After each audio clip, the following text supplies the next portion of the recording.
and I do more descriptive, what's going on, break things down into Politics 101. I haven't been streaming for probably about 2 months because, one, a little bit of burnout.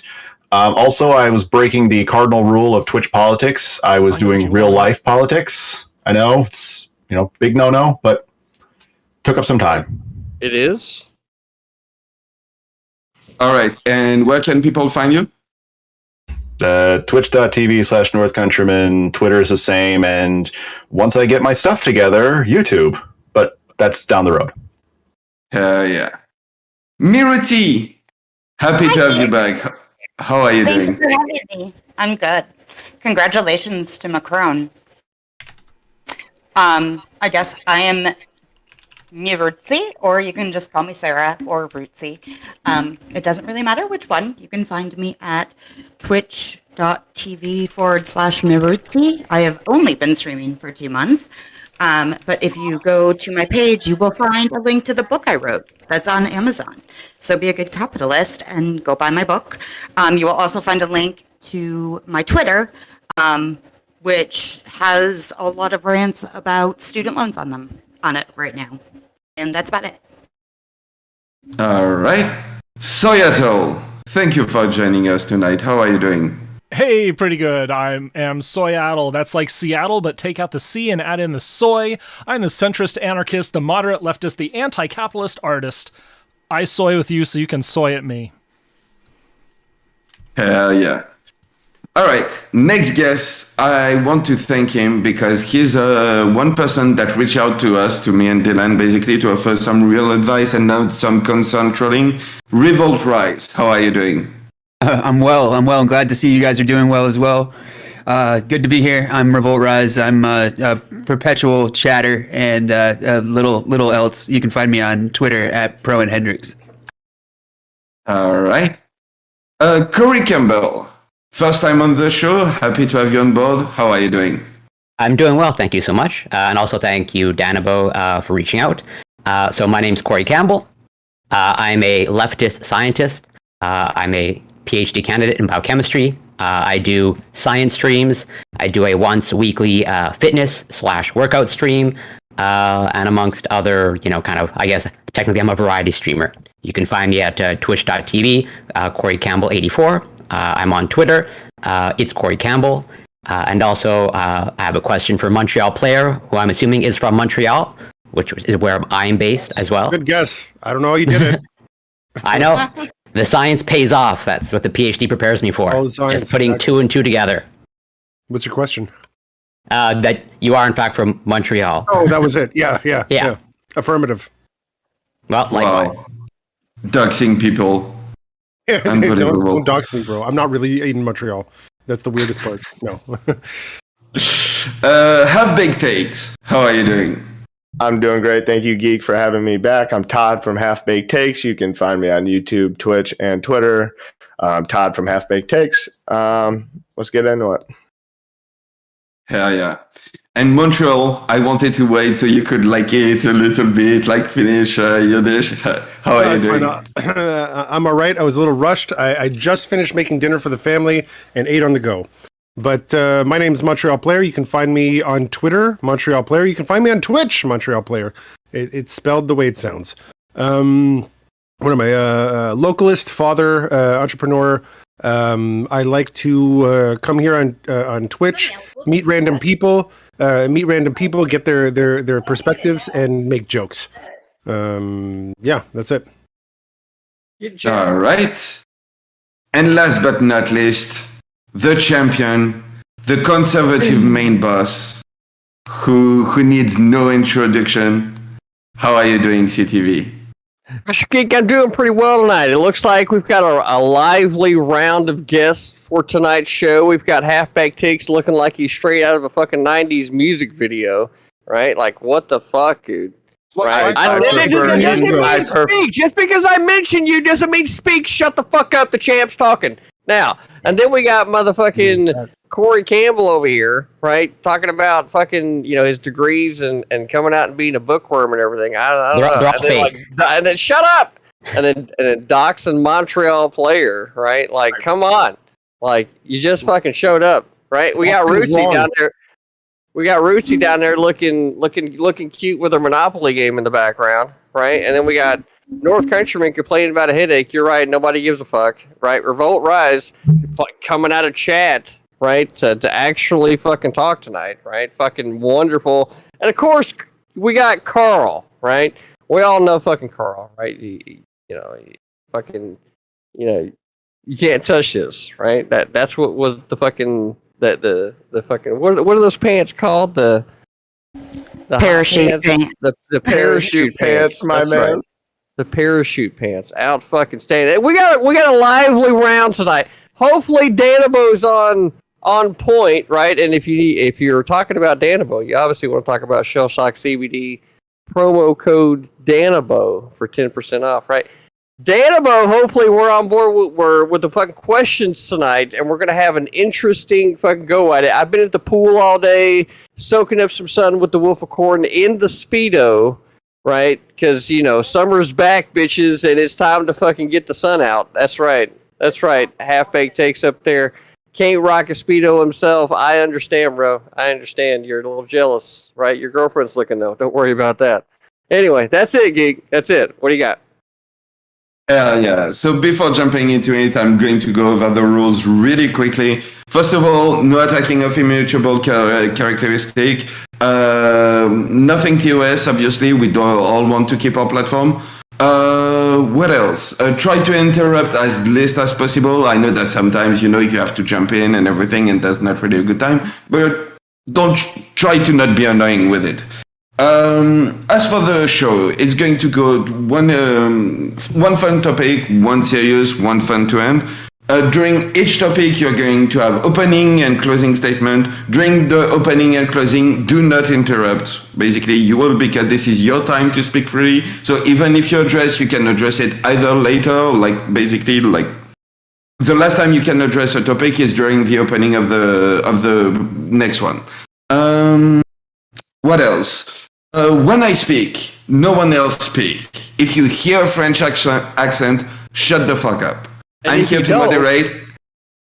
Yeah, and if you don't, I will jump on you, or CTV will jump on you. That's right. I will start fucking making your eardrums pay the fucking price for hearing French and not shutting the fuck up. All right. And yeah, if you want to chime in and you see that you can't or and everything, raise your hand and I will try to give you the mic. Keep that as a last resort. I want you to jump by yourself, to jump in as much as you can by yourself.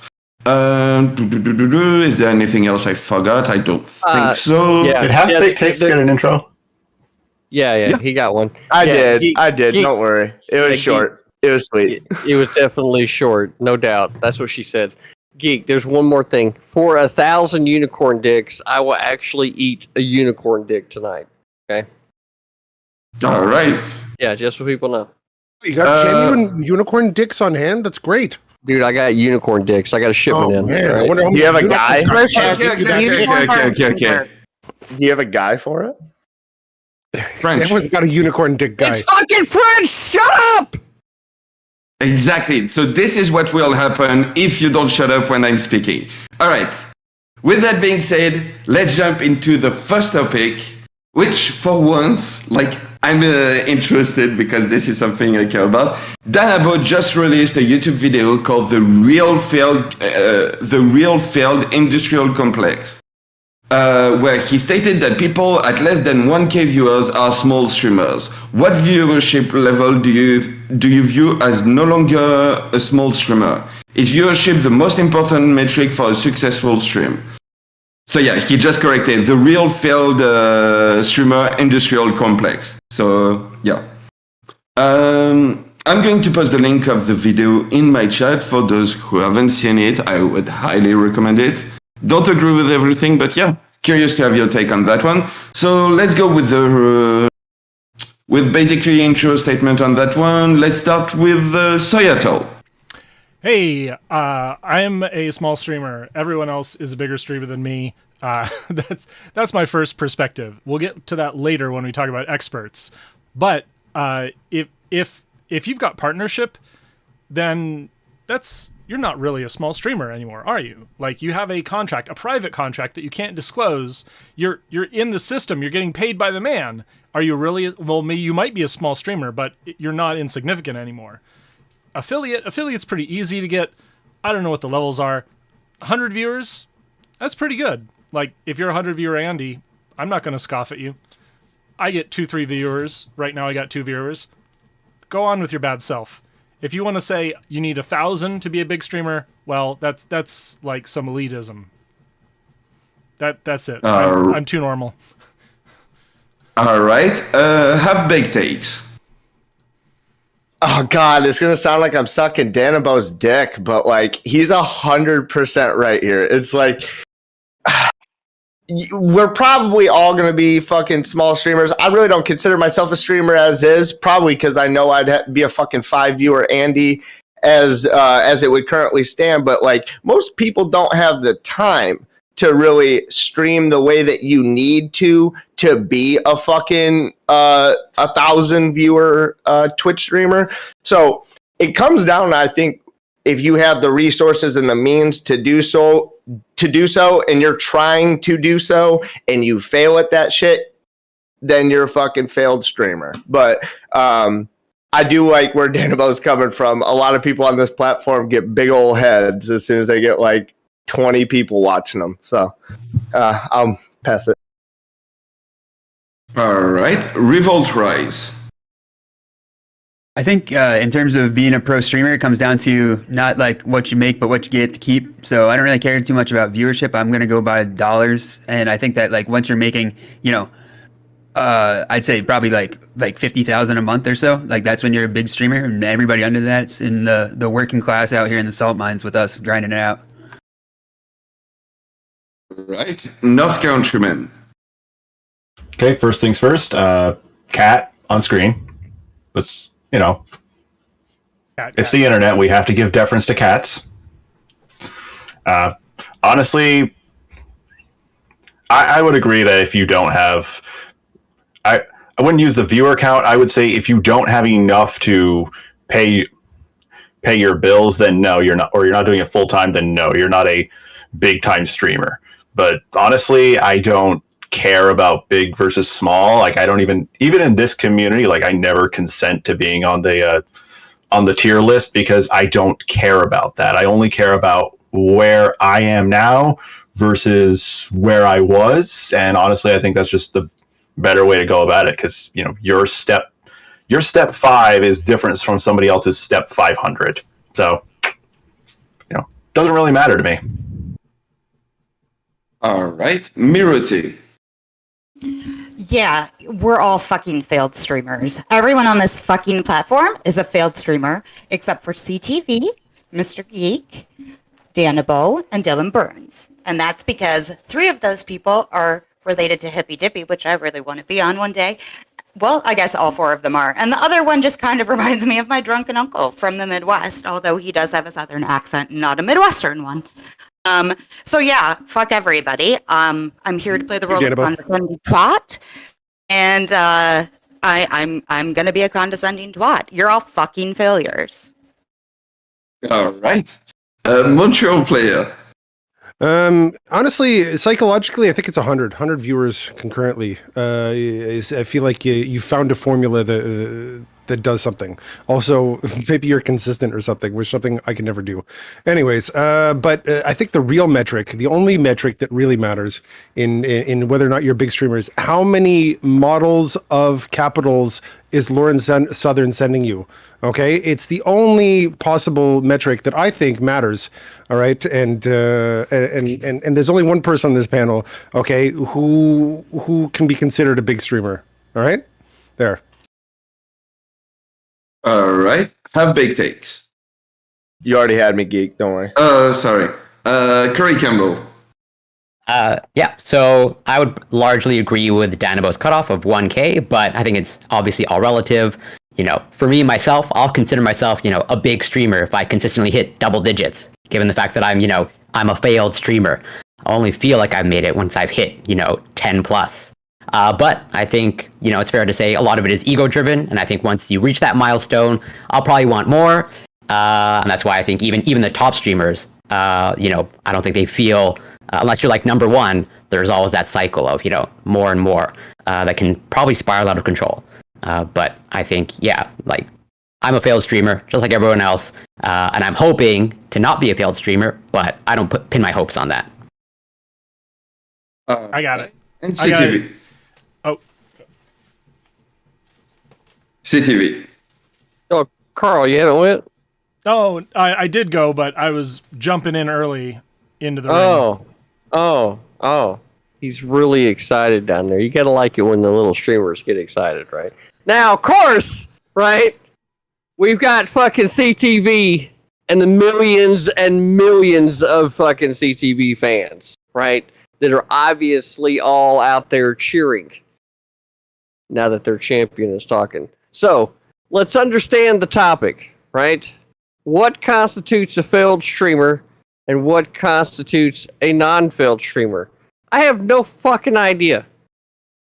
I have no idea. Apparently, Danabo made a video, right? I was not told this video was going to be on the fucking test before we fucking got here. So all I can say, right, for sure, Shell Sock CBD, if you need some CBD products, make sure you put in promo code DANABO for your 10% off. Besides that, we're here. It's fucking Sunday, and one of you sons of bitches better say something fucking funny, right? Or at least say something that allows me to be able to say something funny at your expense, okay? That's the only reason why I'm here, is to fucking make laughs. If there's no laughs, then I'm going to start insulting people, right? That it's going to happen. That's why we're here today. So, Geek, I don't know what to expect out of this one, bro, right? But you know why I'm here. Yeah. And with that being said, unless I forgot someone, but I don't think I did, the floor is yours. Okay. The only failed streamers. Only Thank you failed for proving my streamers point. are It's all ego-driven. streamers who are This is failed. exactly why they're all failed streamers, and we see this all the time in the racing industry. Like, you get to the first corner of a race, and all the cars try to dive into the corner at the same time, and the guy who wins the race is usually the guy who sits back and waits for the clear lap. So there you go. Yeah. By the way, just a quick clarification. CTV does have. Okay. Put your dicks away. Miruti and Montreal. Okay. First, you have to separate streamer from a person who streams, right? So we hear a lot about like, oh, I'm a streamer. I'm a streamer. Motherfucker, I'm not a streamer. I wouldn't consider anybody like smaller than somebody who's paying all of their bills from streaming. If you have a second job that you have to go to, you're more of a person who streams. You might have potential to be a streamer, but that doesn't necessarily make you one, right? So yeah, now Montreal, please take it away. All right. In business, it's okay to fail.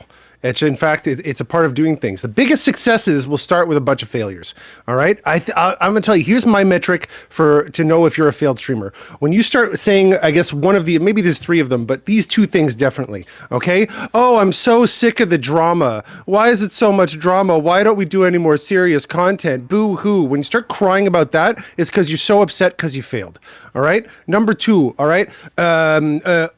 Look at these streamers. They're just doing it for clout. They're only clout chasing. I do real stuff. When you start complaining, that people are just playing the game and you're complaining, oh, the game is rigged. Boo hoo. I hate this game, but you're still playing it. You fucking fucked up. Okay. You failed to understand something. Okay. This isn't the game that you wanted to play, and boo hoo, sucks to be you. But that's it. You failed. I think Montreal, that's the problem, though. When you hear those, you're like, okay, this person's been defeated.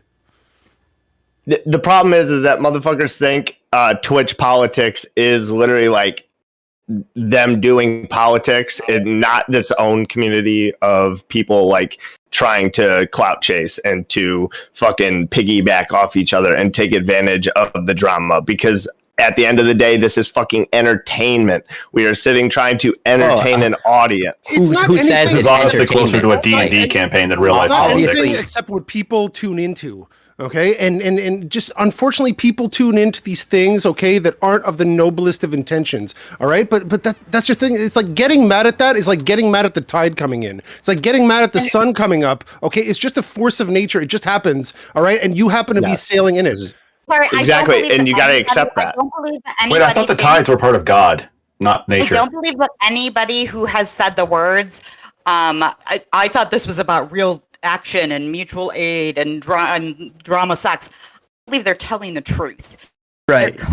That may be true. That may be fucking true, but there's a nobody lot on of the platform that like intends to do mutual aid or is not solely based on entertainment and actually like wants to do Hold something on. with their own platform. a lot of people do want to do that shit, but it doesn't get clicks over here on Twitch politics. That's the fucking that's the sad truth of it. But, so if you want to do that shit, then I suggest to you go out and do community action projects and get involved in your local politics and it's not mutually exclusive. No, but why are you I'm saying, why exactly? Why are you bitching about? Why are you bitching about it? If you don't like it, no, I'm saying people do bitch about it. So if you're going to bitch about it, what you need to do is stop bitching and go do some shit that will actually have some real life fucking implications. But what you should be trying to do, like I'm assuming me and a couple other people out here are trying to do both. They're trying to have the best of both worlds. They're trying to fucking mix both worlds and not bitch about it in the meantime.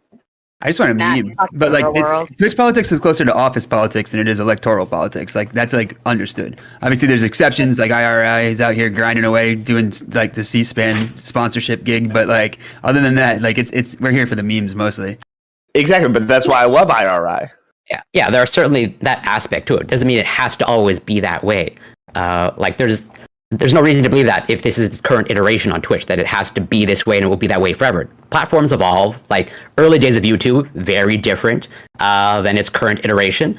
I don't see any reason why Twitch can't be the same way. Or like like even we even see itself. Just chatting was not a thing. I don't know, 3-4 years ago. Like that space was created. Twitch politics was created.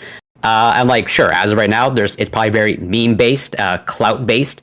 And just an endless circle jerk of, I don't know, just other streamers consuming other streamers' content. But there's no reason why it has to stick that way. People miss that connection. Real world politics is full of drama and memeing and bullshit too. So I understand that people have... I'm involved in real world politics, not to this extent, and I gotta back up what Half Baked Takes is saying. Like, if you want to get involved in real life politics, the only way to do it is to actually go and get involved in your local groups.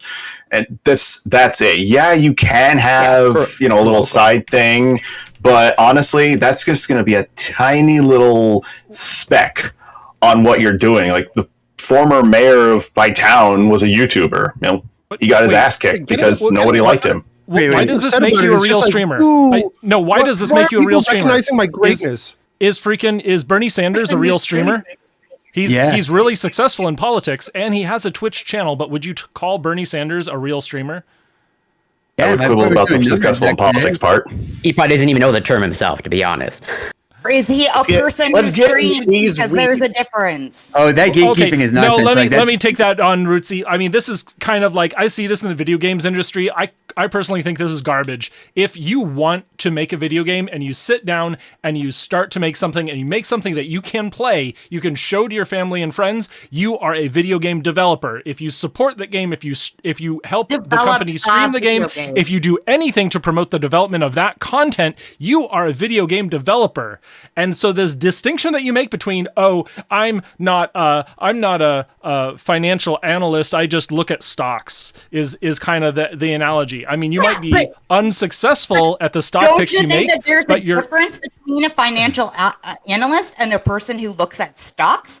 I look at stocks. I could pull up stocks right the fuck now and not know a goddamn thing about them. Okay. I can't call myself a financial analyst. But if you do that every day, day after day, why can't you call yourself a financial? You're actually paying attention to it. You can't. You can call yourself that. It's just like, don't be mad when people call you a failed fucking analyst. All right. You know what I mean? The more important thing though, is your metric. I mean, like I was a personal trainer at one point. I'm no longer, but I happen to like take up a client on the side, which can happen. Like, am I now like a failed personal trainer because I don't make my sole income as a personal trainer? Only for Other crying personal about being a personal trainer and how the fitness industry is so unfair because That- people don't want to hire you. Boo hoo! And The you're fitness trying so industry hard. is just all about That- drama and not about actual fitness. That, and also if like you continued to like, if that was your sole goal and you wanted to be a personal trainer, but the clients weren't coming, then yeah, I'd call you a failed personal trainer. That would be my Or a caveat. notice the not tone. successful. Notice It the doesn't tone. It's matter. all No, it's all yeah, elitism. no, okay. That's what we're falling into, this elitism trap. Yeah, exactly. So, Like this like- is the liberal bullshit. Like that. This is what we hate, right? Like to trying to divide the working class amongst itself is bullshit. Like we all are You streamers. populist sack of shit. Don't do this to me. I thought I wanted to like you. Triggered soy. He Whatever. said populist soy. Yeah, exactly. There are only a To be- finite amount of viewers in the world. So absolutely, if you have to That's- fail for me to succeed, you're gonna fucking fail. If This I is have not a time- That's not fixed. true. This is not a fixed pie. No, don't say that. I dumb believe your shit. This camera is not a failing, fixed by the pie. way. Just This I is don't know not. if you know Yeah, that. this is not a zero-sum Who, game by me? any means. This is not a. Oh, me or Richie? No. Oh, no. This is like a. This is not a fixed pie. We all can fucking grab people from other people's audiences. Audiences of one person can become audiences of another person. Like that's the beauty of this. Like I'm hoping to grab some CTV fans right now. I'm hoping they're like, wow, that guy's fucking based. You could That bring is people to the definitely platform. not what they're thinking. Just Oh. going to be honest with you. They saw the backwards Get ad it in, get it in. representative of the late 90s, and they Oh went, no! Do I look Yeah. like I'm in sync? Do you want me to take it off so you feel better? Like I don't know. You You look guys- like I'm you really guys important might like be 10 years not- ago. It's really, Oh, You really? say it's not a fixed It's pie, really- but there are it's- only so many time It's really slots. more like a 98 degrees that ain't quite there. So There's it's only like 7 billion 97 and a half. people. It's 96 degrees. There's only 7 or 8 There billion was gonna people say- on the planet. Hours in the Come on. day that can be filled with streamers covering the same shit because there's only so much shit to fucking Yeah, but cover.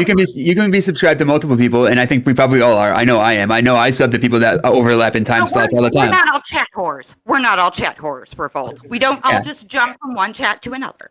Hey, I'm That in would 4 be- chats right now. I'll have you know. I'm in all your I'd be in chats 4 right now. chats, but my computer can't handle it. I Leave think- all say in my chat. That's how much of a whore he is. MacBook Air can't do it. Sorry. Corey, Half Bake, unironically on Rootsy, MacBook North Air. Countryman, and Revolt Rise, you're failed streamers because you're not streaming right now. Yeah, that's true. I figured that the real people have it. You know. I can't handle it. My fucking, like I said, my MacBook Air would probably blow up if I tried to do all those things. Wait, I and hear a you lot use of Apple good- products? I am Are on, you shitting I'm me? on a MacBook Air. Yeah, Fuck. listen, I am I'm on it. fucking I'm fully pulling it off. connected. CTV. I I'm like. on it. I got an Apple Watch too. It helps. It keeps all the shit nice and organized. It helps You know the what I mean? CIA know where you are. It's great. So you just have to have somebody control your files. You can't control your files. for yourself. Aren't you driving around in a vehicle that has your laptop on it and a traveling IP? Like, get the fuck out of here. Fuck are you Apple talking products about? are like Harry Potter books. They can track where you're going. You're driving around with that fucking PC and the RV. I think he's talking insulting about? your lifestyle, CTV. I think I he's don't even- insulting your lifestyle. I don't even know what the fuck he's talking about, right? Because reality is that he fucking loves iTunes controlling his files, which is what I'm talking about. And now he's talking about GPS location as if like any fucking device that has GPS on it doesn't control your fucking know where you're at. What do you think Apple's One of iTunes the- is doing one of the to three my Soy, Apple actions? products, soy, Apple products. My fucking watch. CTV, Right. what do you think iTunes is doing to my patterns of behavior, dude? It's I'll tell you, definitely he's analyzing when you enlightening me. masturbate. I'll tell you- like I'll tell you- 100%. I'll tell you Listening to exactly everything what you it's say and doing. making Here's recommendations. what iTunes requires: that any of your MP3 files go through iTunes before it can go to another device. So it's controlling your files. I can send whatever file I want from my Windows computer to any Android device without having to go through Come on, iTunes. Come on. But on I'm Apple glad products, I'm you glad have you to care go about fucking important iTunes. shit, CCV. that shit. This is way off topic. Come on, glad I'm you're- going nuts here. I'll You're have a flexing your principle, but I nerd don't dicks, tell and my you. nerd dick's bigger than all y'all's. Stop. Come on. It You don't even know how a reactor except maybe works. revolts. You don't know how a reactor works, Carl. What are you talking about? Are you sure about that? Spicy rocks go in. Yeah. You don't know how a reactor We works. get the real dicks on the table now. Yeah. I'm sorry, but if you all want to have a dick swinging contest, I will win. Can we move on? Wait. Are we sheathing the sword now? That's what I started. I'll win, Come by on. the way. But Mine's never put in the sheath. Sorry. Who's a CTV. failed streamer? All right, Let's go. Can we go? Can we go back to compare our dicks as streamers and not in real life? Just a quick thing. Point out. I think 40 minutes in, and we got from the topic to dicks. I don't know if that's a record or anything like that. No, I think it's been beaten before. Who has a great Dude, stream dick? 5 minutes in, it's been way worse than this. So we did good. 40 minutes. Good job, everybody. I'm really proud of us. Dicks. Wait, no. CTV said dicks in his intro. True. That's it. We're done. Oh, yep, unicorn dicks. Yeah. Yeah. God damn it, you're fucking right. If your main CTV content is did it in dicks, like 2 are you a minutes. failed streamer? All right, I think. what about okay. decks? We ended up talking. Okay, I think when we start talking about dicks, this is the official death. We can call the time of death on the topics. So I think we're going to go into outro statement, and after that, move on to the main one. Let's start with Soyatel. Dicks. You're a failed streamer if you get banned by like Infrared Show. This is my closing statement. All right, Miruti. Yeah, you're all fucking failures. Learn how to cope and deal with it and work harder next time. All right, have big takes. Did you just tell me to learn how to code? I take offense to that. No, we're probably all going to be failed streamers at some point. But if any one of you end up being like a fucking 10,000 viewer Andy, I'm going to golf clap you all the way to them thousands and millions and billions you're going to make. So good job. All right. All right, Just Montreal. Somebody just paid. Montreal. No, we paid gonna for the eat- unicorn dicks. I'm gonna eat a unicorn dick now. Okay. Fantastic. Okay, can I at Yeah. least say my thing first before you eat the unicorn dick? Of course. Go ahead. Okay, thank you. I forgot what I was going to say now. I'm completely enthralled by the unicorn dick action going on. Okay, but you're a failed streamer when you start complaining. Okay, when it's not fun for you anymore, and you get in front of the screen and you're just like, God damn it, why do I have to do this? Okay, chances are you failed. Other than that, if you're getting something great out of it, you haven't failed. You're winning. All right, really, okay? But if you come up here and you're complaining, you're like, "Where the game isn't fair. It doesn't like me. Why can't anybody see how wonderful I am just by me sitting here?" Then you failed, okay? Okay, and it's okay. Maybe it happens to everybody. It's okay. The great thing about failing is as long as you're not dead, okay, you can get back up and try again or play a new game. All right, so do that instead of complaining. All right, that's it. All right, Corey Campbell. Well, what I would say is Infrared's not just a failed streamer, they are just a failed human being overall. But generally speaking, you're a failed streamer if you're consistently streaming and it's not making you happy. You should just do what makes you happy, and if it's 10 viewers that makes you happy, you're a successful streamer. If it's 100, if it's 1,000, whatever gets you there to make you feel successful, I would say go do that. All right, Revolt Rise. Yeah, there's like 3 and change million streamers on here. They're all failed streamers. There's only a handful of people who make good money, and it should be more of us. So get out there and get it. Based leftist. North Countryman. In the words of Jedi Master Yoda in my personal favorite third of a Star Wars movie, Last Jedi, the greatest teacher failure is. So just because you don't have a ton of viewers, that doesn't matter. If you've got one more viewer than you had the other day, maybe you went from 1 to 2, hey, you doubled in size and you got that second viewer. Take it, run with it. Take what works and keep on using it, keep on developing it. If things don't work, then, just take a step back and rework it. That's why I haven't been streaming, because I was looking at my stuff and I'm like, no, this is not sustainable and I'm not enjoying this anymore. So let me take a step back and see how can I revamp this to do what I want. I don't care if I don't make a cent on doing this. I only care if I get something that I like. And that's the only standard that I go with. And honestly, beyond that, it's just caring about money and influence, and why waste that on this dumb platform? Hell yeah. CTV. He's choking on a dick. Sorry. He really is. He really is. All right. While CTV is doing this, you know what? I'm going to Fucking drink my chew own your water. food. Chew your food first, dude. Okay. While CTV Chew is that doing dick this, before swallowing. French. While CTV is doing this, I'm going to give my take on the topic. If you're a streamer, like for me, and you're taking this professionally, and your whole income rely on one, donation, and two, a platform that is known to be inconsistent with their ban, you're a failed streamer. That's my take on this one. CTV, you ready? Yep, I'm ready. Now, that was one good unicorn dick.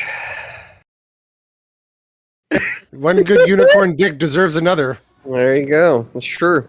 Someone donate. Now, how do you know if you're a failed streamer? As long as you keep trying, you're not failing. The moment that you give up, that's when you know. But not before that. So until then, have yourself a unicorn dick. Oh, wow. Wow. CTV's ready for unicorn bukkake up in there. You just gave me the equivalent of a high school football coach speech. I love Thank that. you. I was just about to say CTV coach arc. CTV, don't go near kids. All right. With that being said, we're going to, before jumping into the next topic, first of all, I wanted to thank you all for being here.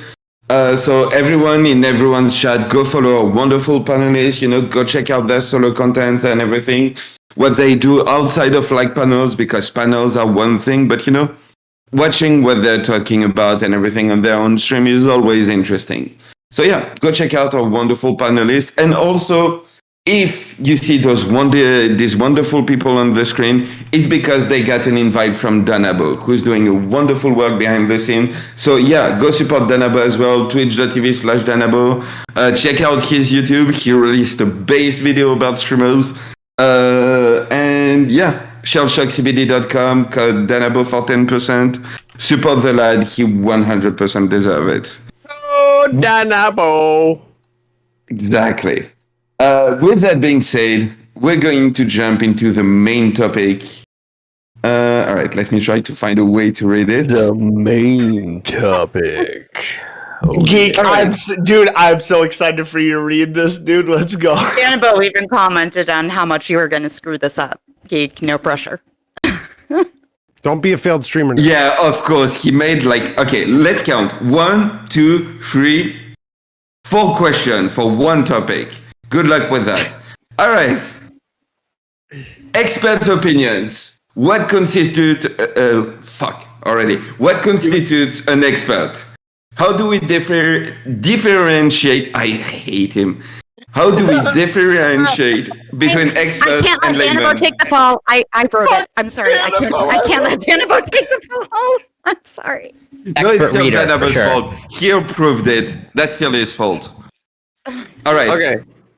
What constitutes an expert? How do we differentiate between experts and laymen? Where do we draw the line between speaking with authority and voicing an opinion? Are there specific fields where this is more important than others? Is our general lack of media literacy creating an industry of faux experts? I did it.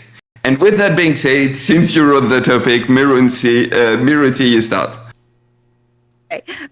So there's a very fine line that I think expertise has to include some form of professional training or education and some form of real world experience.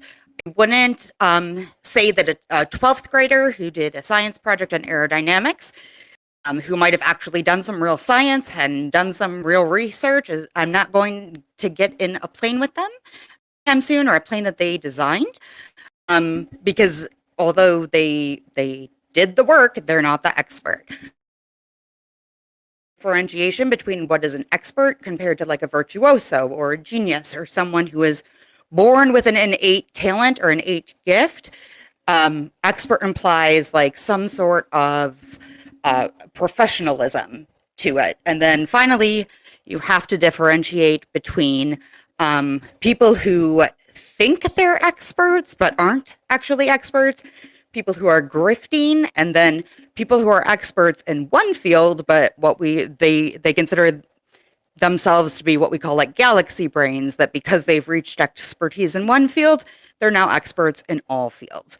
So we think like those are all the factors that we have to take into account before we draw any kind of line in the sand, because you do need some sort of line, right? We see that with all of the misinformation, but you don't want it to be so set in stone that we're gatekeeping and that we're keeping out people who might otherwise bring some legitimate ideas and legitimate concepts to the table. All right. I'm going to throw it to Revolt Rise. Sure. This one's an easy one for me. I think that I think that anybody talking on Twitch about anything is not an expert, like by default. I think that the expert of a given situation is always going to be the person who is right. It's simple as that. At the end of the day, that's really all that matters. The benefit of a platform like this is anybody with a webcam can hop on here and call themselves a person who streams, I guess. And that doesn't mean that they have any qualifications or any understanding of how the world works at all. They just literally have enough knowledge to turn their webcam on. So you should assume that everybody who's talking to you has no background at all besides the ability to turn their webcam on. All right. North Countryman. I look at this as the division between hard sciences and social sciences. When you're in the hard sciences on things like, say, medicine or biochemistry, aka the stuff that Mr. Corey Campbell's getting a PhD in. Loser up here. Yep, that loser up there. Then that's hard sciences. Yeah, you need an expert. For social sciences, which includes political science, the stuff that I spent way too long studying and taught for a little bit, yeah, the line between experts a little bit murkier. And honestly, an expert opinion in the social sciences is really only useful for descriptive things, saying what something is. When you're getting into what something should be, then absolutely bring in the layman, bring in the man on the Clapham omnibus, bring in the man on the street. No one's going to get that second reference. You need to bring in the ordinary person who maybe just has a regular opinion on that, and that's fine and oftentimes necessary. And the last thing I'm going to say is the first person who brings up COVID, I'm going to put a big L on my forehead and laugh at you, because that topic has been done 100 times on this goddamn platform. Nobody wants to hear it. It's been done. No one cares. Let's do something else. Please. Here. Congratulations. All right. You're the first one to bring it up. Put that big L on your fucking forehead, loser. Okay, Montreal player. And wait. Me? We have very similar looks, but I suppose you could be Montreal player, Carl. I haven't done my... Oh, sorry. I thought we were through with intros. Go ahead. No. Montreal. All right. For me, an expert or someone who has a larger likelihood to not be full of shit, okay, is someone who's been in an environment for a long time and has been vulnerable or exposed to blow-ups many times. And by blow-ups, I mean instances where they could get knocked out of the game because of their decisions, okay? If someone has been in an environment, okay, where they're consistently exposed to blow-ups like this, and they've managed to survive, not only survive and be successful for a long period of time, that's someone who understands something fundamental about the system. Anybody else is just slinging you bullshit, in my opinion. All right, have big takes. I don't know.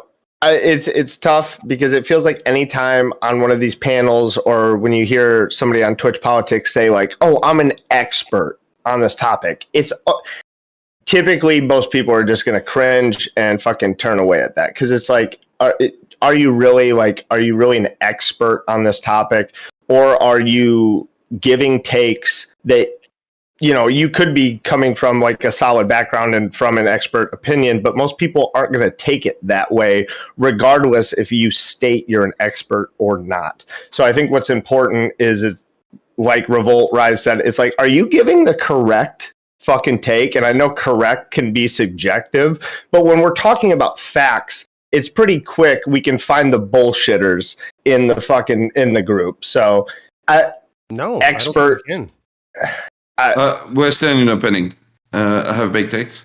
It just seems like one of those things where we just have to hold the audience accountable. And I know people don't like that, but like the people listening have to have some accountability and do their own research and not listen to anyone's opinion over here on Twitch Politics. I'm done, geek. All right, Soyato. All right, now it's my turn. Sorry. Right. A lot of people call me an expert. I'm not an expert, but I'm happy when people do come to me on the subject of energy and nuclear and stuff like that. So the limited perspective I have on this is that it's sort of what Rootsy said. It is professionalism. It's based on what you produce and how you respond to criticism. And very importantly, I think North Countryman kind of alluded to this, is how much to the field you take into consideration when you come to your decision, when you respond to criticism.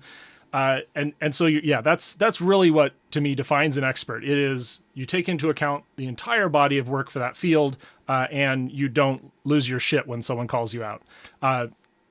How do we separate an expert from a layman? It's a good question.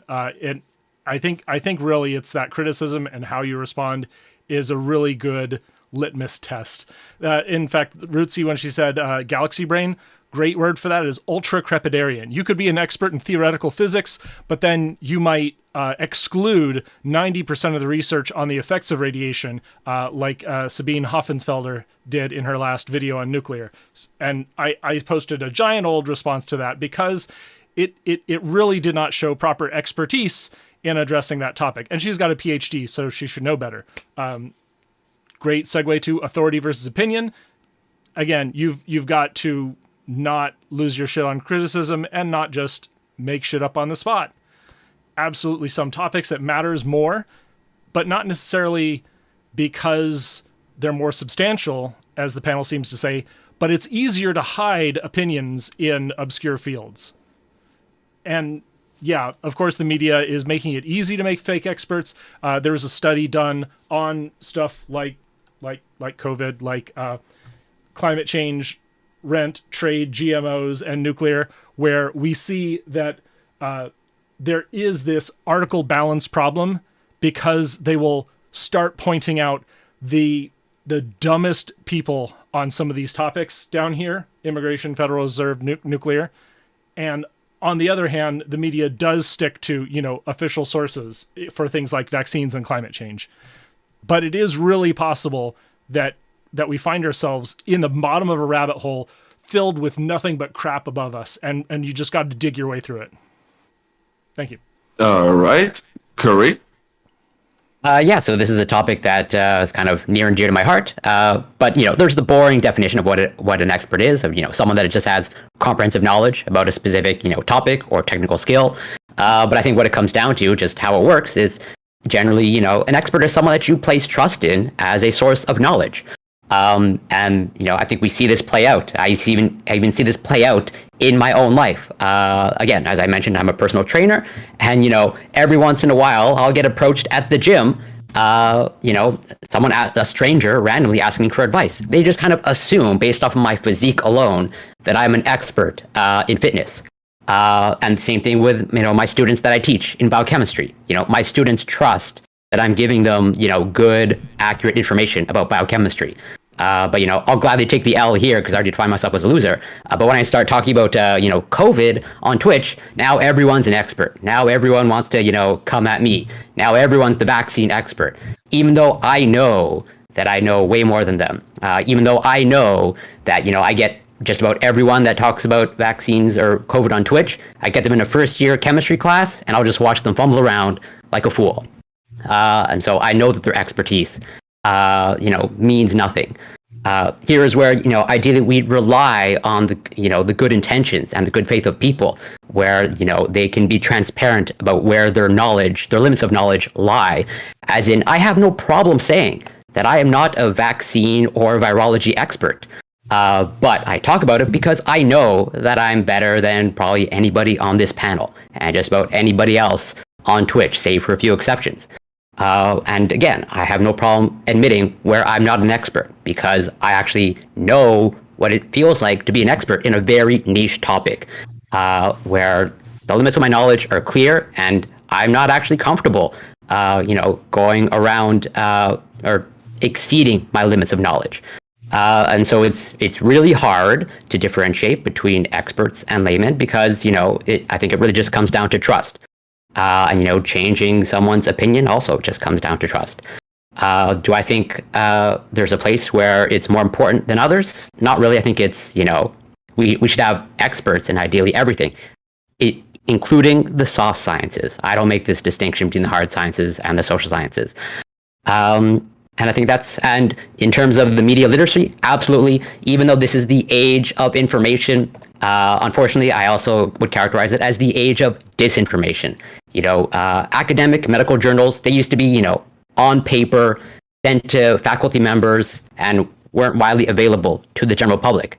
Nowadays, it's a good thing that, science is more widespread and accessible, but it has turned people into faux experts, where people think that they can read, articles written by experts. They can read vaccine or virology research, and I know that they don't know what they're talking about. Just as I know if I sent them a paper that I myself have published, I would watch them fumble around interpreting it. And I'll end it there. All right. And last, CTV. All right, so I'm going to be honest. Listening to Geek read the topic was really, really interesting to me. It was so interesting, in fact, that it made me want to read the topic again. So, what constitutes an expert? CTV. How do we differentiate between experts and laymen? We ask CTV. Where do we draw the line between speaking with authority and voicing an opinion? Listen to CTV. Are there specific fields where this is more important than others? Is our general lack of media literacy creating an industry of faux experts? Right? Here's the reality, folks.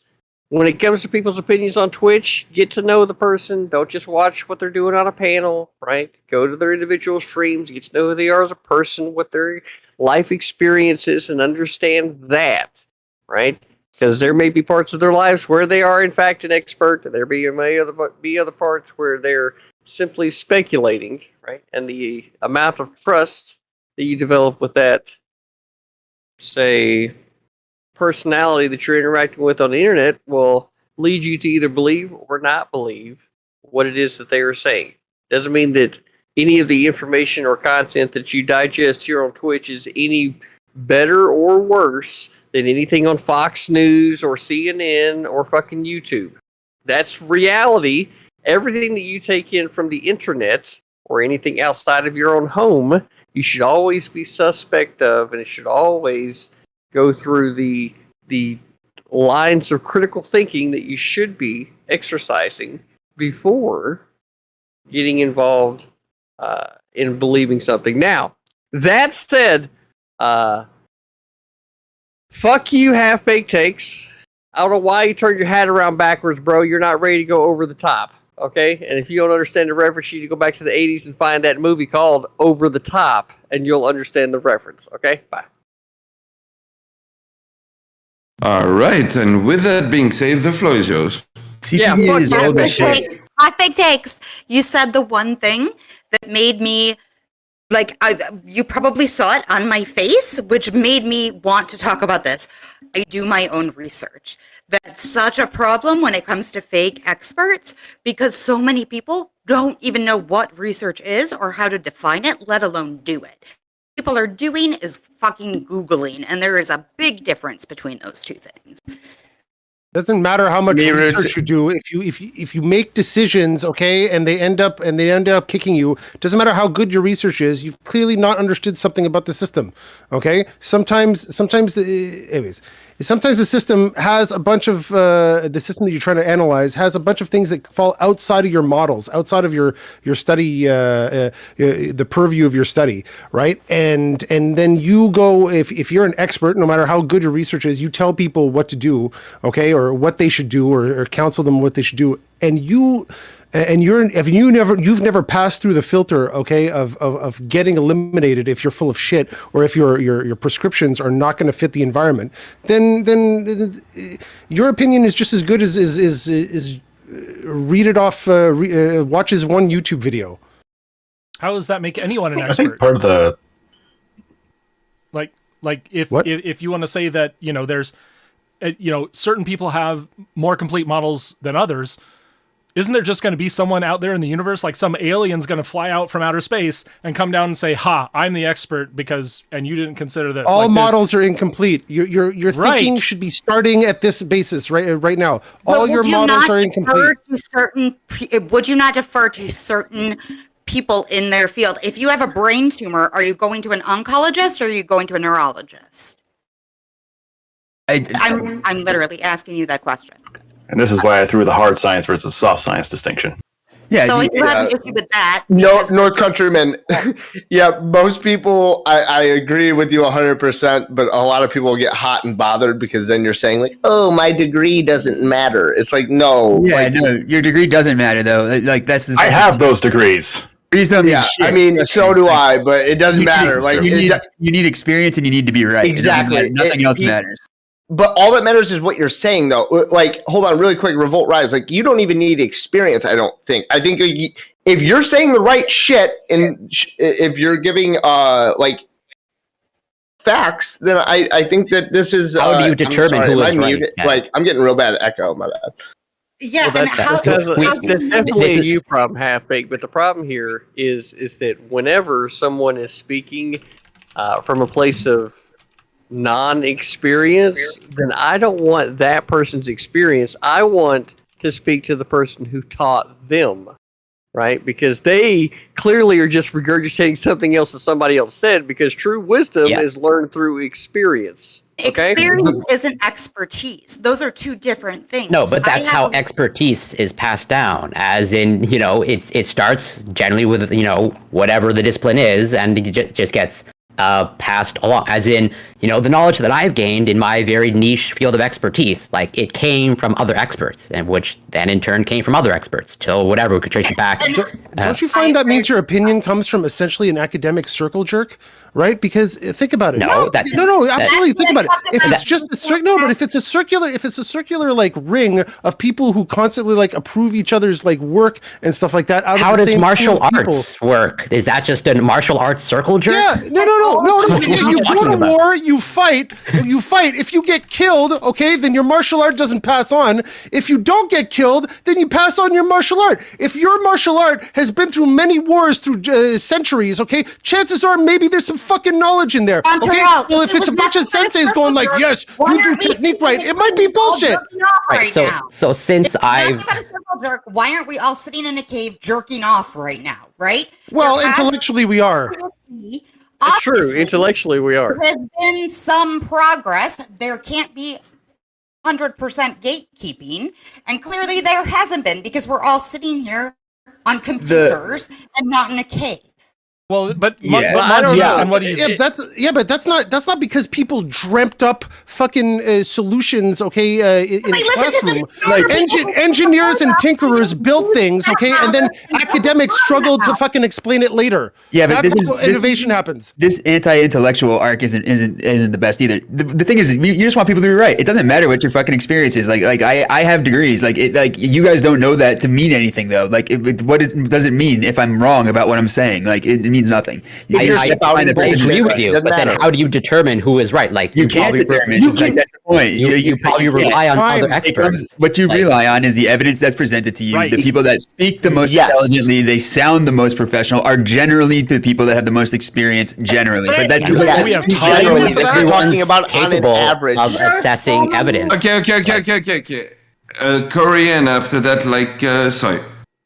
And yeah. half baked. I agree overall with your sentiment, Revolt Rise, but And not your- everyone is able to assess evidence. As in, in my very niche area of expertise, if I make the claim that surface plasmon resonance is equivalent to ELISA, do you think you can give you a week of time? Do you think you could do enough research to fact check that claim? Do you think you could debate me on that with whatever a week's notice? I'll even give you a year. Of course not. But I make that claim, which I have in a room full of scientists. They don't bat an eye because I've shown them the evidence and they can see it, they can interpret it. I highly doubt that you can interpret surface plasmon resonance data. Corey, if you Wait, sorry, French.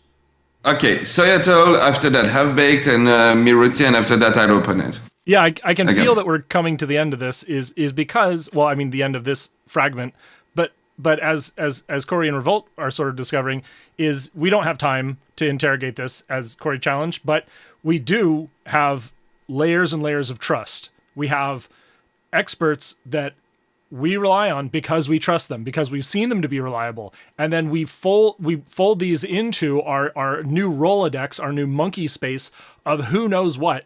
And that's what we know about millennials through the science. We know that millennials have mastery of fewer individual facts, but they have a larger social space and they know who to talk to and trust about different topics that they want to do, investigate. And so I think that's a really valuable skill, especially in an information age. So yeah, layers of trust, keep building up more people.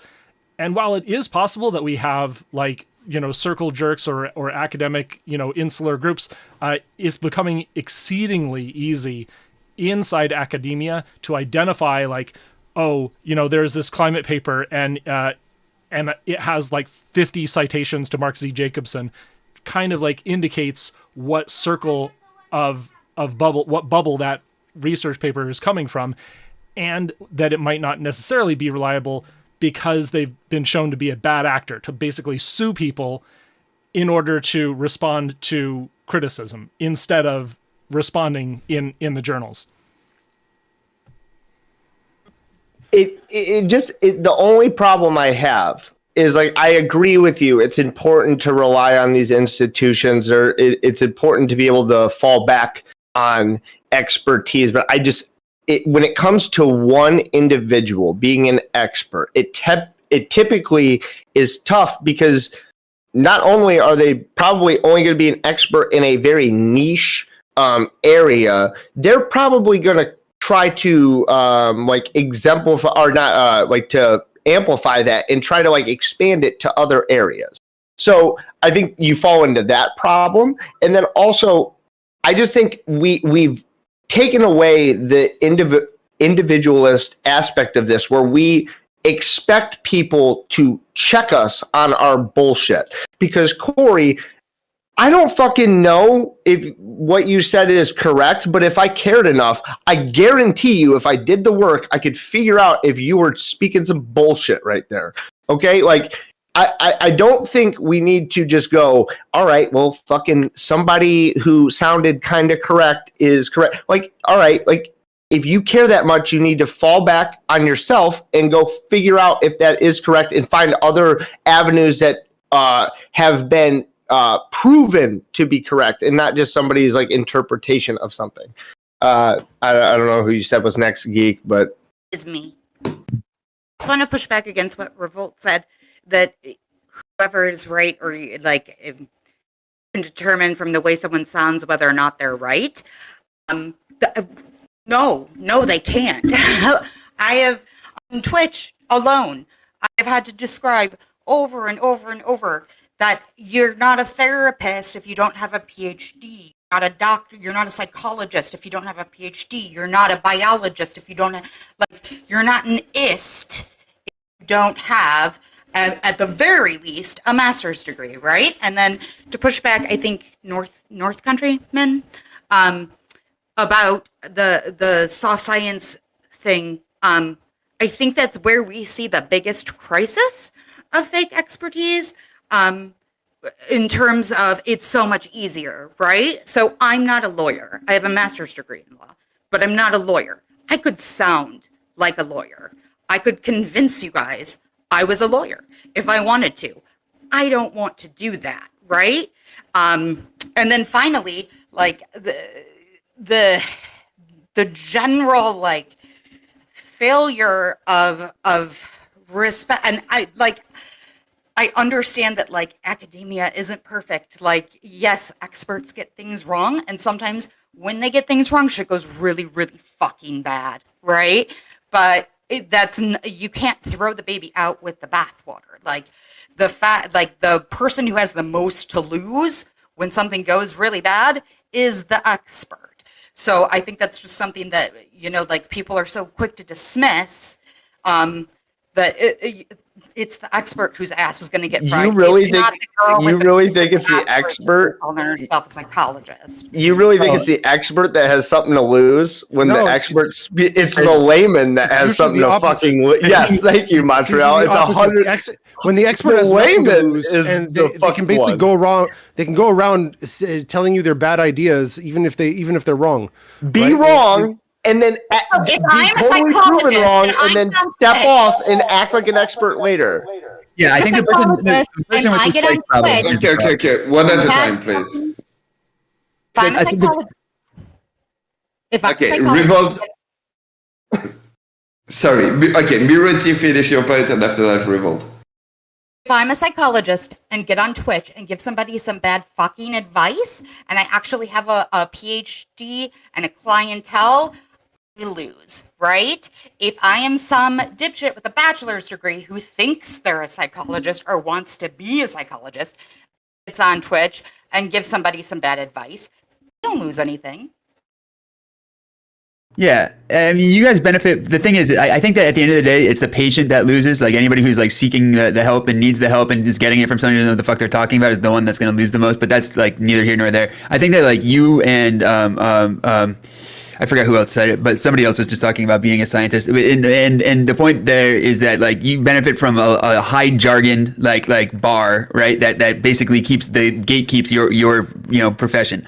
I thing that I know the most about my education is the highest in is economics, and like you can see people with making economics takes that don't know a fucking thing about anything like all the time. They'll just talk about it like they're an expert. There's people with degrees in economics. Like I wrote part of my master's thesis. I wrote a paper on inflation, specifically like proving that like the amount of money in circulation doesn't have any effect on inflation, and like it's impossible that monetary policy will affect inflation. But if you ask anybody on any panel at any time of day, they will fucking tell you their opinion about how the Federal Reserve is printing money and it's fucking devaluing the dollar and it's causing inflation and we need to go back to a gold standard, and like it's literally not true. But like it's like I don't know how to convince people of that. Like the paper exists, you can go read it, and like it's been like well fucking vetted by now and nobody's ever been able to counter it. So it's like these type of things are not what matters. What matters is, can you get up there, be entertaining, and get people to listen to you, and that's it. Like the people with the most viewers, I guess, is the expert, and of course, the person who's right is the expert. Well, yeah, and this is where I would bring in my point as long as we recognize who the expert in the room is, that's it. So. Okay, is that CTV? Of course. Here's another thing I wanted to say earlier. Experience is like a funny way to say. Wait. Sorry. I want Corey to finish his point, and after that, I will throw it back to you.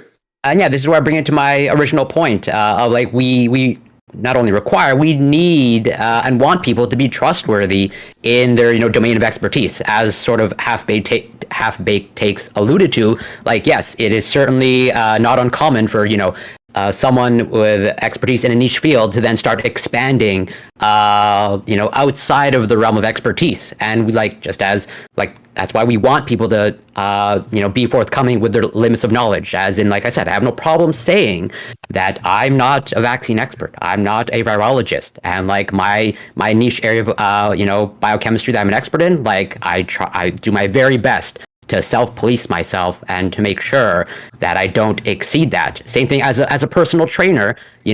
There's my domain of expertise as a personal trainer, as in like, sure, I can teach you powerlifting. I can teach you the squat, bench, and deadlift. Can I teach you the clean and jerk? No, absolutely not. Can I teach you a snatch? No.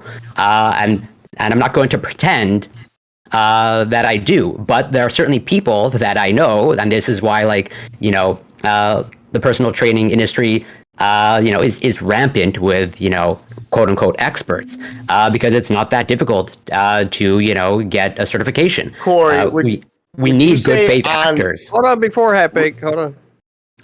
No, I'll wrap it up. Where it's like, yeah, this is where people can prey upon. This is how bad personal trainers prey upon people. Where it's like clearly unqualified individuals are trying to, give advice, and they're giving poor advice because they're exceeding their realms of knowledge. Okay, good. So before we continue, I just feel like it's important to point out that if you're trying to learn about snatch and I knew it was coming. What was it? Clean and jerk. Clean Not an expert in that. CTV. Make sure you come over to the CTV stream. We'll teach you all you need to know. Okay. Okay, real quick. Revolt Rise, because he wanted to talk, and after that, Half Baked. Yeah, I just wanted to throw out there too that like before I said experience is what builds an expert, but like experience is just fucking stuff up. So like ironically, the people that fuck the most stuff up are generally the ones that know the most about that thing. So like that's one of the another way in general you can tell who's an expert. So we're expert streamers, is what you're saying? I mean, yeah. The implication is yours to connect. Yeah. Yeah, Half Baked. But it just feels like when people start saying the word "I'm an expert" or talking about their expertise, or when we're on, this is specifically to this, and I guess you could expand this to real life.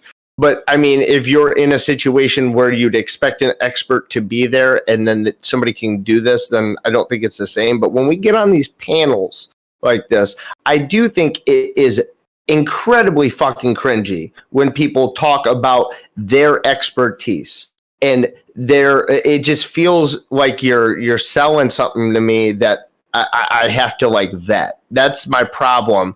Just give me information that is correct, and generally people are going to follow. Well, you should be vetting a lot. You shouldn't just let it go on like your general confidence in the speaker. Is that question everything, be skeptical, like look into the field, and as some of us have brought up, that yes, it is the loudest, most entertaining person that is generally perceived to be the expert, but that's not correct. All right, Montreal player. Yeah, I mean, look, I think a lot about. I think I've thought a lot about this topic. I mean, clearly, this is not to say that the advice of experts is worthless and you should never listen to them. Clearly, there's people who've thought about this, who have thought about things and looked into them, for a long time with a depth that you've probably never, had even access to, right? And so I don't dismiss, I guess I don't just outright dismiss people's opinion, okay, because nobody's an expert. But I mean, it's like Carl said, we've seen them to be successful. A lot of the times I haven't seen them to be successful. They've been presented as being successful, okay? And like people have mentioned here, ideas don't propagate because they're correct. They propagate because of communicability, how they relate to people, And so it's very easy. Think about the filters. Think about the filters that we get when we're presenting an opinion and it's presented as the correct opinion. Think about the filters that actually need to get through. You need someone that looks good. Okay, and you need someone that has a message that's easy to understand, easy to transmit, and that and that resonates with people's emotional state. Right? None of these have anything to do with actual outcomes, and none of these are going to take into account the unintended consequences of the things that you push around when you take an action, especially on larger scales. So there's no way. So there's no way for me. I'm almost done. there's no way for me, okay, to take someone's expertise or no matter what their credentials, no matter what their presentations are, for this is 100% what I need to do, because this person doesn't know what the unique, I guess, facets of my situation are. Okay, maybe I have other things. All right, and they're giving it like this top-down kind of not really invested or not invested in the environment outlook, and it might be correct from their point of view, but I don't know what's missing in their model. Okay, so for me, the only time that I can that I can take someone's opinion seriously is, again, if they've been through an environment where they've been exposed to where their bad ideas would have knocked them out of the game. Okay, and they've been exposed to this kind of situation repeatedly, and yet they survived and found success. I feel like they're not. This is someone I need to learn from. This is someone I need to learn from to navigate this environment. Go. But isn't that like that kind of brings us to the media literacy part, right? Because it used to be that like just by lieu of being in an academic journal or in a library or having a book, you had to meet a certain threshold of knowledge and legitimacy in your field to even get to that point. And like now here we are,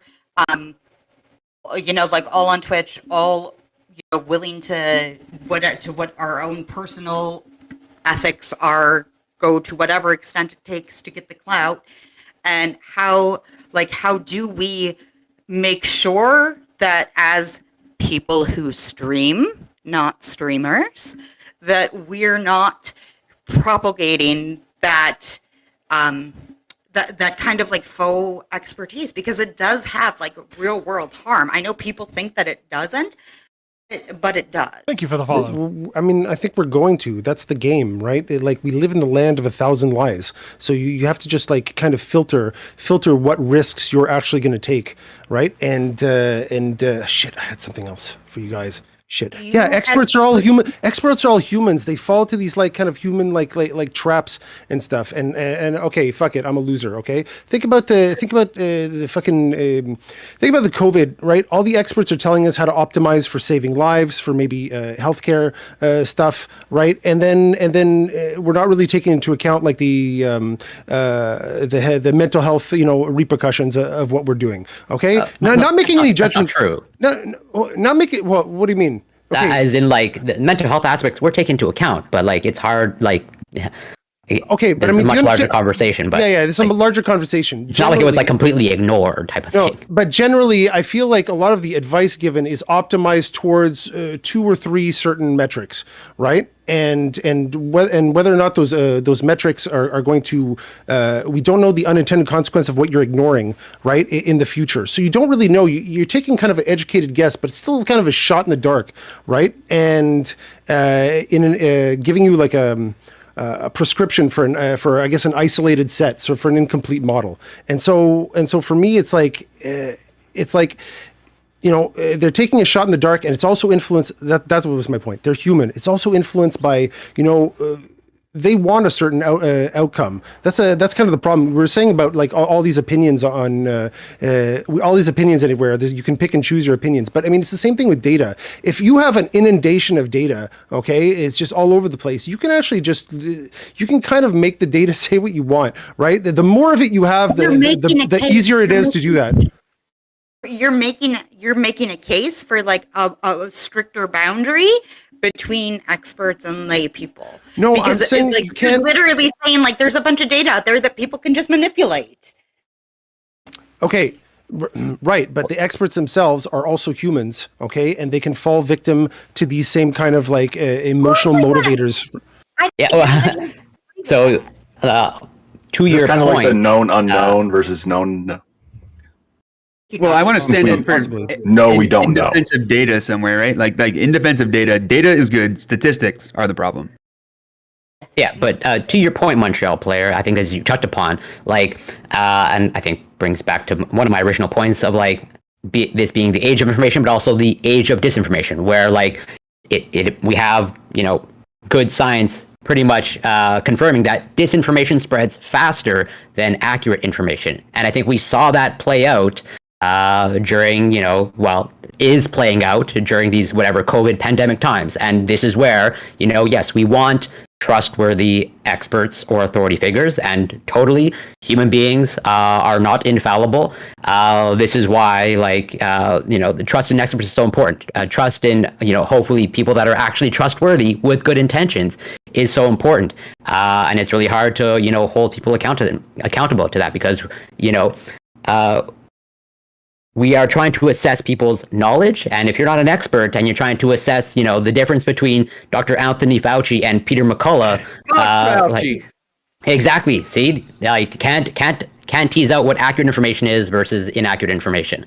To my point, which again, to my larger point of it's actually largely conservative people who have mistrust in science, largely due to very psychological factors. Cognitive inflexibility, not being able to maybe interpret.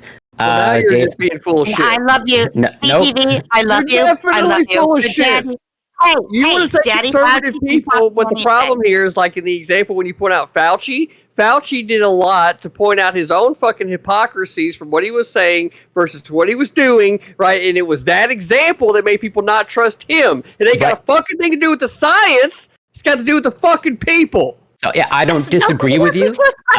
I'm not going to lionize the individual, but just expert knowledge versus expert knowledge in the domain of pandemic, like Fauci is. You'd have to admit he fucked up several times and put himself in a public position where, in the public perception of him was he's a fucking liar because he said things that were just blatantly false, right?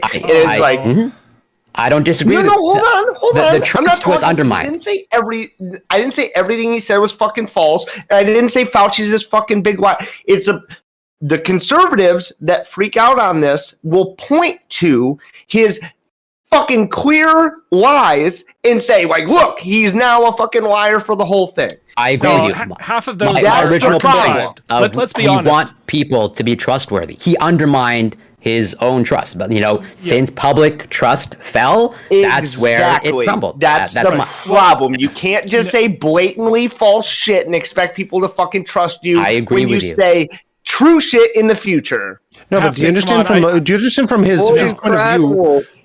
I talk with French accent. That way, I have the floor. Okay? Baguette, blah, blah, blah. No, but that's the problem with Fauci. Okay, it's like, look, from his perspective, he's trying to do the right thing. Okay, he tried to optimize for Spanish, saving dude. life for infrastructure. Definitely, Okay, it's like a weird mix of Spanish, French. no, it's oh my god, you people. What's wrong with you? Expert French Beautiful, accent. that's Dog. a beautiful Just talk. Quebecois accent. Okay, so he's trying to do the right thing, right? And in his mind, I see. I don't know. I'm not an expert, clearly, on Fauci's mindset. But in his mind, he's just like, look, we're trying to save lives, so we got to tell these people whatever they need to hear, okay, so that they can do the right thing, okay? Because I know better, all right, with my technical solutions, okay, and the outcomes are everyone will laud me on the outcomes, okay? I'm so sure. And if we're not, well, I'll defer. And that was fucking dumb. But that's it. It's like, think about that's an expert technical solution, technically correct, but you're not thinking that we are in a liberal society and you need people to fucking trust you for things to work, right? And so it's like it's that disconnect where the gaining people's trust was not part of your model, right? When you made a decision and told people to say things. Now that's just that example. You rely on institutional trust for all this shit to work, and when a figure who is representing an institution comes out and says blatantly false shit, and then admits later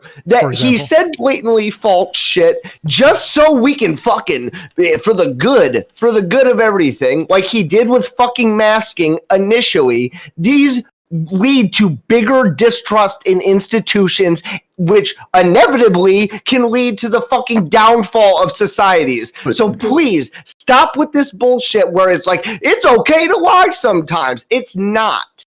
I mean, the thing is ultimately it doesn't matter. Like this is the point, or the fallacy of the great man theory, and the failing of all authoritarian dictatorships. You know what I mean? Like one person in charge, or like putting one person up on a pedestal so high that you would trust your own health and safety to everything that they said is like completely stupid. The reason why these institutions have trust, right, is because they have transparency. They put all of their test data out there for the world to see, so that it can be checked and vetted by individuals. Like external sources. Because there's External sources can check upon the shit. layers upon layers of people in these institutions. Fauci himself is not the sole representative, nor the sole person working. He was at presented it. as that by the administration. Okay. Yeah, I know, but He's an expert. listen, You want make him decisions, doing and there's all no those time to and check making them. all those decisions? Soichi, like, don't put yourself in a position to let yourself be addressed by Fauci, okay? Like, just don't listen to any of the media orgs that play him, and you'll be a lot better off.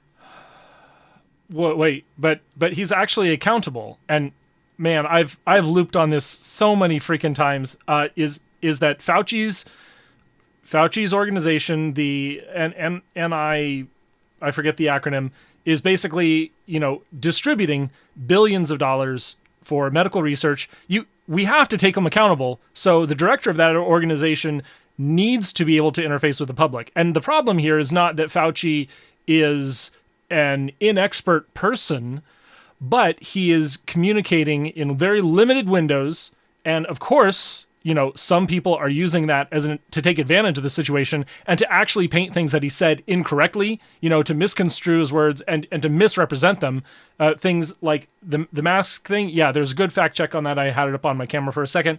But other statements that Fauci has made are absolutely, like when someone claims, "Oh, Fauci said that he is the science," you fact check that and you find out it is blatantly false.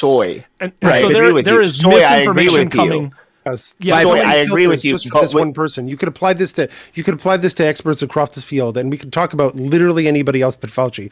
Okay, and there's a bunch of filters that hit whatever someone's saying, and make it not quite get to you properly. Yeah, or their intent, or their intent is not necessarily aligned with what's good for you. Yeah, Okay, but so the thing is every the day filter before is he's- their emotional beliefs generally, or whatever their ideology happens to be. This is where emotions come into play. We can move on to another topic, but so what encourages someone to discount expert opinion? There's actually some interesting psychological research about that. Where so I'll throw in corporal punishment and spanking children, which is rampant in the United States. There was a study showing that basically you can get a bunch of child development experts sharing information to the general public, saying, "Hey, don't hit your children." And the American Academy of Pediatrics also has that statement. The American Psychological Association also has that statement. And yet still about, 70-80% of Americans still endorse are okay with spanking or hitting children. And so what is that filter there? Like, what's not getting through? Speaking of children, on the opposite end of that spectrum, can we talk about participation trophies and how they have led everybody in the fucking world thinking that they've won something? Participation trophies are the literal outcome of not smacking your kids enough. Like, that is literally. No, that's not true. That's an inaccurate statement. Like, please back that up. Yeah, no. Participation trophies come from the belief that self-esteem is the most important thing, and it kind of is. But somehow that translated into building self-esteem means making your kid win all the time, and it's actually kind of the opposite. Right, and the kids are now not prepared to lose at all. Like we just saw happen to Danabo. There's an entire chat full of 300 people sewing out like crazy because he's saying that they're small streamers, and like I said, like a fucking objective truth that everybody could be able to see. Like it's insane. Of course, like the real. I mean, I don't really want to touch on the beating your kids thing. Like you shouldn't beat your kids, but like some kids do deserve to be bullied. No kids are different. Exactly. See, like you are literally anti. Like no. Wait, hold on. Wait. This is where it deviates. This is where it deviates. It's literally going to go into like you're going to have this study that shows a broad swath of things, and I'm going to talk about my specific experience. And there's absolutely nothing that you can do to get me to change my mind about my specific experience. Because just say you want to hit children. Just say you can't. I don't want to hit Corey, children. I don't want to hit children. But I think that like if I wasn't hit as much as I was hit, I would have been a much worse person. Corey. No. Corey. Stop it. That's what makes it Hold great. my hand up. French. And she got her hand out. So yeah, there you go. Miruti, go. Thank you. Corey, you can't deny the fact that, and I don't have data to back this up. I'm not a psychiatrist. I'm not a psychologist. I was a kid that got the beat out of her every now and then, appropriately so, I would say, and never once got handed a participation trophy. You have to believe that there is some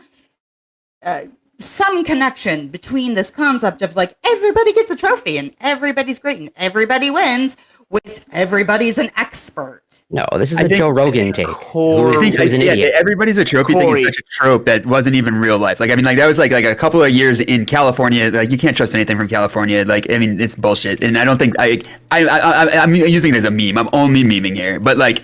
In all seriousness, though, like I think that like society has changed to a place that like it is being much softer at the way that we handle kids, and that's probably good overall. But like I don't think that there's a room to say that there's not academic at least interest in studying what's Corey, out. I want to take a step back. Hold on. Is there any? Are you serious? Did you equate this man saying that there are some instances where it'd be okay for children to be spanked to you just like to hit children? Yeah, absolutely. There's literally no, why do you think the American Academy of Pediatrics has that statement? Like, you can just, a simple Google search. What is the... Why do you think the American Psychological Association... Hello, here's the question I got for you. As a part of your study, and the American whatever fucking society it is that you're fucking referencing. Academy of Pediatrics? Shut up when I'm getting to the fucking root of the question. How many fucking children did they beat as a part of this study to find out? Guaranteed the answer is fucking zero. You know why? CTV? Because the ethics committee will approve hitting children. Opinion about beating children will approve hitting children in a study. Child. Tell me, how can I trust that? You are making that point for me. There are no good studies because no ethics committee will approve, hitting children. They say, hey, we can just your opinion about beating children when you never beat a child. You can't unless you beat children in the Okay. Soyato, and I think the only... First of all, I just want to say I'm going to announce the winner of the debate right now, North Countryman, because of the outfit. So, Soyato, Miruti, and Have Baked Takes. So, I actually can communicate this to you, CTV, in a way that you will understand. You would not study radiation by voluntarily exposing people to radiation. We do this by disasters, by accidents, where we have exposed people to radiation, and we try to make a projection based on that. Sometimes it's right, sometimes it's wrong, very rarely, but sometimes it is wrong. And so we do have to take these unethical instances and draw conclusions based on those bodies of evidence. It doesn't mean that we have a control. In fact, you couldn't have a control. How do you reverse time and unbeat the kid? You can't unring a bell. You can't unbeat your ass for being a dumb streamer. And so you couldn't really draw that conclusion. You can only guess. So here's the question that I got for you. What's a beat? You're beating your child. What's a beat? It's not beating your kid to spank them. How fucking dare you? Are literally... Listen. What's a beat? BEAT. Better education and training. All right? You should be beating your fucking kid every single day until they become an adult. They require better education and training every fucking day. As much as I agree with you, CTV, don't cloud the point. I'm sorry. French. Hello. Miruti, and after that, Have Baked. You.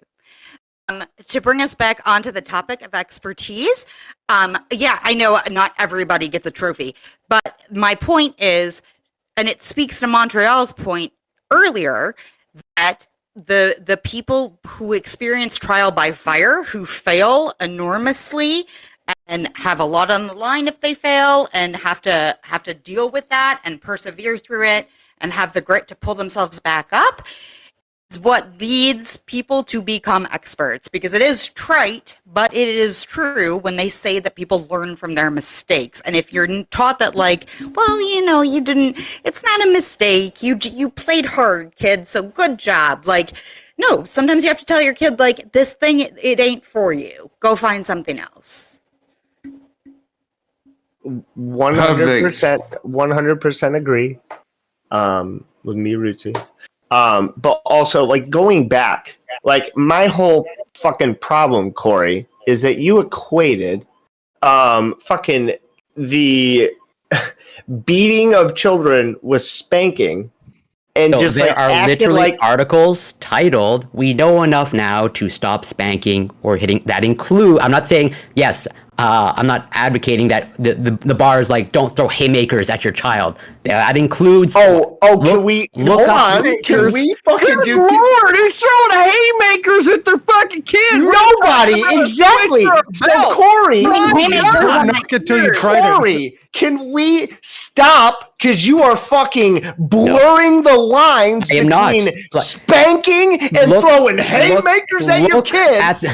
Look Jesus at the Christ, American I'm as red as Montreal Academy of players' background Pediatrics. right now. Are you Why do you kidding? think, like, again, like, you're to my point that you have no idea what expertise is. There's a reason why the American Academy of Pediatrics has a statement on spanking, okay? They've never There's a beaten reason. a child, so Hey, how can hey, they be an CTV, expert? how do they figure out Calm that smoking down, is bad for you? expert people. How did- Hey, how dude, did they how many figure out- people fucking?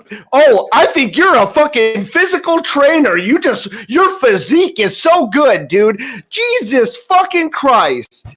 Good God one. damn it, Corey. So CTV. Fuck you. You're a fucking expert on everything. How did aren't you, How did we pal? figure out that God smoking is damn, bad for you? dude. How did we figure out smoking is bad for you? Cigarette smoking. Did we give healthy people cigarettes? No. It was through longitudinal data. Okay, we didn't run I'm this not control group. arguing that. Jesus fucking Sorry, my Christ. parents made me smoke as a punishment. Yeah, dude, So- he handed me a whole carton of cigarettes, told me smoke the whole fucking thing, Johnny. You're Like, all just stop. speaking My to my mother was- point Jesus of like fucking you all Christ, think Corey. your child development Grow efforts, up. like Grow up. Get I'm out of the in fucking alignment Okay, with okay, the okay. American Academy of Okay, okay, okay. Pediatrics. you are living in. Shut up! French. Okay. Who wants to talk?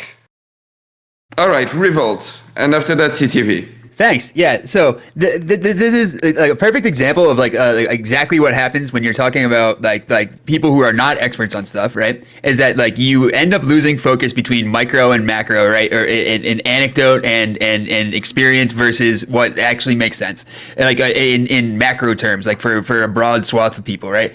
Obviously, hitting kids is bad. My point was not that anybody should hit their kids. The point was that when I was a teenager, getting in fights and getting beat up by people when I was doing fucking stupid shit actually helped me. But like, I don't think it's a good prescription, right? So, this is the point. Like I'm not an expert on psychological fucking development of children by any means. I don't know what the study says or anything else. What I was getting at when I was talking like in a somewhat academic sense is that like I wonder what the outcomes to society are because nothing is free. Like if you stop hitting, like if you were using a discipline, like you know what I mean, and you stop using that discipline, like that now, like what happens? The kid's happier, but like is society better? I don't know. It might be interesting to learn. All right. This is what happens, okay? Whenever you have someone talking about, actually, this is what happens whenever you're losing an argument about beating children, right? And then you shift over, right? So what was it you shifted over to again? Anybody? What was it we shifted? Unicorn dicks. I don't know what the fuck you shifted over to because you were losing the argument about beating your fucking kid so fucking bad, right? Corey, please I answer the don't know how question. you can have a study Corey. talking about how beating your children Corey, is bad answer when the nobody question. in the study has even beat a fucking kid. I'll tell Corey, you this: answer the question. whatever CTV was, the opposite is the right one. May I ask? I want to what phrase. the question? Sorry. Sorry. Sorry. I want to phrase to Montreal player. Thank you. Okay, all right. Here's the thing about beating your kids. You don't beat kids in a vacuum. Okay. Because they'll die. They'll die in the vacuum. It's really hard. There's no Look, hold on. vacuum. And I'll tell you why. This is actually what I was talking about before. So the expert advice: don't beat your kids. Beating your kids is bad. Not beating your kids, better outcomes. Okay, across the board. The thing is that but beating your kids or what? Sorry, beating your kids. If you use spanking or a smack or whatever as discipline sometimes, okay, unless you've mastered the system, okay, to not do that in terms of responsibilizing, turning things into having consistent consequences, doing I know what it is in French, but coming back to the kid and contextualizing what's happened and stuff like that. Maybe you don't have the mores or you don't have the mores to not beat your kids. It's just it's what you've learned, and you have to build the supporting structures. But the experts are telling me don't beat your kids. But if I just don't beat them and let them run rampant because I don't even have the technique to not to do the discipline without beating, then you're not doing them any favors. The expert advice is technically correct, okay, but when applied to you, it's wrong if you don't have the tools to do the alternatives, and that's why I feel like even if a lot of parents would be like, well, that's what I do because I don't know any better, and I don't have time to take fucking classes, all right, and no one's showed me how to fucking parent in a way, okay, that's done this way, and you experts certainly aren't going to take responsibility for my kids, whether I do or don't beat them. So I'm just gonna kind of be here and kind of do what I know, And it's important to point out here too, right, that a lot of those parents that are in that situation look at it like, if I don't beat my fucking kid, then what's going to end up happening is the system is going to beat them by putting them in prison, right, for committing crimes, right? Yeah, so that's a leap. That's a leap. Hold on, CTV.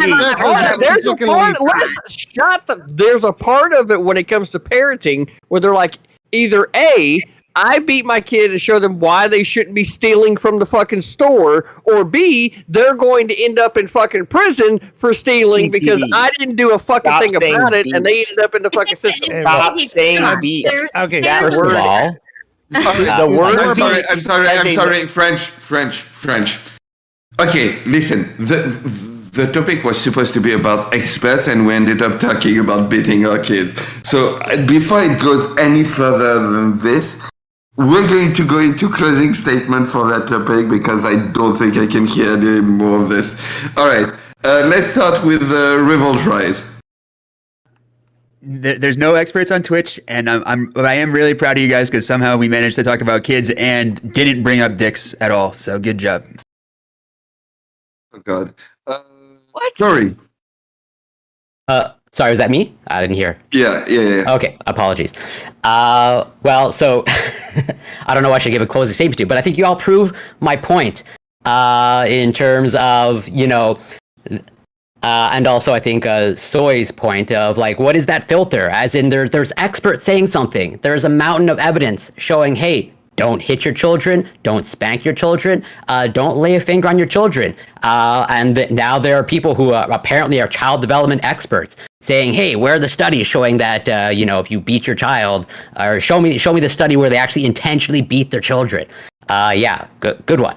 So yes, in terms of experts, it's really hard to determine what an expert is. And even when experts are saying something, there appears to be some sort of filter on this panel that doesn't allow the expert opinions and knowledge and evidence to come through. I don't know what that is, but it's super interesting to me. All right, Monkey Player. Well, yeah, anyways, that's it. What the experts give us prescriptions, this is me going through exactly what it said.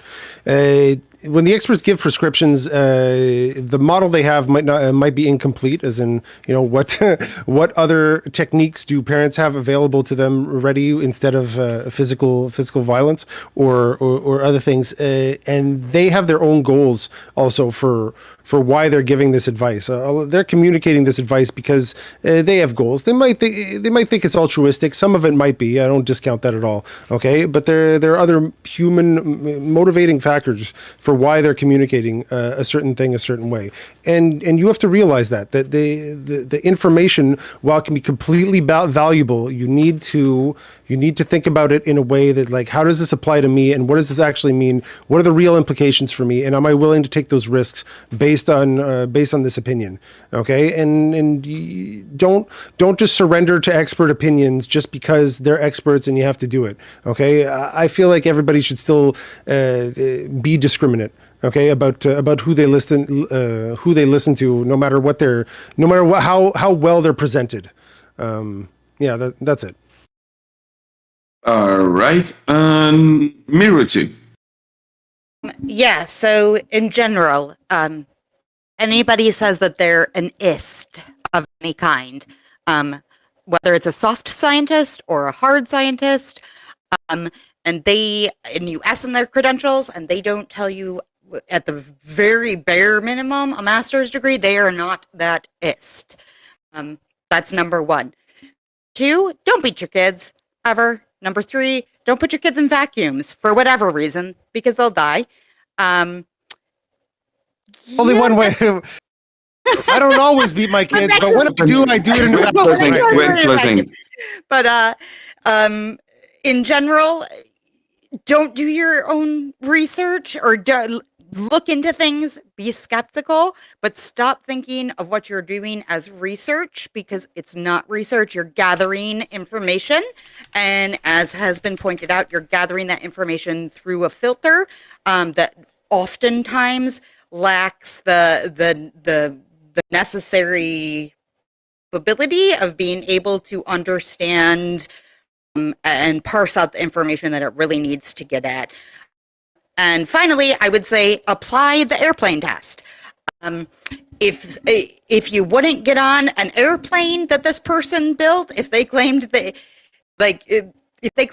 were an airplane mechanic, would you just get on an airplane because they called themselves that on Twitch? And no. So don't listen to them if they call themselves a psychologist. Don't listen to them if they call themselves a lawyer. Don't listen to us. We're failures. We fucking suck. All right, North Countryman. Don't be afraid of failure.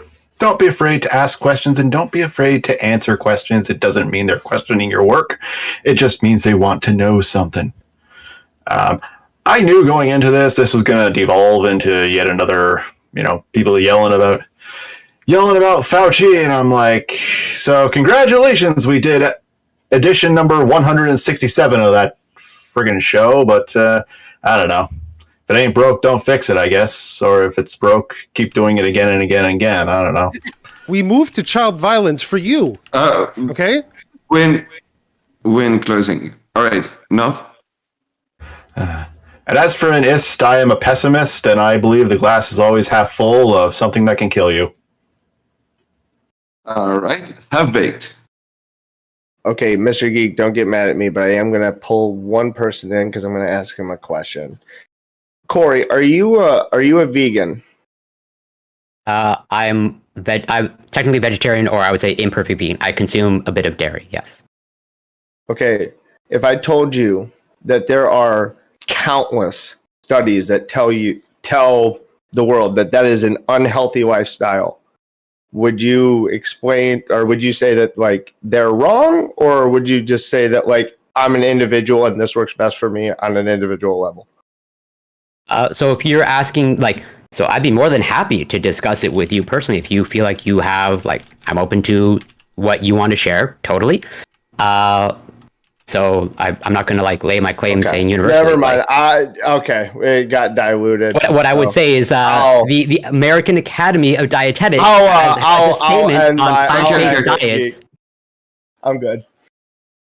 Okay. Sorry, I lost track. Who didn't go? Sorry, and CTV. Okay, sorry. All right. So I loved Half-Baked Takes channeling a know-nothing Jackson Hinkle style argument. Really great closing, representative of the team. We should absolutely be skeptically minded, but we can't use our skepticism or the motivation of experts, like questioning their motivation, as a way of excusing a hasty conclusion. Look at the evidence, not just do your own research, but actually look at the field, consider multiple viewpoints, find people you trust on the subject, and use their help to find a really thoroughly vetted conclusion. Another point on closings, the precautionary principle is a garbage way to make decisions. We will absolutely miss out on gigantic opportunity costs if we use precautionary principle to override evidence and question people. And I see it in politics so much. I'm so tired of oh, developers are so evil. We can't build housing because someone might make money. I hate it. Stop it.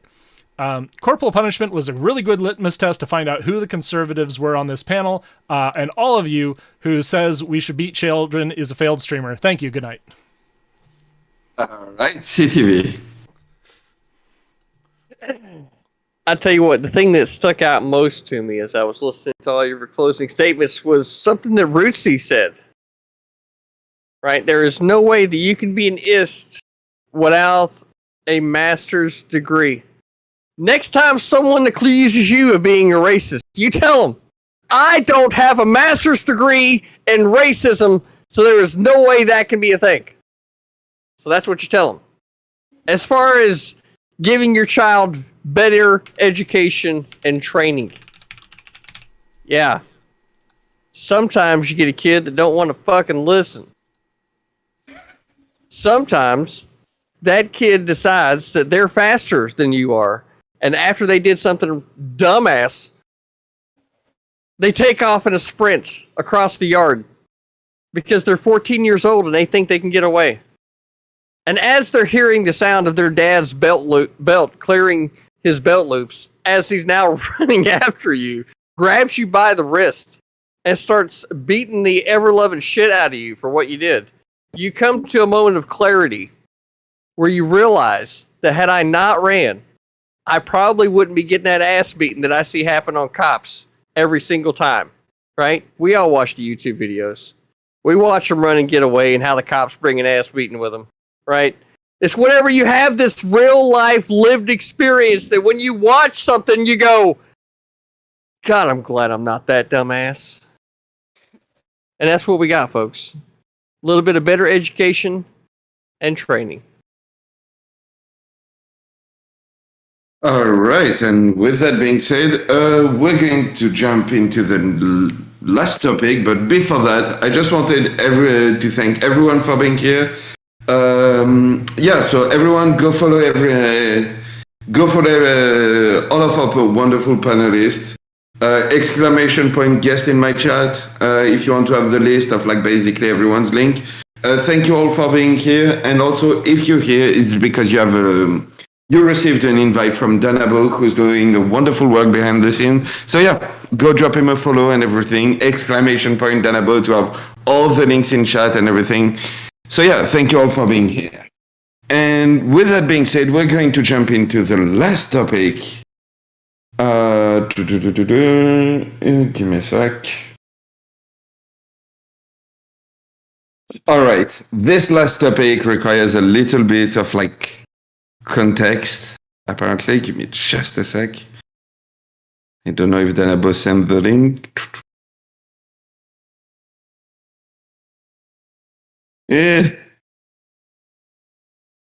Sorry, I have to do everything with one screen, so it's a little bit, and me doesn't work. Awesome.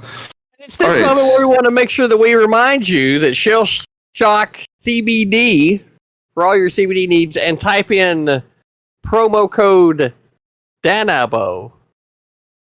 How's that spelled, CTV? How's that spelled? Danabo. So DANABO. Danabo. All right. Available everywhere in the United States. Okay. I can't get it everywhere. Danabo. Okay. So I will ask everyone in the panel to check the group. Basically, I just posted a picture.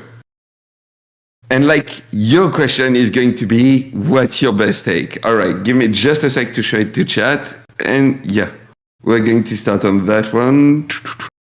But don't worry, it's TOS safe. I think your take on this won't be. This is going to be fucking. This is a great topic. Thank you, Geek.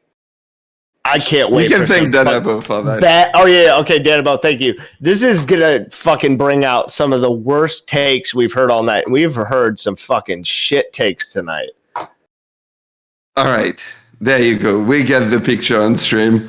So yeah, let's see what are your takes on this. So what do you think is the best, basically? All right, let's start with Miruti.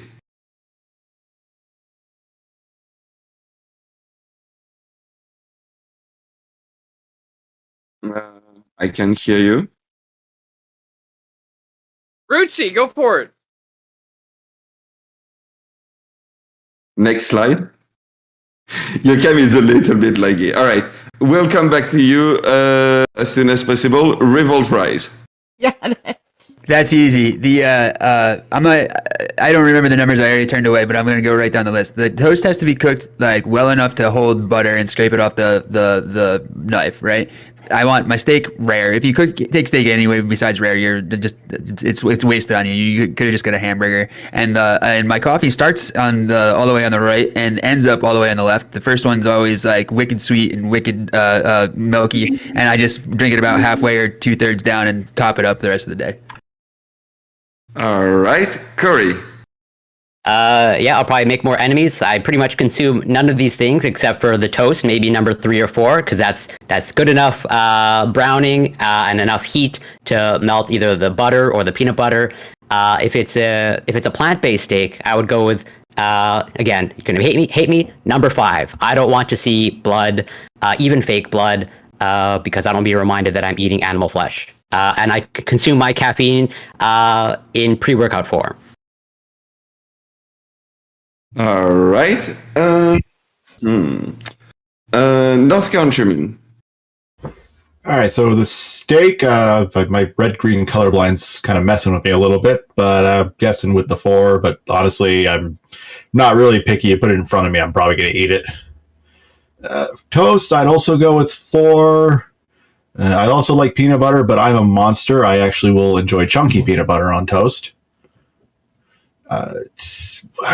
Is that coffee? I think.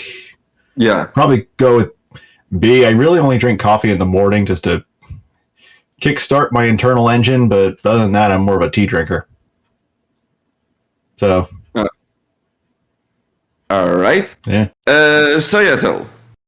All right, so easy one for me. If it's real meat, number 2. If it's fake meat, number 2, because it needs to be warm and not dried out. So, Corey, I'm sorry. I love fake meat, and it's better when it is not dry as, like, chickpeas that have been left out in the sun. For toast, number 3 or 4, probably number 3. And for coffee, yeah, I got a little bit of a sweet tooth, and we burn our coffee here in Seattle, so I'll take a D or E. I'm a 4-shot sugar-free vanilla latte. That's me. I'll take my soy milk with that 4 squirt sugar-free latte. All right, Montreal player. All right. As far as the meat goes, I think I'm a 2. Probably whatever, basic take. I'm probably a 2 on the toast as well. I like fresh bread, okay, and I just wanted a little cook. So I mean, I like it the way so I could sop up basically egg yolk. All right, that's really the only reason I have bread. I know, whatever, and make sandwiches maybe. So it's just like it's number 2 for me. And for the coffee, honestly, F. Okay, F, and I'll tell you why. Okay, I drink decaf now. Okay, and even before I didn't. Okay, the only way I take coffee is like super thick, like 35% cream in it. That's it. Okay, and it turns that color. All right, it's just a little bit of 35% super fatty cream. That's the gold. That's gold for me. All right, but even on decaf. So that's it. 2-2-F for me. All right. Who didn't go? You can see it now. All right, Miruti. Okay, first of all, what kind of sick fuck drinks decaf coffee? Just no. For the I'm steak, gonna respond. No, not yet. It's my opening statement, and it's objectively true that you're a sick fuck if you drink decaf coffee. For the steak, you go with a 0. I want that bitch still alive when you bring it to me. For the toast, you go with a 6 because I'm weird. And for the coffee, you go with A because if you're drinking something that is the shade of your cum, it is no longer coffee. Story. Yeah, I've never heard it described as shade of cum. All right, have big takes. All right, so good point. It should be like a 0 or a 1 on your steak. If you're not eating it that way, I don't understand why you're ordering steak. For the toast, 4. I mean, 3 or 4. That might be the centrist in me, but like, goddamn, I don't know how anybody could eat on the ends of toast like that. Because one is just bread, the other is like a fucking chalk, I imagine. And then back in my army days, I drank like black coffee. But now, I'm going E. I don't know. F looks like just cream dumped into a fucking cup, but give me a good amount of like cream. Make it an enjoyable experience. It was always like tough to get down when it was black. So I'm gonna go E for coffee. All right, and CTV. I don't drink coffee. Okay, but if you did have to drink coffee, would it be the color of your cum? What does that say about your cum? Okay. Right? Opening statements, folks. It's mocha flavored. CTV. I don't drink coffee. You know why I don't drink coffee? You know why I don't drink coffee? Why? Because it fucking tastes like coffee! That's why I don't drink coffee. Now, steak?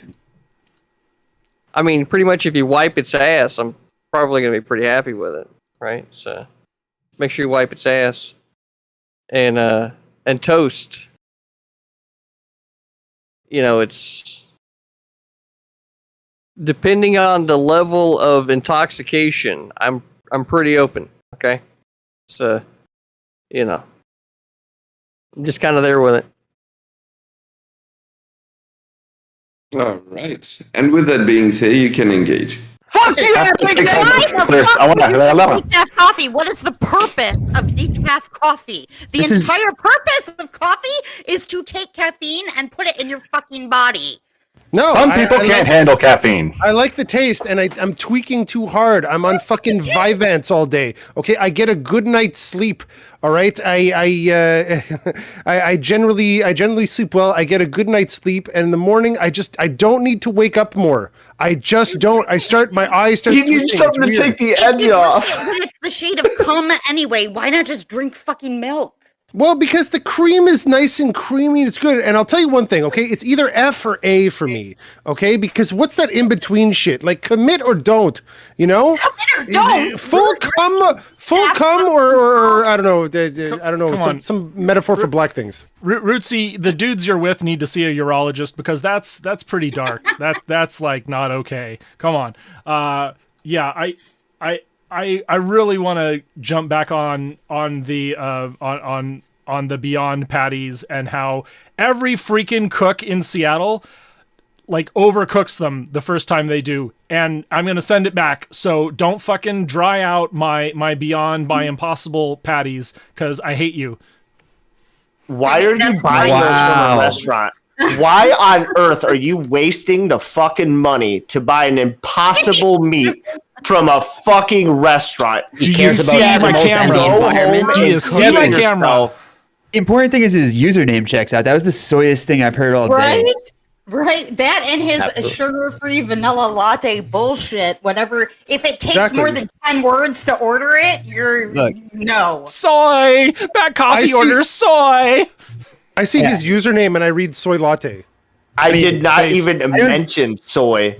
I don't even Yeah, know. What I didn't soy even means. fucking touch it. I assume soy means like lib soccer mom or something, right? Like I don't know what a soy is supposed to be, but whatever it is, it oozes off of you when you say things like you burned my Impossible Meat Burger. Like, okay, Karen. And here's 5 words to describe my coffee. So I thought your name was like a play at like cuck-servative or like being edgy going the other way. And you just all you admitted is like, no, I fucking love it. Possible meat. Come on, dog. Bring it. Come on. Bring just it. as good. I got Just a lot of Dude, things to say about this. just cook it home. Why? Why you're not? gonna get it. It's not Are just you that, going like, to why tell are me you I eating- can't spend my money? It's my money. It's my money. I need to spend it. Yeah, Wait, first of all, sorry, spending money is good for the are you- economy. Are you a vegetarian? You're right. I'm sorry, everybody. you I just do want more ordered money it in the because it economy. tastes good. Okay, to answer that question, I am trying to reduce my meat intake. I know that as I approach my Increased 50s, mine. it's going to be a problem. Like too much red meat's going to kill me one day. It has killed all of my family because we're all German, and like all that. So yeah, I will switch, and I know that these Impossible and Beyond patties do have too much fats in them, so that they're not good for me either. So I'm like exploring other options, and just like being more creative, eating a salad instead of a burger once in a while. That's what you got to do.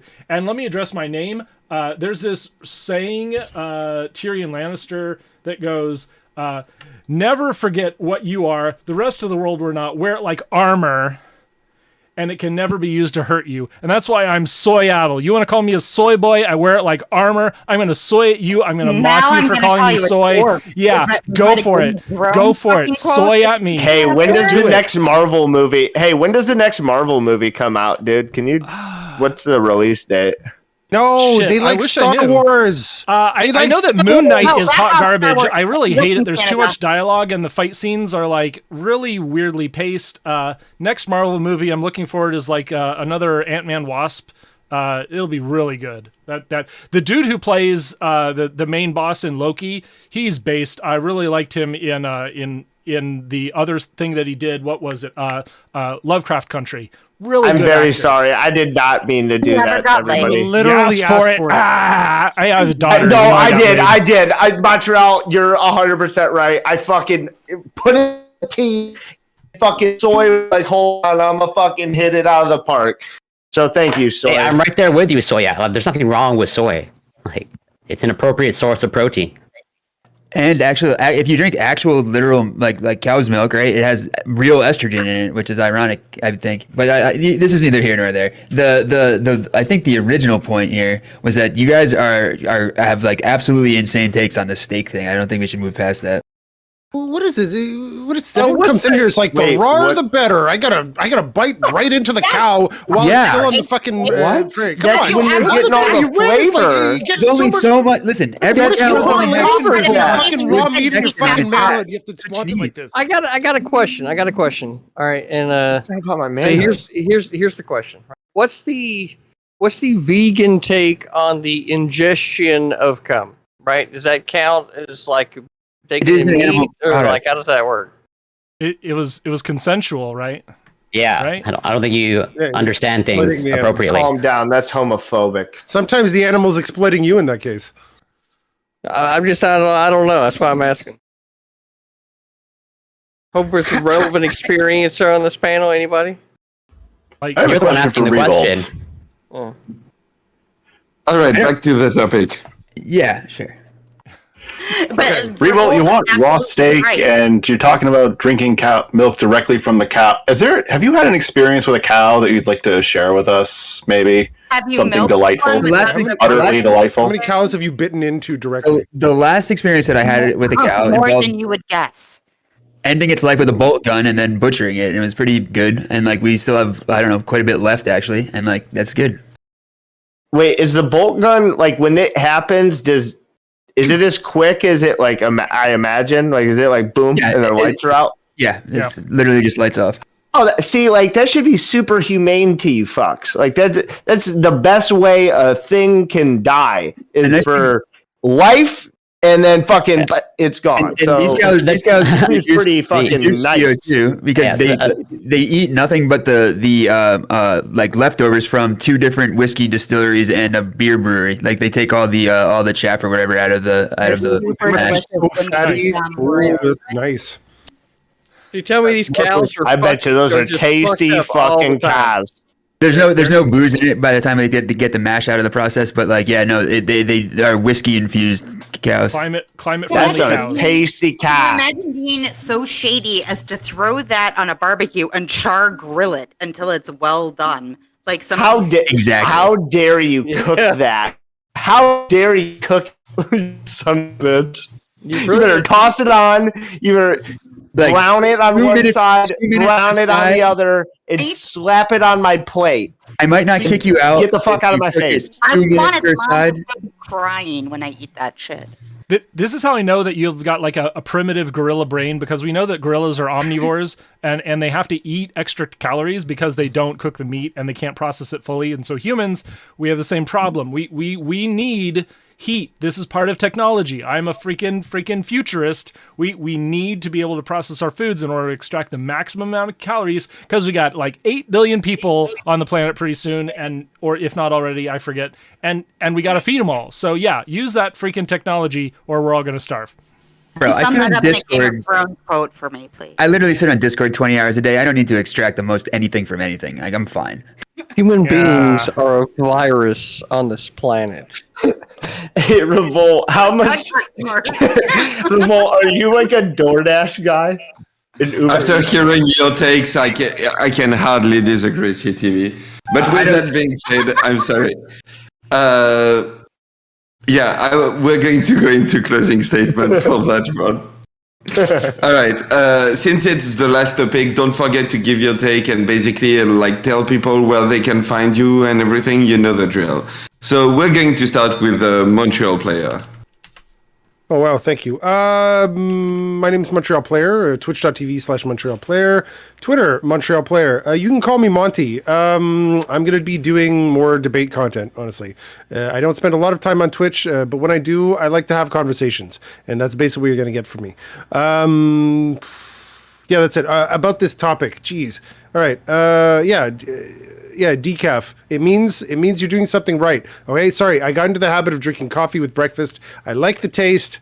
Okay, it's just it's like comfort food to me, but I don't need the caffeine anymore. All right, I've got so many other things going on. I can't wake up anymore. All right, there's nothing wrong with that. Stop judging me.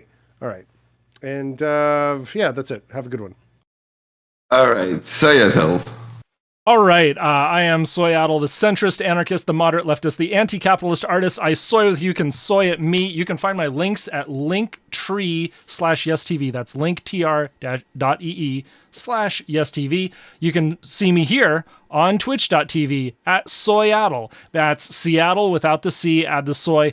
In real life, I work in video games. I love to do streaming ever since I figured out that we really needed to do streaming to make games relevant again. And so I love this industry. I want to be a professional streamer someday, and I'm working like hell to build my own home studio and do stuff like this.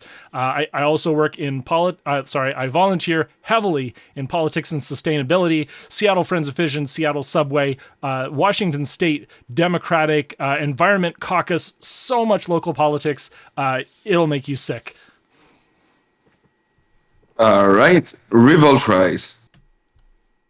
I'm Revolt Rise. I'm the only one with sensible takes on steak. And you can find me on Twitter at FroenHendrix. I have lots of spicy takes, lots of content there from all over the spectrum. Usually things about anything that you can think of. If it goes fast, gets hot, or makes a loud noise, like I'm interested in it, and I post about it. Other than that, I think that's it for today. Thank you, guys. All right, North Countryman. You can find me at Twitch. We're doing outros, right? Outro Twitch. Twitch.tv/North Countryman. Twitter is the same thing. YouTube, when I get that going. Actually, it's technically up. That's also the same thing. I'm hoping to get back into streaming, and if I do, it's going to be Mondays, like around 3 p.m.-ish Eastern Standard Time. Just don't want to burn out again. As you can tell, I'm not really a blood sports competitive guy. I just like I'm more of a calm, bring things down, understand it. But, I like doing these things because there's lovely people you get to meet. I like Revolt. Revolt was, when I got affiliate, Revolt was one of my 3 viewers, and I always appreciate that. Carl, I followed on Twitter like 5 minutes ago.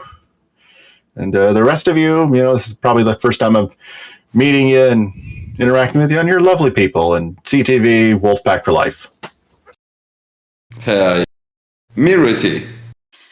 Yeah, I'll judge the fuck out of you if you drink decaf coffee. You deserve to be judged. I will also judge the fuck out of you if you eat meat that is any color other than red. No, you're wrong. You're objectively wrong, and you deserve to be judged. I'm the Rootsy. You can find me at twitch.tv/me buy my book, make Bezos the richest man in the world again, because he gets 75% of all the profits, so I really need you guys to buy it. Thank you for having me, Mr. Geek. And that's it. Don't drink decaf coffee. It's gross. All right. Have big takes. So, we beat the horse to death on the food thing, so I'll leave it. I'm Todd from Half Baked Takes. You can find me on YouTube, Twitch, and Twitter at Todd from Half Baked Takes. So, thank you again, Mr. Geek. Thank you, Hippy Dippy crew, Danabo, wherever you are in the rafters somewhere. Don't drop an elbow on me. And Mr. Geek and CTV, thank you for hosting. Panelists, you were all lovely. I apologize if I was an asshole at any point. It's all love. It's all fun. Have a good night.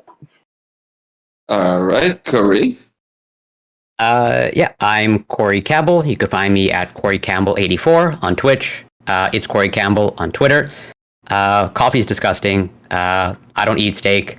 And I barely eat toast. But I want to say kudos to you, Soyaddle, for switching to more plant-based alternatives. Keep it up. I'd encourage everyone else to do the same. And I want to thank everyone here on the panel. I want to thank Danabo for reaching out, for having me on the panel. Super grateful to be here. And yeah, that's it. All right. And don't hit your children. Good one to end on. CTV. Well, What did you think ending. of the show? You know what? We're not ending on don't beat your children.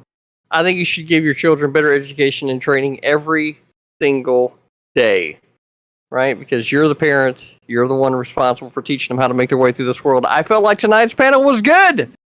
Felt like it was good. I feel like we had a good amount of memes, lots of laughter, had by all. Of course, now the only opinion that really matters on anything is Mr. Geek's, of course, right? Is that true? I don't know. Maybe, probably. Yeah. So, there's that. And we're all here because of Mr. Dylan Burns, who has yet to get that beautiful Hippy Dippy Championship belt draped across CTV's shoulder, right? He's going to continue catching shit about that until it's there.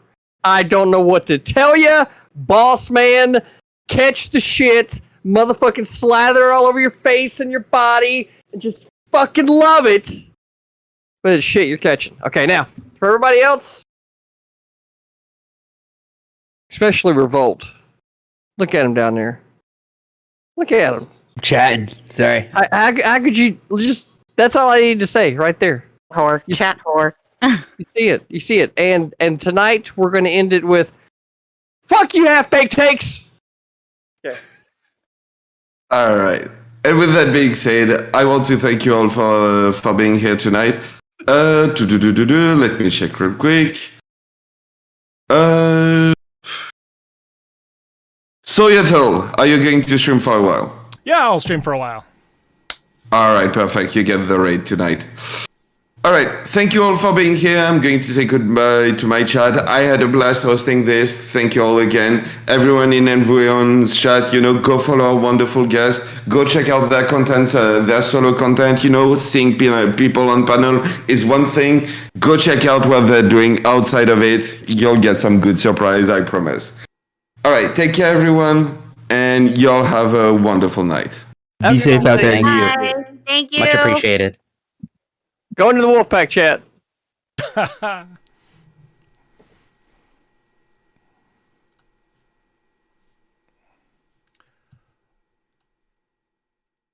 All right, here we go. We're gonna get a raid. What's going on? Warm yourselves up because it's getting hot in here.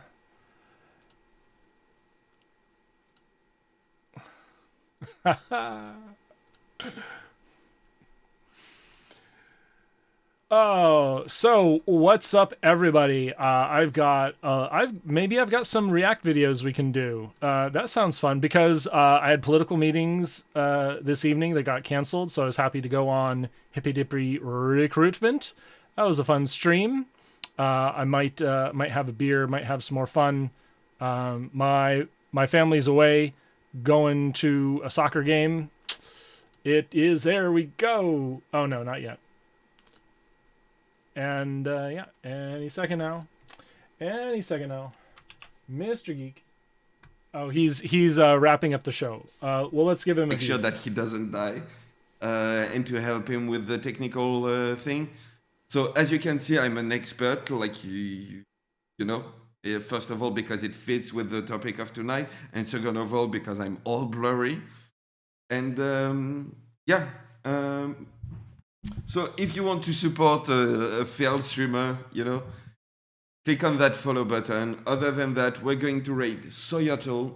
After that, I will probably go live again. Either because I'm going to clean and if you want to shoot the shit in chat and everything, feel free to do so. And also because I want to watch Chad Logic going hard on Danabo. That's going to be fun. All right. Take care, people. Thank you for being here, and y'all have a wonderful. All right, so here comes the raid. All right, so here comes the raid. Thank you for the follows. They're coming already. Who do we got?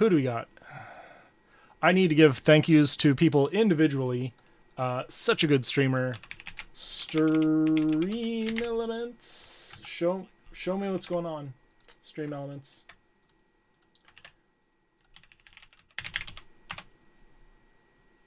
And I will say, it logged me out. How's it going, everyone? Thanks for stopping in. Again, I am Soyatel, the centrist anarchist, moderate leftist, anti-capitalist artist.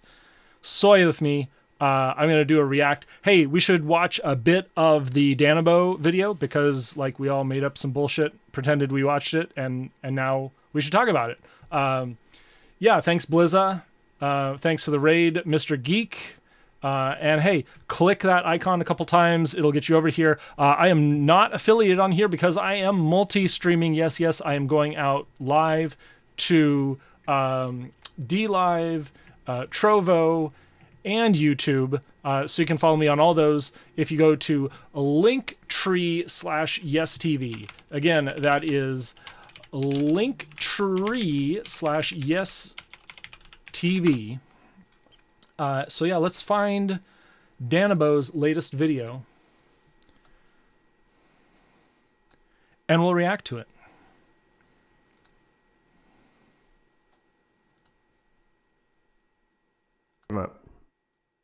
I'm having a giggle. Alright, you're a failed streamer. Rhizome, you're a failed streamer. What the fuck is he on about? Being a small streamer, you are fucking wrong. You are totally wrong, and you got no idea what you're talking about. Okay? Thanks Fuck for the follow. I Follow love what you do. But don't fucking MLDR11. speak to me about drama that you don't know anything about. Get the fuck out of here with that shit. Okay? Or don't go on panels and talk about it. Okay? If you're gonna talk about it, at least do the fucking due diligence, do the research. Okay? Fuck me. This is so annoying. This is so funny, right? Yeah. Man, and not bully them out of the space. I'm not gonna extend the olive branch. You know, okay, you know why this is so funny, right? IRI and Chud Logic come in a minute and start arguing about how they're shitting on small streamers and shitting on small streamers are bad. They are both tiny streamers. Ooh. No one knows who you are, Chud. No one knows who you are. I'm really important. You're not important. Nobody knows who you are. Nobody knows who you are, Chud. You're both tiny streamers in a big pond. You're absolutely nothing. Nobody knows about you. Our space is irrelevant. We're like 0.000000005% of the Twitch space. We've got such a tiny community. I don't know where this inflated sense of ego comes from, that once you get 100, 200 viewers, you can start giving recommendations to people with 5 to 10 viewers, like you know what the fuck you're doing. You don't know what the fuck you're doing, otherwise you would be in the thousands. You've got a couple of hundred viewers. He's paying his you rent. can barely make a minimum wage. You're fucking living on McDonald's and DoorDash every night. You sleep in the one fucking bedroom apartment. Your bed is behind most of you. Like, you've got one bedroom. Most streamers, you've got one bedroom, and it's your office, and it's your kitchen. Your bedroom is your office and your kitchen. That's you enough. Can't afford fucking. That's fine. We don't need to. You can't afford a haircut. Oh, hey, good call out. Thanks, PieProd. Wonderful OG follower mod has just noted. We have hit 400 Twitch followers. Bam! Now I'm a big boy, aren't I? No, not really. But that's okay. Let's continue. Stop giving advice to people. None of you should be giving advice. If there's anybody I'm going to be taking advice on, it's not any of you 1 to 200 viewer streamers. Right? None of you. Which when somebody fucking burns it away. I would wonder saying, if why there's... even pay attention? I would wonder though Because if they there's drag like people's motivation. names into it. Oh God, it's Reactception. We're reacting to Danabo, reacting to Chud Logic. Is that really what we're doing? Oh God. Motivation for small content creators to actually like intentionally try to drama farm with larger content creators because they know that.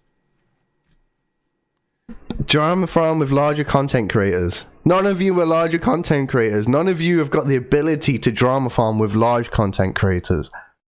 Okay, no, this is Danabo is wrong here. I'm sorry, because Stardust rocketed to partner. She did a great job engaging with other content creators, and that's something that I did not focus on at first. Like, I was like, I'm going to build my brand. I'm going to focus on good content. I'm just going to do my thing. And here I am, like, irrelevant. Your environment's something. People barely said my name when I gave them a follow. It's yeah. Stardust is definitely she's definitely going to hit partner. She has the numbers. She has the engagement. She is doing everything right when it comes to self-promotion. I don't know if that means I would necessarily do that as a profession. And let me tell you, it's really hard to give up the corporate job to do stuff like this. If you are in if you're an engineer for a programming firm, you're working for Microsoft, Amazon, Blizzard, etc., you're getting 6 figures, maybe starting with a 2 if you're really good. And who's going to give that up to have their income cut in 4, in 5? Like, you're going to be suffering for your art. And let's talk about that. This is art. It kind of matters that we're creating stuff, because the success that we have today will sustain us for decades. And the success we have working for a corporation, working for a programming firm, you will be lucky if you get much more than your salary. That's sort of like that, and that's the difference between being gig-based, being performance or art-based, and being product-based. When you are shooting code out your fingers. It sustains your employer, not yourself. I could change that on its head and like look at what Theo is doing with ping.gg. Shout out to my boy Theo, who is making a company. Just got great funding with Y Combinator 22. It is amazing to see this kind of success, but this is rare. Not many people are able to do stuff like this to make a great service. It's easier, let's be honest. It's easier to transition into media entertainment, into political streaming, into live streaming content and games. You just need a couple people, and then you need to put in the hours. But hey, I'm a failed streamer giving advice. Let's get back to Danabo, who's seen some successful streamers. Let's be honest. He's somewhat of an expert because he has been born witness to the success of the Twitch Politics platform.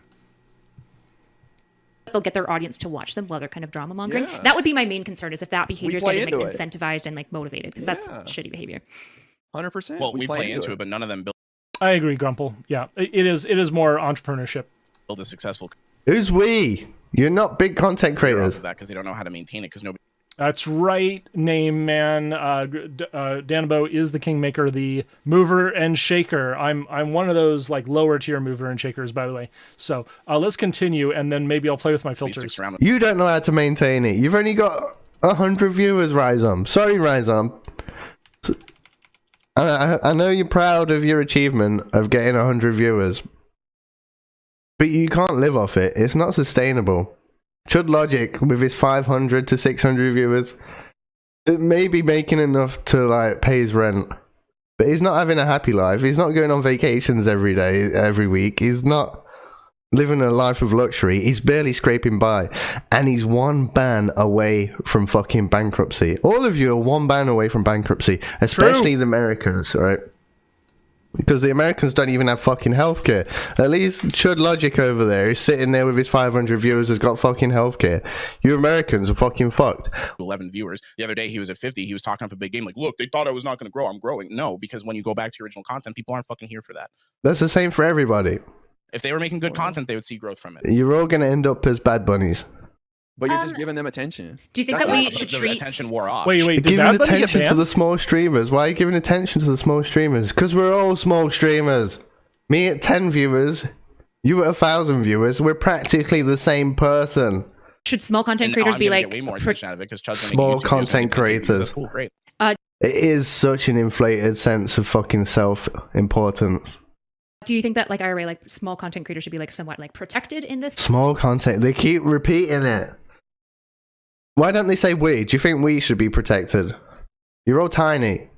Why are you so mad about it? You know what? Wait. First of all, What do I your care about? fucking pathetic. First of all, your fucking pathetic drama is so stupid. Who gives a fuck? You think I'm going to spend time Okay. studying that when we got Well, don't real fucking- shit going listen, on in this bro. world? I'm Okay, going to th- speak on whatever don't I want. fucking talk and your about it little then. Bitch-ass drama Don't fucking is talk first about on it the then. table. Why are you talking about it if you don't know what you're fucking talking about? Just go and fucking watch NPR and fuck off. What's your problem?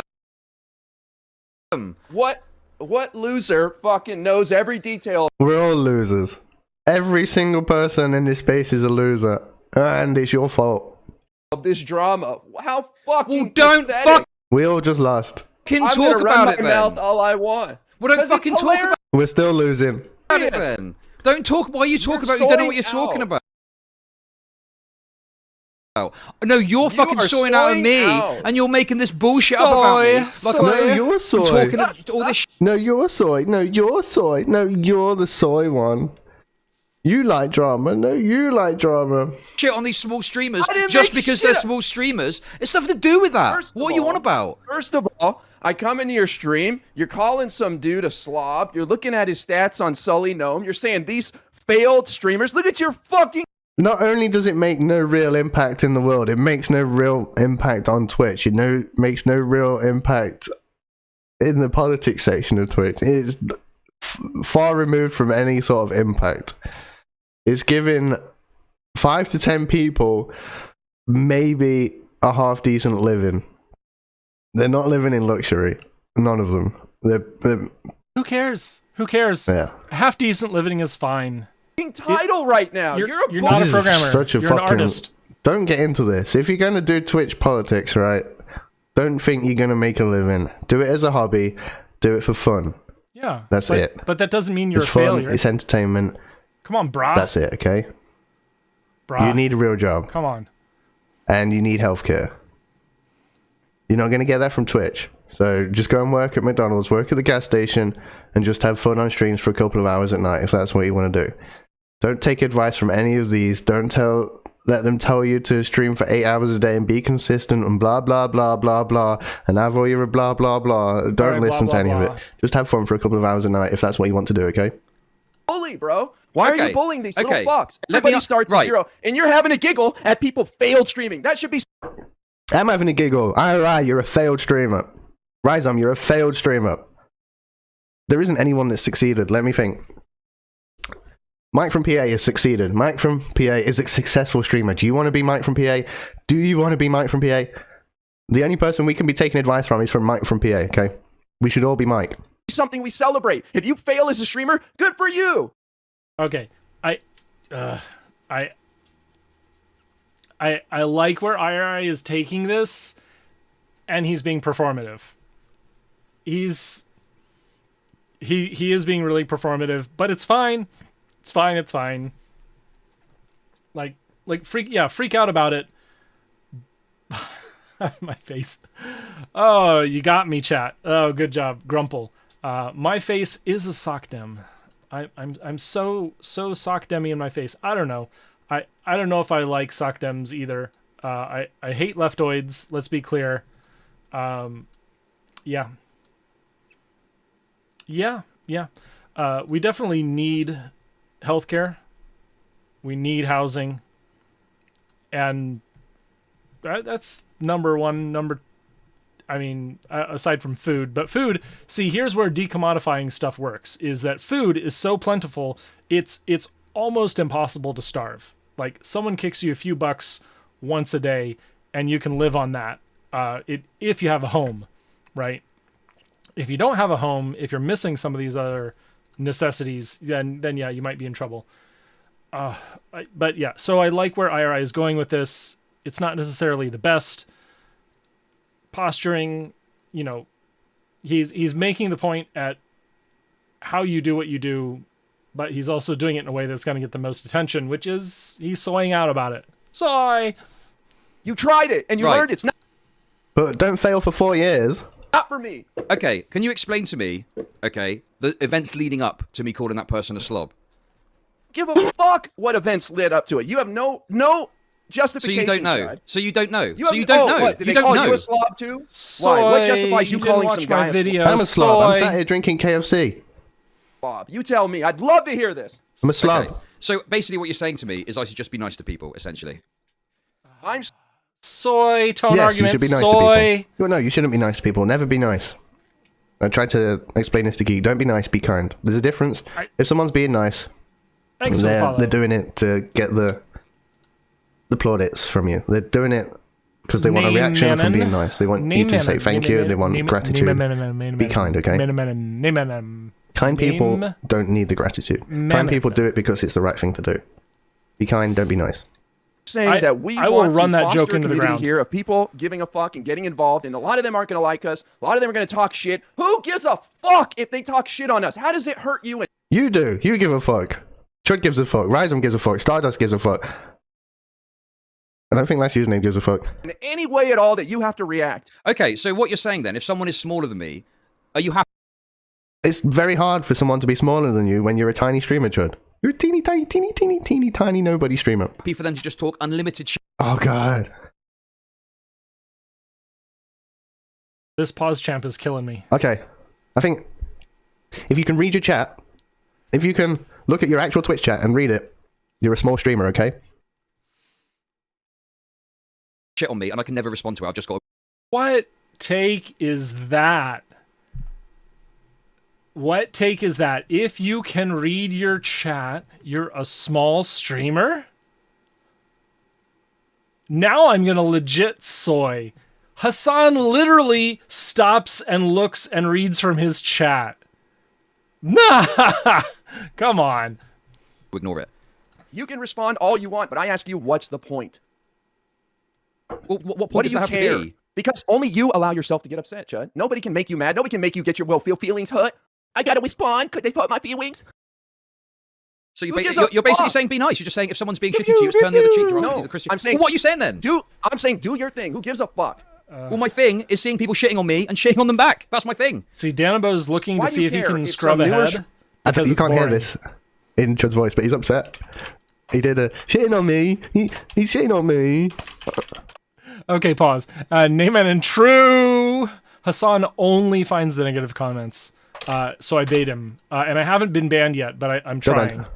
Oh. It was like a, Mummy, tell him he's shitting on me. Streamer is talking shit on you to their fucking 10 viewer audience. What does it matter to you? Why does it matter? They got 7 likes on a tweet. Why does it matter to you, Irai? It doesn't. You made up this drama for clicks.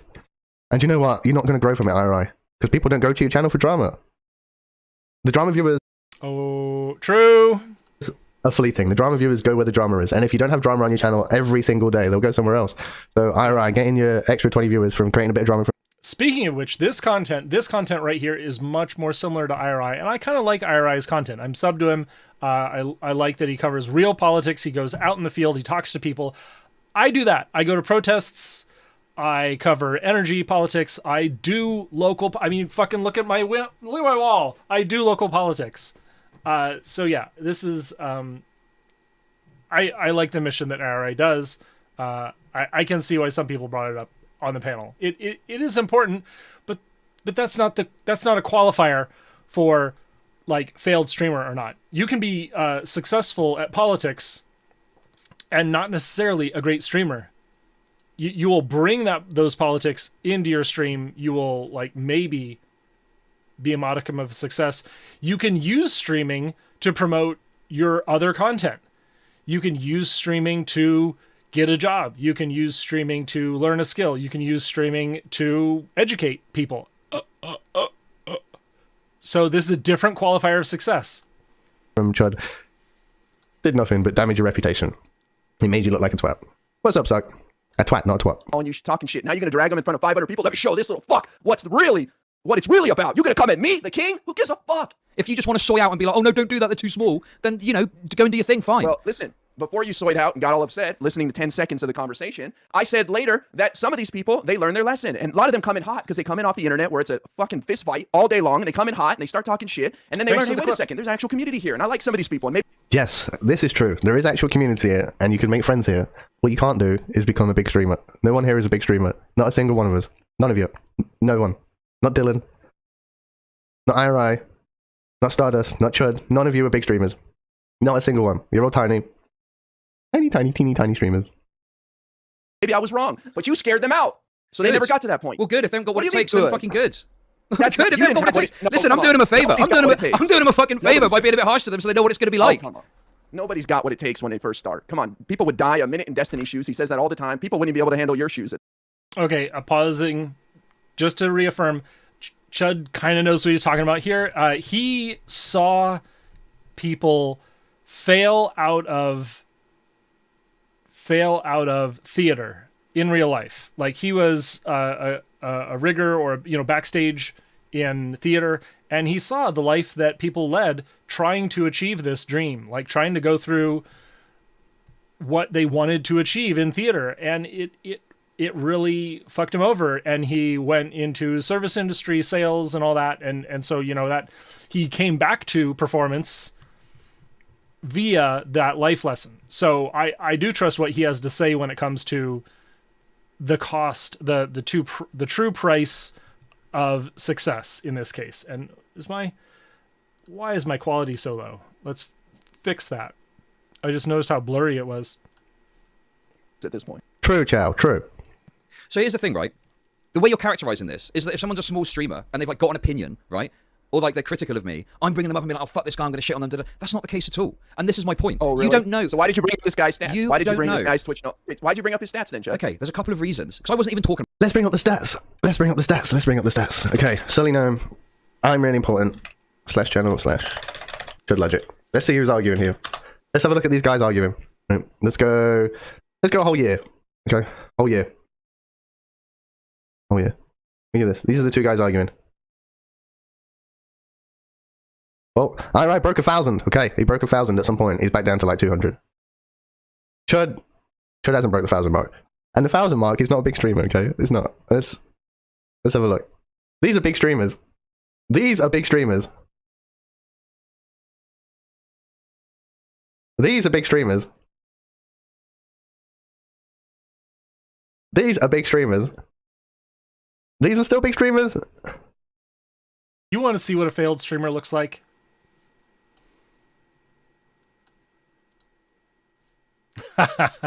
That's a year of streaming.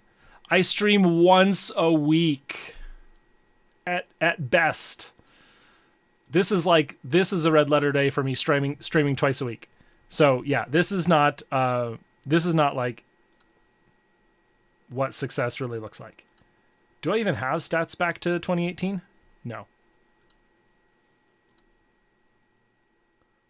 No, 2019. A little bit in 2020.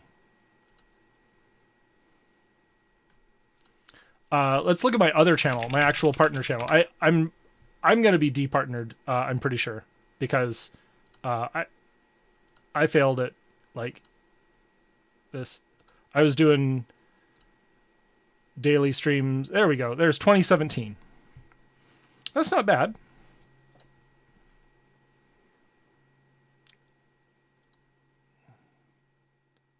Nope. That was it. 2017. That's when I got partner. That's it. Done.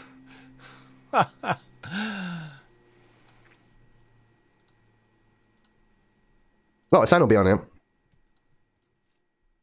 On my partner channel, I stream Screeps. Sorry, not partner. Affiliate channel. I did. I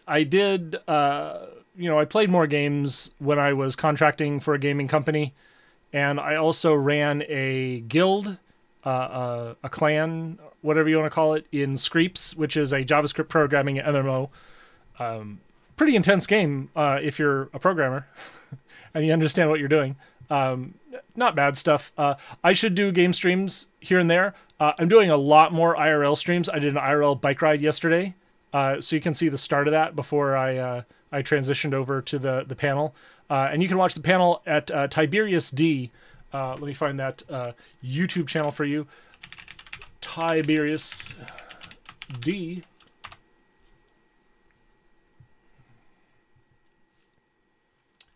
That's the wrong one.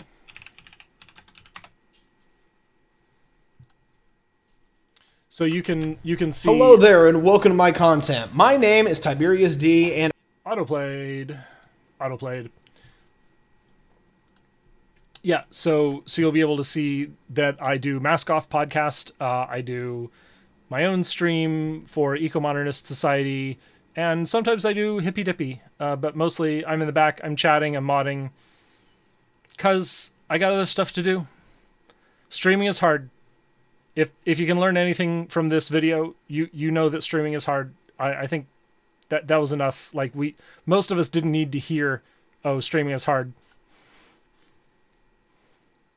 Asani's a big streamer. Yeah, look, he's 25k average, okay? He's a big streamer. I would say above 10k is a big streamer, okay? A moderate streamer. Yep. A big streamer is like 100k. But how many people are 100k? Jesus.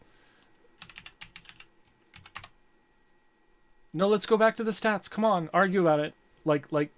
Check the facts. Check the facts.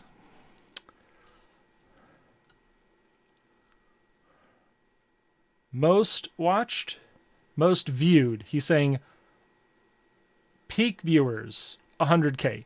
There's not 20 people who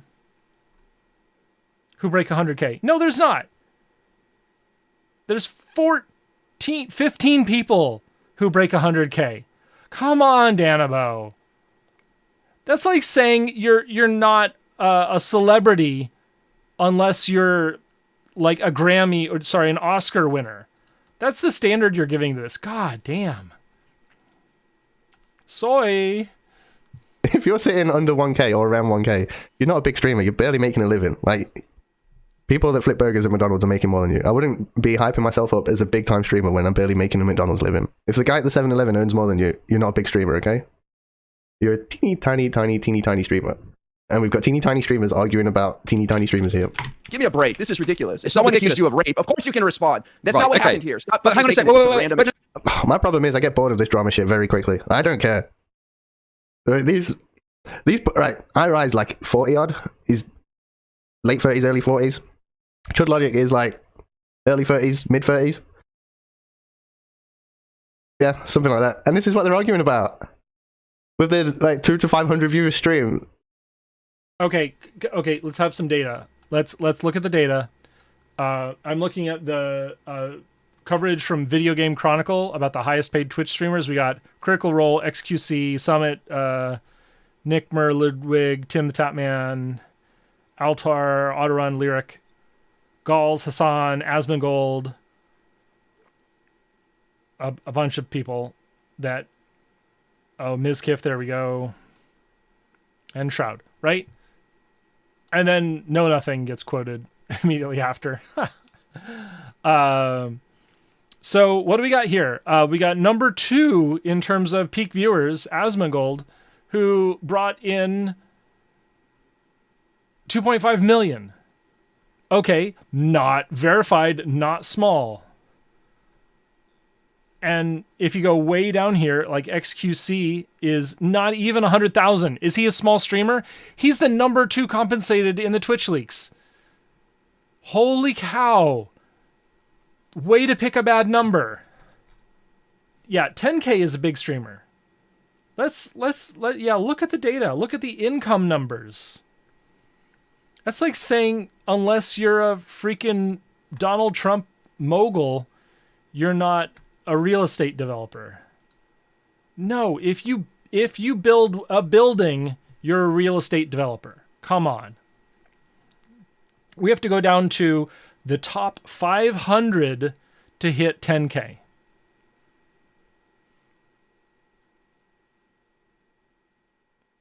Right? 10K peak views. 493.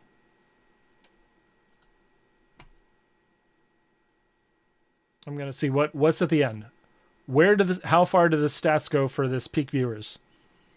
What's 1K look like?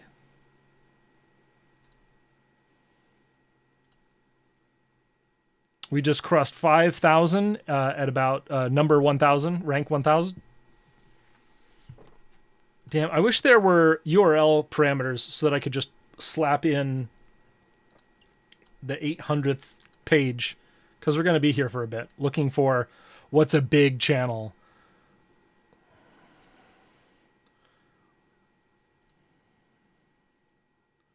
As well, I'm pretty sure that I've hit hundreds of viewers once in my streaming career. I had who is it? Someone who was doing crafts, 40K crafts has rated into me when they had hundreds of viewers. So I hit 100 viewers at one point. I like entice them to click that button twice, like 14, 12 of you have done. Okay, we're almost there. We're 3,600, 3,800, and we're at 1,500 peak viewers. So these are still good non-failed streamers. Come on, 1,000 viewers? Yeah, that's a good number. I heard that's what they got to at the end. Even 100 is not so bad. All right, I broke it. Too many requests. This is their life. Talk about the failed. So, okay, Grumple, the problem with comparing Twitch to terrestrial radio, number one, Twitch is much more reliable in terms of income than any other broadcast media. I could put something out that would get 10,000 views. In fact, I have. I hit 10,000 views on Periscope for some protests that I covered. I didn't get nothing. If I monetize, if I turn monetization on my channel, I'm sure that I could make $10 a month. Maybe a little more. I might even be able to get a partnership.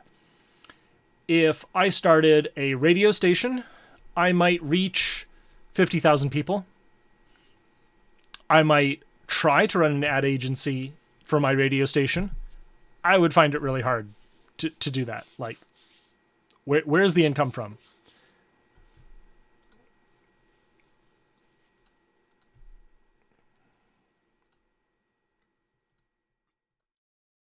Right, but we're not just talking people. We're talking like what is your actual reach, and I guess podcasts. Podcasts is a good analog to that.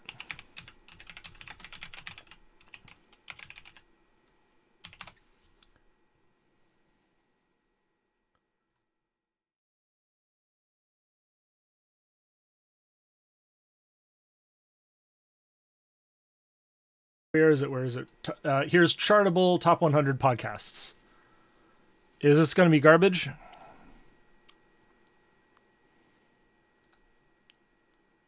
Ben Shapiro Show, number 3.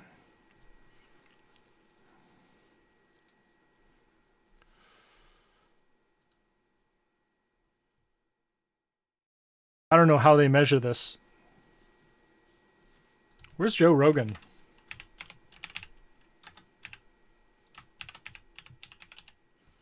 What kind of ripoff is this? No Joe Rogan?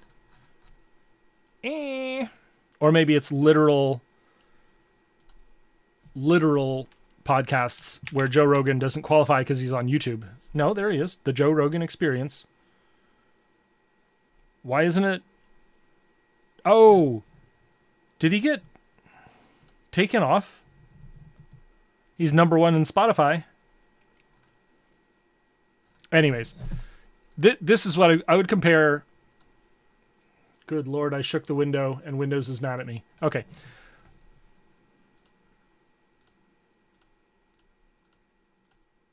There we go. Got my Windows back. Yeah, I'm a little sympathetic to that. And Streamer industrial complex. Now. Pause, champ. Lost my audience. Who are you giving life advice to? Yeah, I'm super cool. And why? Listen to me. I think I'm tired of this video. We've all failed, Let's okay? find a new one. No, wait. But the point there then is the fact that it's only got 5 likes is then irrelevant. So there must be some other factor by which you were judging when I've got an ability to respond, right? If there's anything you learn from this, well, there must be. You're focused. is streamers have a very inflated sense of ego.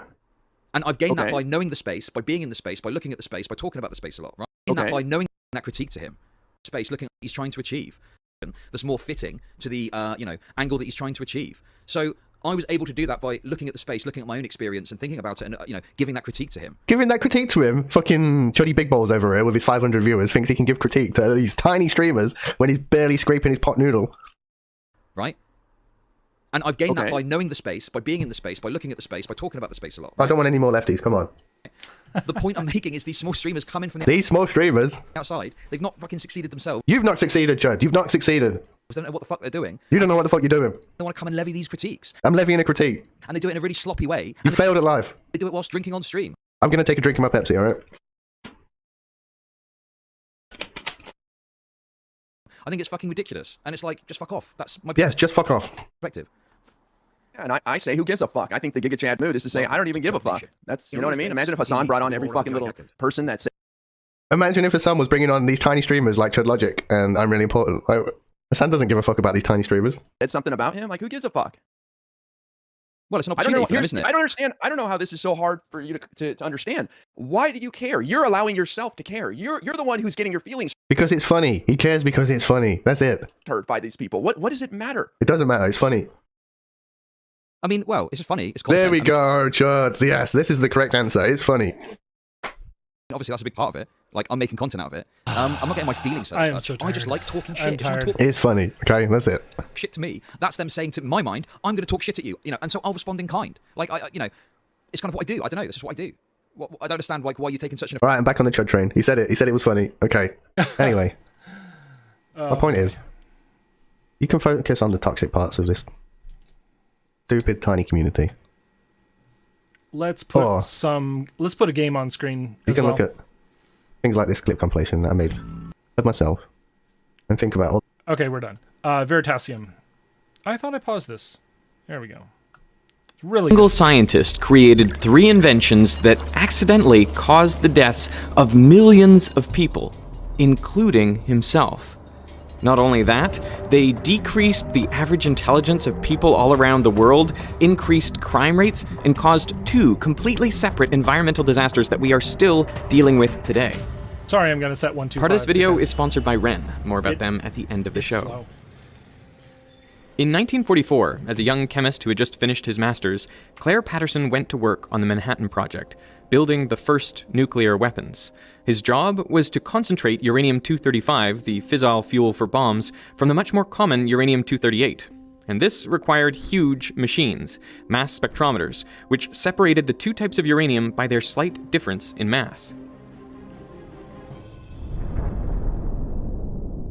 After the war, Patterson went back to grad school to get his PhD. He picked a research project that would take advantage of his experience with mass spectrometers, measuring the age of the Earth.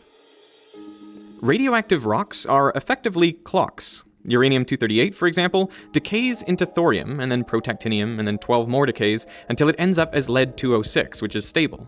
The rate of this decay is consistent and can be measured. It takes 4.5 billion years for half of a sample of U-238 to decay into lead-206. Patterson's PhD project was to determine the age of the Earth by measuring the ratio of uranium to lead in primordial rocks. But to calibrate his instrument, first he used zircon crystals whose ages were known. Zircon is ideal for this purpose because when it forms, it contains trace amounts of uranium, but absolutely no lead. And by so the way, any lead I'm that you later playing, find inside a Star zircon, Trek you know must be the Fleet product Command. of a uranium decay. I'm not sure who Patterson has a was promo tasked on with this. measuring the lead content, and another student, George Tilton, measured uranium. Tilton's uranium measurements were fine. They matched predictions. But Patterson's lead measurements were all over the place, and they were many, many times higher than they expected. We take George's uranium and my lead. Not right, Patterson. There was lead there that didn't belong there. So where was all this extra lead coming from? That mystery would take over the rest of Claire Patterson's life and bring him to the literal ends of the Earth. In 1908, a woman was driving across the Belle Isle Bridge in Detroit when her car stalled. A passing motorist stopped to help. In those days, cars needed to be hand-cranked to start.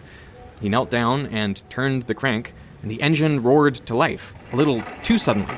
The man couldn't get out of the way, and the crank handle hit him in the face and broke his jaw. He died as a result of his injuries. His name was Byron Carter, and he was the founder of his own car company, so he was well connected in the Detroit auto scene. He counted among his close friends the founder of Cadillac, Henry Leland. Leland was so distraught over his friend's death that he resolved to eliminate hand cranks from his vehicles. Leland hired Charles Kettering to create a self-starting car, and by 1911, he had a working prototype. Hand cranking was difficult and dangerous, and best left to men. But a car that started itself changed everything. The world's first crankless car was the Cadillac Model 30. It was much more powerful than cars before it. It had a top speed of 45 miles per hour and 40 horsepower, double the Ford Model T. The Model 30 was a huge success for Cadillac, doubling the company's annual sales. But it had a problem. It was deafeningly loud.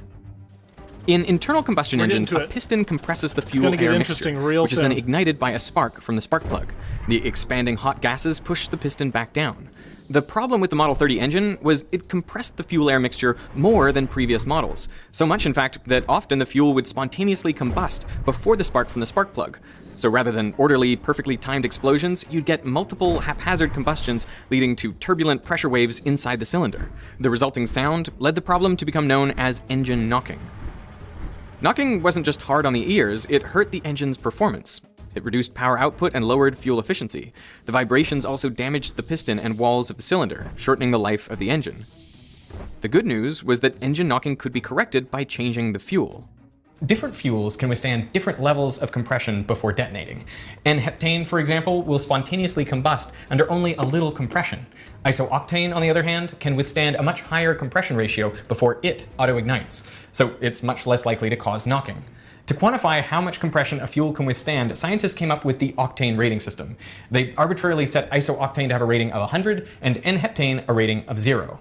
Now, real fuels aren't made up of only these two ingredients. They're a mix of lots of different hydrocarbons, but the octane rating tells you what mixture of octane and heptane gives equivalent performance. For example, 98 octane fuel can withstand the same compression as a mixture of 98% octane and 2% heptane. Now, I'm going to take a little bit of 98 octane fuel and put it in this piston, and when I compress it, nothing happens, which is exactly what you'd expect. This fuel can withstand a lot of compression. Diesel has an octane rating of 20, so it acts like a mixture of 20% isooctane and 80% N-heptane. If I put a little bit of diesel in there, let's see what happens with the same compression ratio.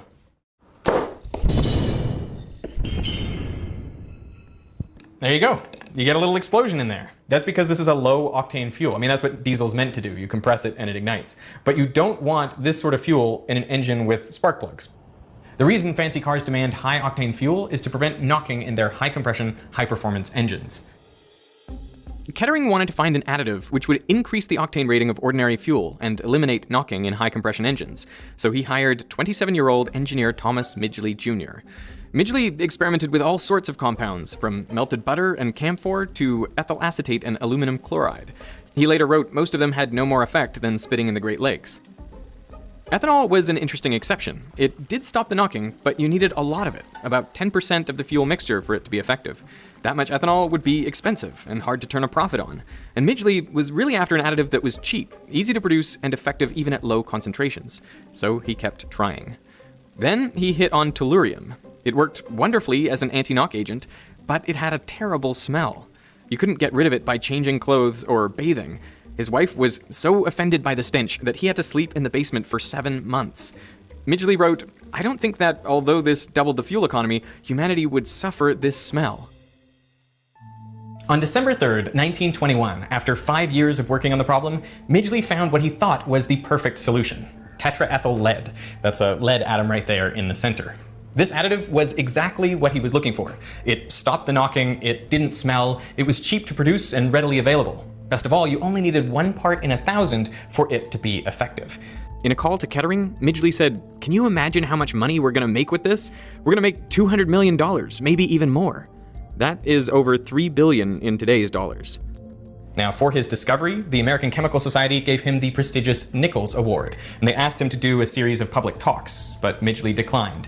He and Kettering patented the process for making tetraethyl lead, and they called their new additive ethyl. Perhaps so it might be confused with another common additive, ethyl alcohol. They made no mention of lead. Then they teamed up with 3 of America's largest corporations, General Motors, DuPont, and Standard Oil of New Jersey, to form the Ethyl Corporation. Their marketing was brilliant.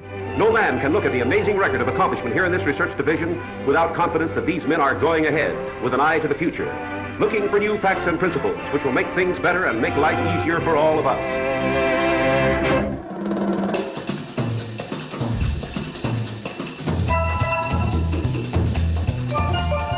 At the 1923 Indianapolis 500, the top 3 finishers all used ethyl, and the demand for leaded gasoline took off. To keep up, Ethyl Corporation had to build a new chemical plant in New Jersey, but the project began terribly. Within 2 months of operating, dozens of workers fell ill with lead poisoning. 5 of them died. To address the public outcry, Midgley held a press conference, and there he poured tetraethyl lead onto his hands, and he inhaled it for a full minute. He claimed he could do this daily without harm. But Midgley knew the dangers. The reason he had turned down the public talks was because he spent much of 1923 in Florida, where he himself was recovering from lead poisoning. Oops. He didn't go anywhere near his company's product if he could help it. Lead is dangerous even in small doses. It mimics calcium in our bodies, so there's no efficient way to get rid of it. And like calcium, lead can be stored in bones for years, meaning it can continue to poison the body long after the initial exposure. The organ most sensitive to lead is the brain. Lead breaks down the myelin sheath around axons and prevents the release of neurotransmitters. That's why common symptoms of lead poisoning are headaches, memory loss, and tingling in the hands and feet. And children are particularly susceptible. Lead exposure can cause permanent learning disorders and behavioral problems. And the dangers of lead had been known for hundreds of years. Already in 1786, Benjamin Franklin remarked that lead had been used for far too long, considering its known toxicity. You will observe with concern how long a useful truth may be known and exist before it is generally received and practiced on. He would have been aghast to learn that nearly 150 years later, scientists planned to add lead to fuel. Doctors and public health officials from MIT, Harvard, Yale, and the US Health Service wrote to Midgley and warned them against producing tetraethyl lead. They called lead a creeping and malicious poison and a serious menace to public health. Their concerns were dismissed. This model shows how just the right amount of fluid containing tetraethyl lead and dye is added to the gasoline. No one doubted that a lot of lead was bad for you, but how much harm could a little lead do? By the 1950s, millions of motorists globally were burning lead in their cars and releasing it into the air. Some of that lead ended up on Claire Patterson's zircon samples, preventing him from determining their age. In 1952, he moved to Caltech, where he built a new lab from scratch. Suspicious of environmental contamination, he tore the electrical cables out of the walls to remove the lead solder. He cleaned the floors and benches daily with ammonia and made sure that air was always being blown out of the lab. To go inside, you had to wear a plastic bunny suit. Patterson basically invented the clean room. Inside that room, he turned his attention to the oldest rocks in the solar system, meteorites. All the original rocks on Earth had long since been destroyed by tectonic activity. But meteorites come from asteroids, which formed around the same time as Earth. They have just been drifting through space until they entered the Earth's atmosphere. So the best way to measure the age of the Earth was to measure the age of meteorites. Patterson measured 5 meteorites, each with 3 different radiometric dating techniques, and he found they were all 4.55 billion years old. That number is within 0.15% of the currently accepted value for the age of the Earth. Before Patterson's experiment, people thought the Earth was 1 billion years younger. So Patterson had done it. He measured the age of the Earth, but he wasn't done getting rid of lead contaminants. Public concern about lead exposure had continued to grow. But President of Standard Oil Frank Howard pushed back, saying, "We do not feel justified in giving up what has come to the industry like a gift from heaven on the possibility that a hazard may be involved in it." Scientists funded by the Ethyl Corporation claimed that lead was a natural part of our environment, and therefore not harmful to people. But Patterson wondered, just how natural is the lead in our environment? And he had just the skills to find out. He began by measuring lead in the oceans. If it were natural, he expected the concentration of lead to be the same regardless of depth. But if lead pollution had increased recently, it would be more concentrated near the surface. He took samples in the Pacific and Atlantic Oceans down to a depth of 4 kilometers. And sure enough, lead concentrations were nearly 10 times higher near the surface. Lead pollution was clearly recent, but when exactly had it occurred?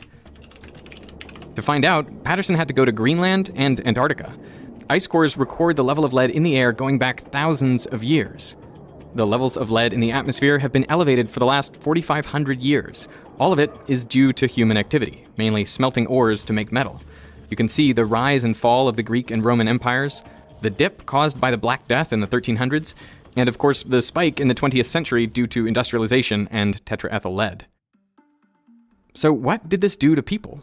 Well, Patterson looked at the lead levels in the teeth and bones of recently deceased Americans, and for comparison, he measured the lead in bones and teeth of Peruvian and Egyptian mummies. Since they lived over 1,600 years ago, they would have been exposed to much less lead in their lifetimes. He expected to find modern Americans had about 100 times as much lead in their bones, but results showed it was closer to a factor of 1,000. 20th century Americans had 1,000 times more lead in their bones than their ancestors. Studies of baby teeth revealed that even lead exposure well below the level considered safe resulted in delayed learning, decreased IQ, and increased behavioral problems.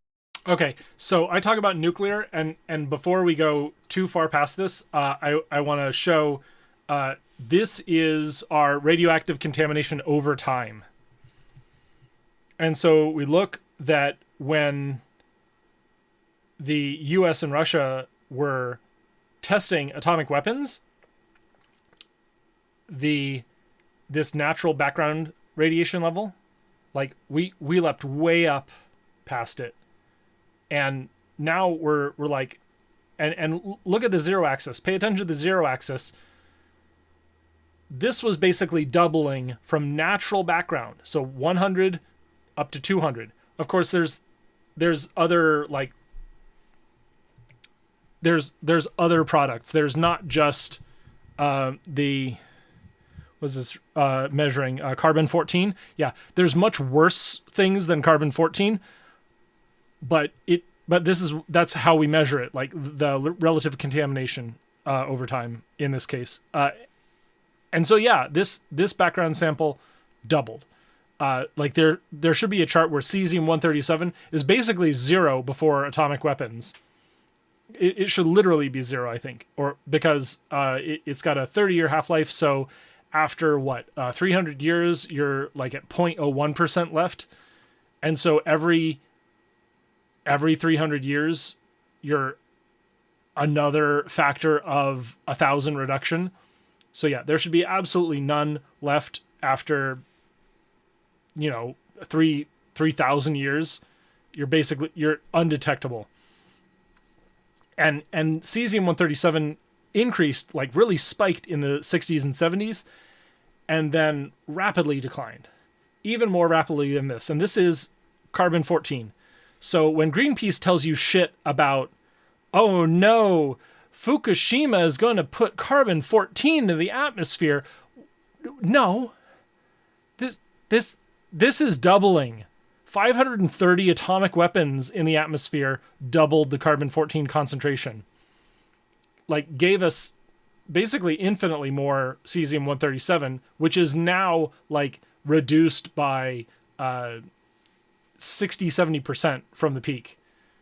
So yeah, this historic, like this comparison of historic lead contamination to radioactive contamination, definitely something to think about, to pay attention to that. And there's a broad consensus on the part of everybody except the lead industry and its spokesman that lead is extremely toxic at extremely low doses. A follow-up study showed that those with higher levels of lead in their baby teeth were many times more likely to fail out of high school. As a result of studies like these, the CDC's guidelines for the acceptable level of lead in children's blood dropped from 60 micrograms per deciliter down to 3.5. And as far as we know today, there is no safe level of lead. Globally, lead is believed to be responsible for nearly 2/3 of all unexplained intellectual disability. According to a study published in 2022, more than half of the current US population, that's 170 million people, were exposed to high levels of lead in early childhood. Those born between 1951 and 1980 are disproportionately affected. The authors estimate that in aggregate, lead caused a loss of more than 800 million IQ points. The world is less intelligent today because of leaded gasoline. But there are even more troubling correlations. The US saw a steady rise in crime from the 1970s to the 1990s. Then it abruptly declined. This graph looks eerily similar to a plot of preschool blood lead levels, just offset by 20 years. The obvious question is, did kids who were exposed to higher levels of lead grow up to commit more crimes than they otherwise would have? You might think this is just a spurious correlation, but the same pattern appears in many countries, including Britain, Canada, and Australia. And we know there's a causal connection between lead exposure and antisocial or violent behavior. A study of 340 teenagers found that those who were arrested were 4 times as likely to have elevated lead in their bones than similar demographic controls who didn't have run-ins with the law. Now, this doesn't mean that lead is responsible for all of the increase in crime, but it's very likely responsible for some of it. Now, it's tough to estimate the precise death toll of lead. One of its lesser-known effects is a hardening of the arteries, leading to increased cardiovascular disease. A study from 2018 found lead was likely responsible for 250,000 heart disease deaths per year in the US. Assuming a constant rate over the past century, that amounts to 25 million deaths in the US alone. Globally, the figure may approach 100 million. Most of those deaths are due to Midgley's decision to put lead in gasoline, a substance he knew firsthand was toxic, but he did it anyway to maximize profits. And the problem is not over. Current estimates of deaths caused by lead range from 500 to 900,000 per year. A 2020 UNICEF report warns that 1 in 3 children globally, that's over 800 million children, have blood lead levels at or above 5 micrograms per deciliter. A lot of this lead now comes from batteries and industrial processes, but some is still due to Midgley's invention. Now, after Midgley's success with ethyl, he was put in charge of another engineering project. GM wasn't just making cars, but also household appliances. And fridges had a problem. The 2 most common gases used as refrigerants were methyl formate and sulfur dioxide. One is highly toxic, the other is flammable. Midgley was tasked with creating a safer alternative, and in 1928 he developed a non-toxic and non-flammable refrigerant, dichloro-difluoromethane. GM called this new product Freon, and to demonstrate Freon's safety, during the unveiling at the American Chemical Society, Midgley inhaled a lungful of this gas and blew out a candle. In the following decades, CFCs like Freon became very popular and were used as solvents and aerosols. The problem is CFCs are light and stable. When released into the atmosphere, they climb up into the stratosphere, where they can remain for 50 to 100 years. But if a CFC molecule is hit by an ultraviolet photon of just the right energy, it breaks apart, releasing a chlorine atom. And this chlorine atom can then react with ozone, breaking it apart into chlorine monoxide and oxygen gas.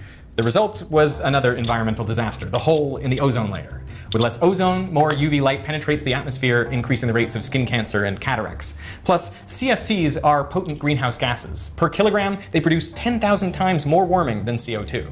The historian John McNeill wrote that Midgley had more impact on the atmosphere than any other single organism in Earth's history. An agreement to phase out CFCs, the Montreal Protocol, went into effect in 1989, and the ozone layer is now showing signs of recovery, although it'll take many more decades to fully recover. In 1940, at the age of 51... Let's back that up just a little bit. Oh, geez. Check out 2015. Like, that's... I mean, it's hard to tell that there's recovery. It's coming slowly, somewhere in the math. And then 2015, the red comes back. I'm like, well, what is that? We actually caught people in China or in Southeast Asia using CFCs again. And this was like a major thing. It was like, oh, we're backsliding back into violating the Montreal Protocol, and and then we fixed it. We found them and fixed it. So it set us back maybe a decade, but we're fixing it, I think. Although it'll take many more decades to fully recover. In 1940, at the age of 51, Midgley contracted polio and became physically disabled. So to help him get up, he devised a mechanical bed controlled by a series of ropes and pulleys. On November 2nd, 1944, while using the contraption, he became tangled in the ropes and died of strangulation. Thanks to the work of Claire Patterson, it became clear that the lead in our environment is not natural. Burning lead in combustion engines spread the toxic element across the planet, into the air, oceans, the snow at the South Pole, and even our bones. Japan was the first to ban leaded fuel in cars in... Okay, no, Pipe Rod, I guess you're right. No, you're right. Yeah, it's the size of the blue. Oh, no, it's the intensity of the blue. Because check this out. So, yeah, there's 2017. And then this is projections. So it's supposed to go from blue to green. And then the red band is like a circle of ozone. That seems really weird. But yeah, so the center of Antarctica was solid green. And then it falls off and it becomes blue. Interesting.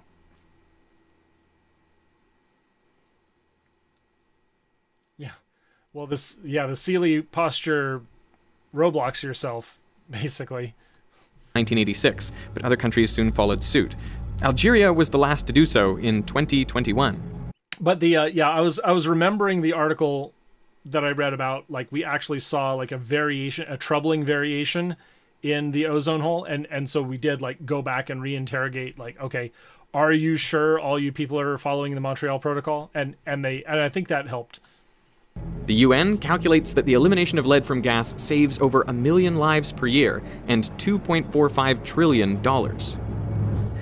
But leaded gas is still used, by the way, in piston-driven airplane engines. That's there it is. There it is. This is the exposure that me and my kid are getting right now, is seaplanes taking off from the freaking tourists and the fresh-caught Alaskan crab and fish and all that. So, yep, I'm in the center of Seattle and getting dusted by lead pretty much every day. Not that often, I guess, because I don't hear those planes, but they do take off and land on South Lake Union. So, yeah, they're more common at Renton, Auburn, and Boeing Field, which is in central Seattle, like the lower income areas of Seattle, unfortunately. So yeah, gotta ban AV gas. AV gas is still leaded. It's now the largest source of lead emissions into the air in the US. You will observe with concern how long a useful truth may be known and exist before it is generally received and practiced on. I guess I like the tilt. I'm not super attached When to it. I first learned about Thomas Midgley and Claire Patterson, I was amazed by how much harm or how much good a single person could do to the environment, which brings me to the sponsor of this video, WREN, an organization that's taking action on climate change. I think it's important that we tackle the climate crisis both by lobbying for systemic change and by making more environmentally friendly choices ourselves. On WREN's website, you can calculate how much carbon you emit and which activities have the greatest impact. Let's do one more. And if you like, React. you can offset Yeah, your at least emissions one through more. a monthly subscription. The funds raised go to support a variety of projects that reduce greenhouse gases in the atmosphere. One project I particularly like involves collecting up flammable dead wood from California forests. Little bit of This helps pre-watching. prevent wildfires. Plus, the collected wood is converted into biochar, a material that locks up the carbon inside for thousands of years. Once you sign up to offset your carbon footprint, you'll receive monthly updates from the projects you support. It's completely transparent with photos and details of every tree planted, every acre reforested, every ton of carbon offset. And for the first 100 people who sign up using the link in the description, I will personally pay for the first month of your subscription. So I want to thank WREN for supporting Veritasium, and I want to thank you for watching. I'm going to undo some of the exaggeration on these tilts, but here's our next video. With the inimitable, wonderful Kirsty Gogan. And then we'll check out what's Piperon's So video. if the Russian troops didn't get... Oh, this is a good one. 3 minutes? Yeah, let's do this one. 3 minutes.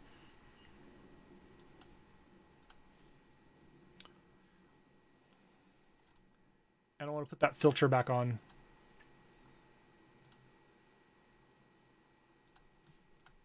radiation sickness, what did they get? So if the Russian troops didn't get radiation sickness, what did they get? Well, so far, all we have is information from Energodom, which is the Ukrainian nuclear regulator. So everything I'm telling you here is basically guesses and speculation. So my best guess is two different things: radiophobia and mass hysteria. Radiophobia is this deep-seated fear of radiation, even when the radiation isn't at harmful levels. According to the regulator, this illness came very quickly and resulted in a riot. I can just imagine this happening where soldiers are working, digging, and they're being told by these Ukrainians that, hey, you shouldn't dig there because there's radiation. The moment that one of them feels maybe a little tired or sick, or, I mean, they've been out in the elements in the cold for a long time, I wouldn't be surprised if they got sick. And maybe one of them really starts feeling sick. This can actually spread and create this mass hysteria where everyone else thinks, oh wait, maybe I'm feeling sick as well. But again, that's all speculation. I'm not at all surprised that people were getting sick when they're outdoors in March in the cold, wet weather. But I really want to talk a little bit more about this radiophobia. It's a very prolific and dangerous mindset that anti-nuclear folks really love to take advantage of. And it's the reason why I'm here on TikTok, to counteract this radiophobia. Because the more you know, the less you fear. Since the early days of nuclear power and nuclear weapons, the fear of radiation has been a very strong thing. And I don't blame people, because we have had several instances where people have died because of radiation. And nuclear weapons, obviously a lot of people died there. Some of them from radiation sickness. And for Chernobyl, although it did cause some immediate deaths from the radiation sickness and some thyroid cancer deaths, the biggest effect was actually the radiophobia. Because of the accident, there were 1 to 200,000 abortions because people didn't want to pass on this radiation to their children. There was also a lot of fatalism, depression, alcoholism, and there was even a decrease in the life expectancy because of this. The same thing happened over in Fukushima when that melted down.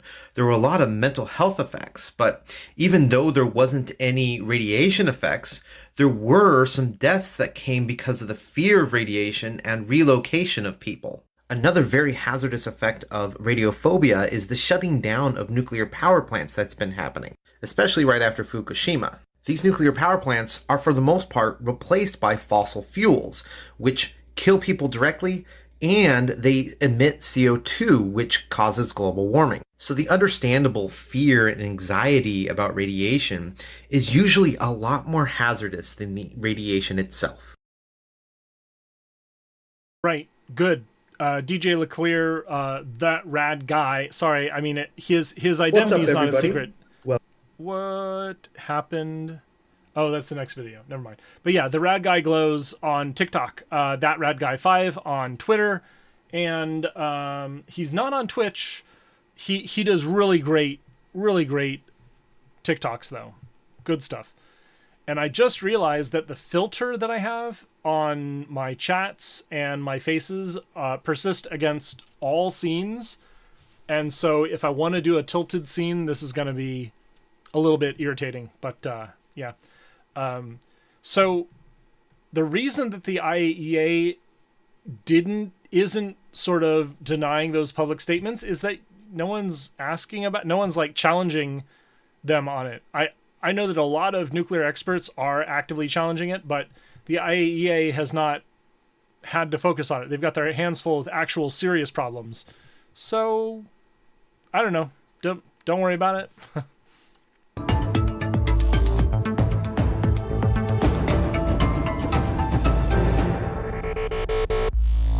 Hi, I'm Femi OK. Today on the stream, we are talking about the N-word, nuclear.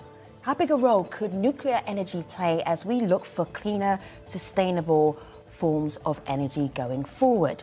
So we have on our team a lot of experts who know a lot about the pros and cons of nuclear energy. Use them as a resource. Join us on YouTube, put your comments, your questions into the comment section, be part of today's show. Let's meet our panel. We have Umair and Sean and Kirsty. Good to have all three of you with us. Umair, please introduce yourself to our stream audience.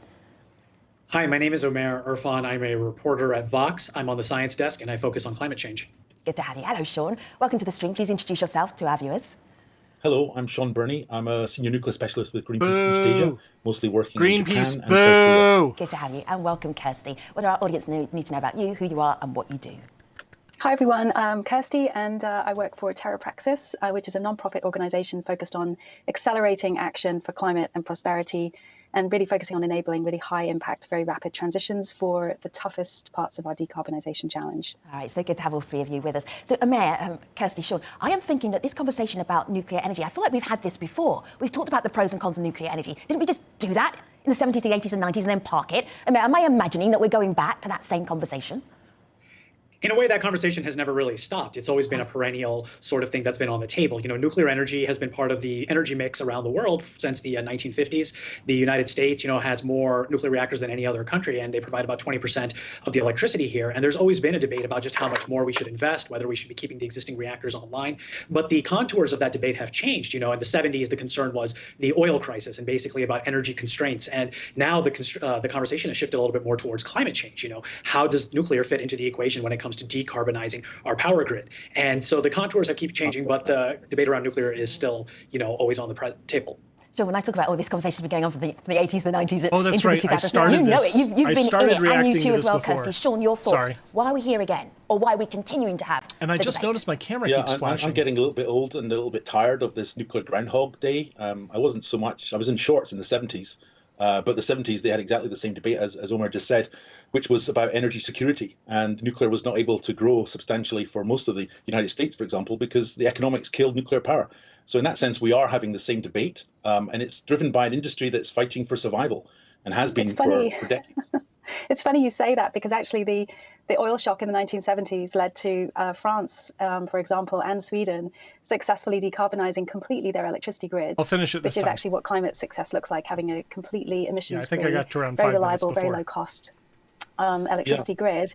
And then actually, although we're saying that it's like a Groundhog Day, in fact, the climate has changed very significantly. The world has changed, actually, even in the last several weeks, given the sort of energy crisis we had last summer, given the the failure yet again of COP26, the climate conference that happened in Glasgow this year, to come to any meaningful decisions or conclusions around actions on climate change. Carbon emissions continue to rise year on year, and now we have the terrible invasion by Russia of Ukraine, leading to an exposure of the folly of overdependence on imported gas, which actually has been at the heart, frankly, of our so-called clean energy transitions.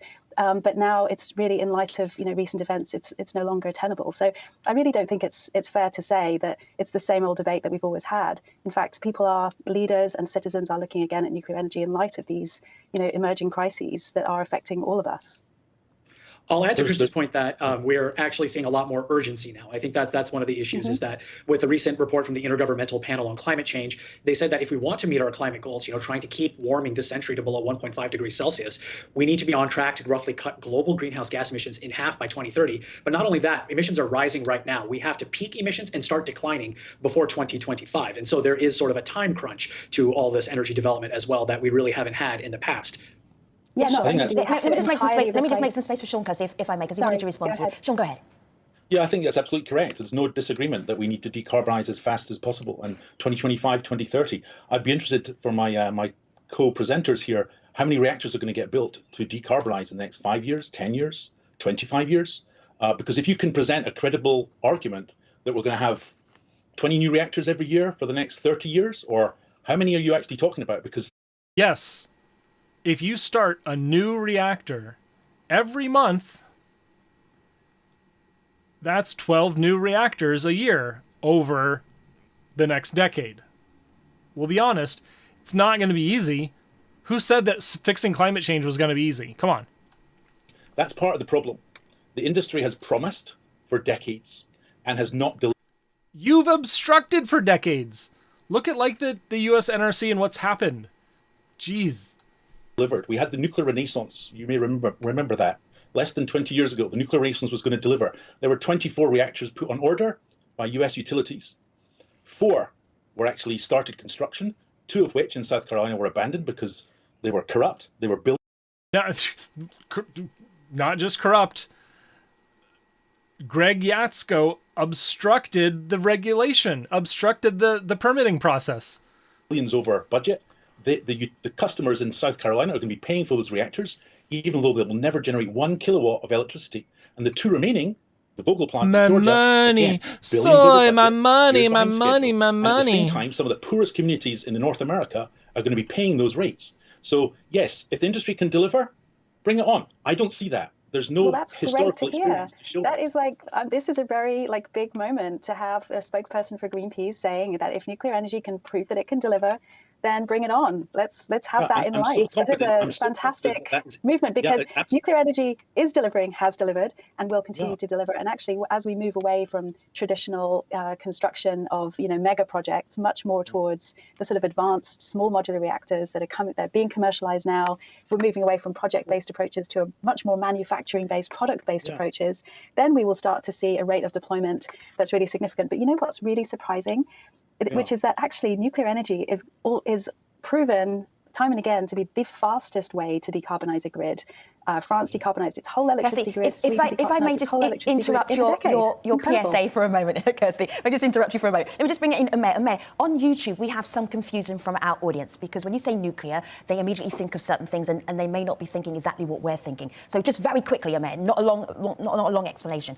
All right, so we have here, Cameron wants to know, is nuclear energy cost effective?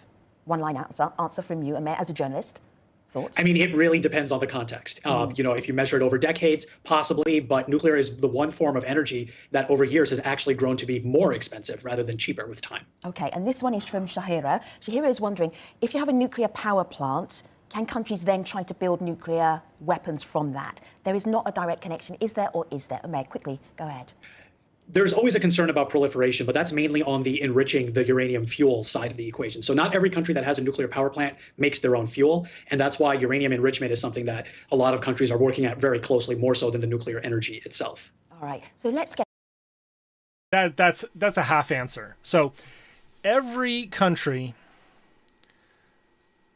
with very few exceptions, every country that developed a weapons program started with weapons. They did not start with energy. 3 exceptions. India. No, actually 2. Yeah, India, South Africa. India and South Africa started... Japan has no nuclear weapons. Or they're a host to American... Yeah, because they're part of NATO. So is Japan part of NATO?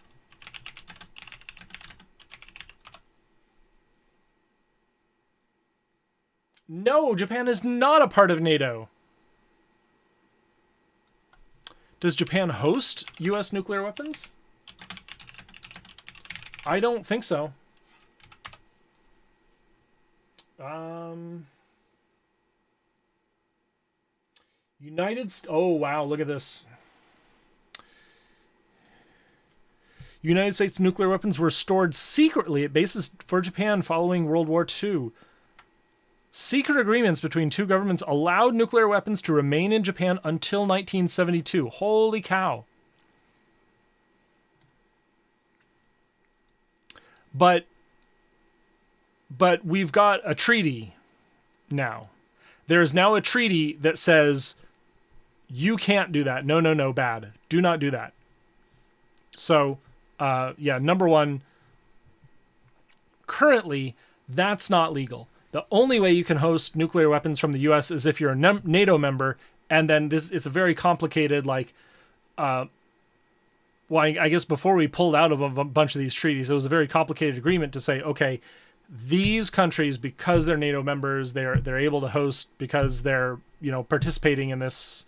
And so it's not like weapons proliferation. It's the U.S. has sovereign control over them, etc. Very, very complicated agreement. But yeah, so this dude, I forget his name. This dude said something that was way incorrect. And we need to be careful about talking about non-proliferation. Non-proliferation is international agreements. And he's right that if you enrich uranium, there's a higher risk, but the IAEA oversees that. So there's auditors that are covering everything that's done in Iran under the JCPOA. And so when you're producing enriched uranium, that is a proliferation risk, but we have international oversight that verifies that proliferation, that weapons activity is not occurring. The other nations who do not have a weapons program are all subject to the IAEA. And even the United States is subject to the IAEA. We have agreements, right? So if we want to produce a new bomb, we need to get uranium, plutonium, tritium. We can only do that with nuclear material that's sourced domestically. Because if we have an agreement for non-proliferation, then we have to hold each other accountable to that. So Canada and the US are NPT treaty members, right? And so when Canada enriches uranium and ships it to the US, we are not allowed to use that uranium to maintain nuclear weapons, right? I mean, I've argued this to death with experts, with people who I look up to. And so I got to know, like, under what circumstance would that be okay? And that's the term. The term is unobligated uranium. So it's not so simplistic to say, oh, if they're enriching uranium, they can make a weapons program. No, they're still subject to the IAEA. They're still subject to NPT treaties. Yes, let's just move on into the climate crisis and where nuclear energy fits into that climate crisis, if at all. I want to bring in John Coquette here. And John is the Senior Vice President of Policy Development and Public Affairs at the Nuclear Energy Institute. This is what he told us earlier. Nuclear power has a really important role to play in meeting our climate challenges alongside growing shares of other clean resources like wind and solar, as well as things like energy storage technology. The role that nuclear can play is because it's available around the clock 24/7 for 18 to 24 months at a time, it can compensate for the fact that wind and solar aren't always available. As a result, you can get to a clean energy system that's more reliable and more affordable. What matters at the end of the day is decarbonizing in a way that people can afford. And nuclear is key to making that happen. So this is where I'm confused, guests, genuinely confused, because I'm looking at Greenpeace's website and I found this article here. So I'll have a look on my laptop. 6 reasons why nuclear energy is not the way to a green and peaceful world. I'm just showing that title to you so then you can go look for that article. Greenpeace! And then on the Terra Praxis website, Energy Innovation for a Prosperous Planet, Terra, learn about the role of nuclear beyond electricity for reaching net zero. Can both of these be true? Sean, you start. Kirsty, you follow. I think we all agree that there is a climate emergency. When I first joined Greenpeace, We just published the first book of Greenpeace on the climate emergency. This was back in 1989. At that time, the nuclear industry was saying it has an essential role to play in removing dependence on fossil fuels. The reality is we are now 33 years on. Wait. He's going to tell us that nuclear has done nothing to eliminate fossil fuels. But how many plants were finished after 1989? Come on. And we're not moving fast enough. We're not going to meet our targets for reducing emissions, which means we've got years to change. And there's just no way, based upon any historical experience, that nuclear power is going to deliver. And I'm interested in Kirsty referring to the commercial small modular reactors that exist. Where are they? Where are they licensed? Where are they getting built? What's the time frame? Because the Department of Energy talks about 2030, 2040, 2050. So absolutely, the ambition to decarbonize is everything that we are committed to doing. There's no argument here. The reality is we have to do it as fast as possible if we're going to stand a chance, which means the nuclear debate is a distraction. Kirsty, help us understand what small modular reactors are. I've just shown an image here on my laptop so our audience can see what they look like. What's the concept behind them? Well, essentially, they're smaller and easier to build. That's the key. That's the key thing. And in addition, they have some sort of special functions. Like, for example, they can produce higher temperature heat. And higher temperature heat is incredibly valuable for making hydrogen, for example. And because nuclear plants have an incredible energy density, which means essentially that they have a tiny environmental footprint for a very large output, which is one of the reasons actually why, even though nuclear plants traditionally take much longer to build, they tend to be very large. They produce a huge amount of power. And so in terms of the overall contribution towards decarbonization, even though they take a bit longer, they do make a very large impact. How much is a huge amount? Completely. Sorry, Kirsty, just because we're learning as you're sharing your information with us on the stream here, how much is creating a huge amount of power? What does that mean for consumers? It's like 1 million times more dense than coal. Let's put it that way. So, if you have, you can have it's really interesting to look at a map actually and see that, a sort of a relatively small footprint, like, a couple of football fields, for example, would produce the same amount of power as, 50,000 square kilometers of solar by contrast. So, there's a very large power output with a very small environmental footprint. And I think I agree completely with what Sean is saying, that we should really be focusing on the I think that so many people like Kirsty need to do more regular live streams, and I've really beat the ums and the uhs out of myself, and so that's very light notes for you, Kirsty. I love what you do. Thank you very much for doing this. Practice. You will beat the uhs and ums out of you if you just stream more, speak more, work with the audience. Pay attention, listen to yourself, listen to your recordings of yourself. Man, editing my own recordings really beats that out of me, because I cringe when I hear myself say, so it's better to pause, it's better to take your time. The end, not the means. We shouldn't be confusing the means with the end. And we can learn a lot from the success in the driving down costs and increasing rates of deployment that we've seen with wind and solar, and apply that learning. The other thing I'll say is that these two jokers get paid to speak. Like, the Greenpeace dude has been paid so much over the years, probably went to dozens of colleges and got speaking gigs everywhere. So yeah, he's had the public speaking experience in order to deliver his message without ums and uhs and awkward pauses that I still have. But Kirsty is doing much better policy work. That's the most important thing, is that her arguments are correct. So gotta get that in there. To driving down costs and increasing rates of deployment for other clean energy technologies, including nuclear energy. And that would be very complementary to the contribution that wind and solar is making towards decarbonizing our grid, but particularly because nuclear energy can help contribute towards decarbonizing other really tough to decarbonize sectors, in particular heavy transport, shipping and aviation, as well as industry. I'm just looking at you come in. I'm just looking, and I'm going to share this with you, and then you can just bounce off of the thought that you had in your mind. Don't forget what you were thinking. So I'm just looking at energy.gov. So this is the US energy website for the current administration. They are describing nuclear energy as clean and sustainable. They are very much focused on how do we have a greener, more sustainable future for the United States. So that idea of being clean and sustainable, I'd love you to explore that for us, Umair. But go ahead. What's on your mind? Well, what I wanted to do is just sort of draw a distinction between existing nuclear plants and plants that are under construction. And that's kind of what Sean and Christy were both getting at. And so the existing plants that we have here in the United States, nuclear provides about 20% of electricity, but it's about more than half of the clean electricity that we have, the electricity that does not produce greenhouse gas emissions. And from a policy perspective, these are sometimes treated differently. And I think rightly so. The plants that are already built, those are costs that are already sunk. We've already invested the money, the concrete, and all the resources. And what we've seen is that as we've decommissioned nuclear power plants in the U.S., a lot of that void has been filled in with fossil fuels. And so the Biden administration, I think just this week, announced a $6 billion bailout package for existing nuclear power plants. Basically, what they want to do is keep the plants that are already running, still running for the foreseeable future to ensure that we keep those points on the board and we don't lose any forward progress. Now, in terms of building new nuclear power plants, I think Sean is right to point out that, despite all these ambitions, we have not seen the pace of progress that the industry has promised. And nuclear, again, as I noted earlier, is one of the few energy sources whose learning curve is moving in the wrong direction. It's actually getting more expensive over time. And so they really need to invest a lot more in terms of the research and development to actually get the cost to come down over time, like we've seen with wind and solar. John, if I may, can I share with you one of your colleagues reporting? This is Greenpeace in France.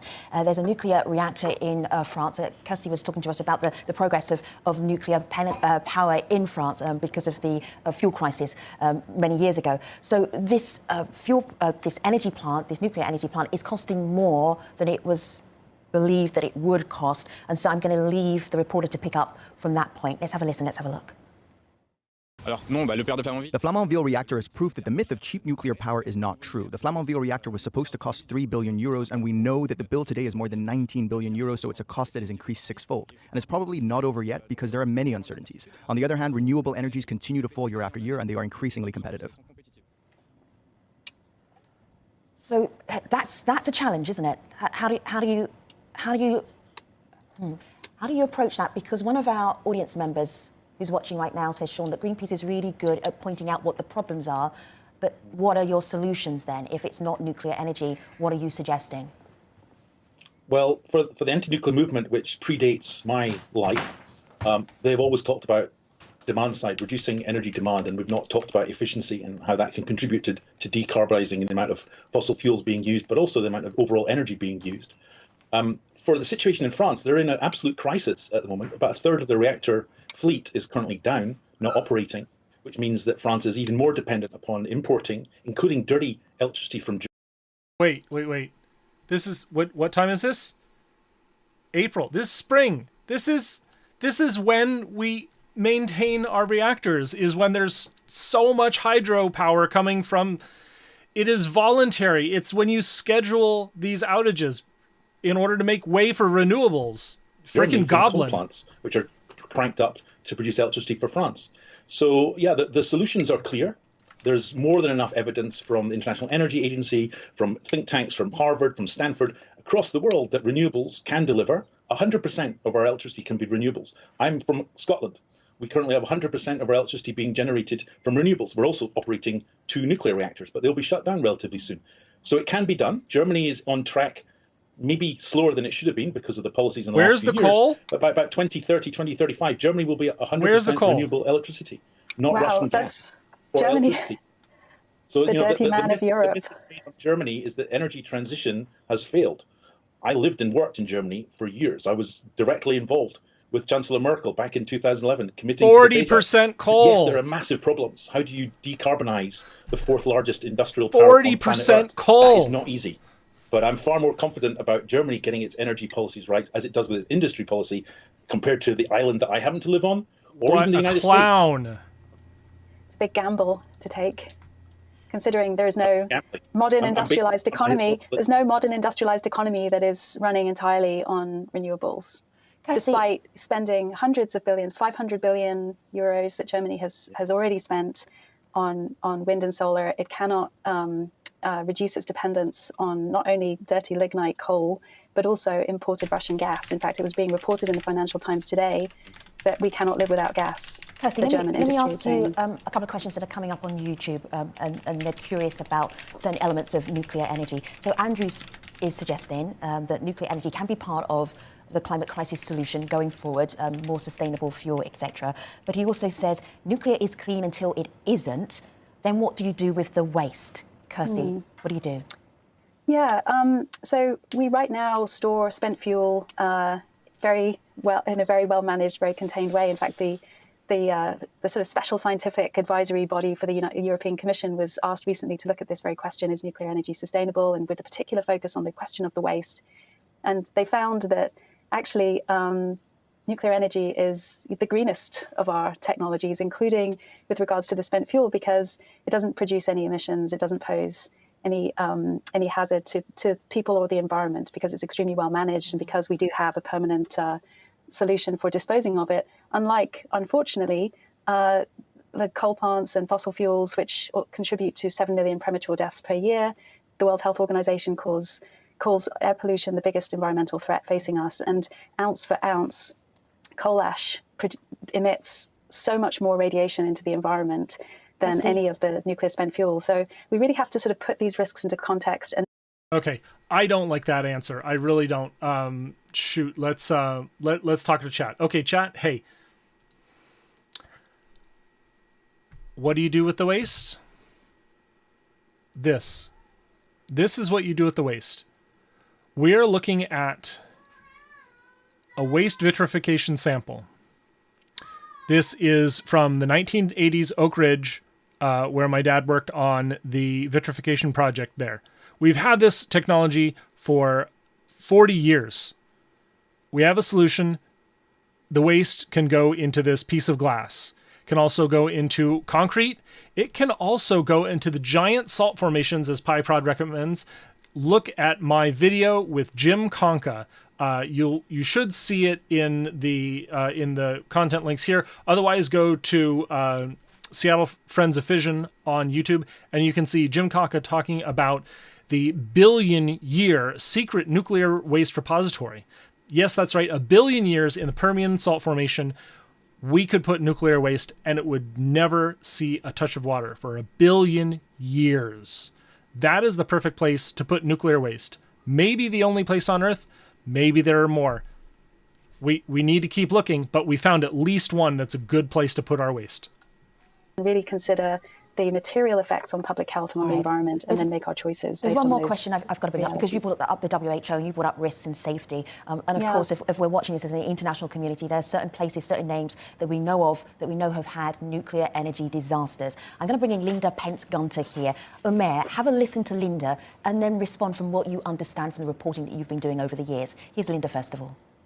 You would certainly hope that the dire and long-lasting health and environmental consequences of Chernobyl and Fukushima would have been... Whoa. What consequences? Wait. Long-lasting global health... Is that what she said? Certainly hope that the dire and long-lasting health and environmental consequences... Long-lasting, dire health consequences. What do you think that means? Incredibly evasive, incredibly deceptive. How many is the question? Of Chernobyl and Fukushima would have been enough to put us off nuclear power altogether, but that does not seem to have been the case. Yet now we face what you rightly describe as a climate emergency, so we must turn to the energy sources that are not only safe, but which can reduce the most carbon the fastest and at the least cost, and that is renewable energy combined with energy efficiency. You'd get more carbon reductions from new renewables than spending... That's like saying you can meet your protein needs by combining lettuce and carrots.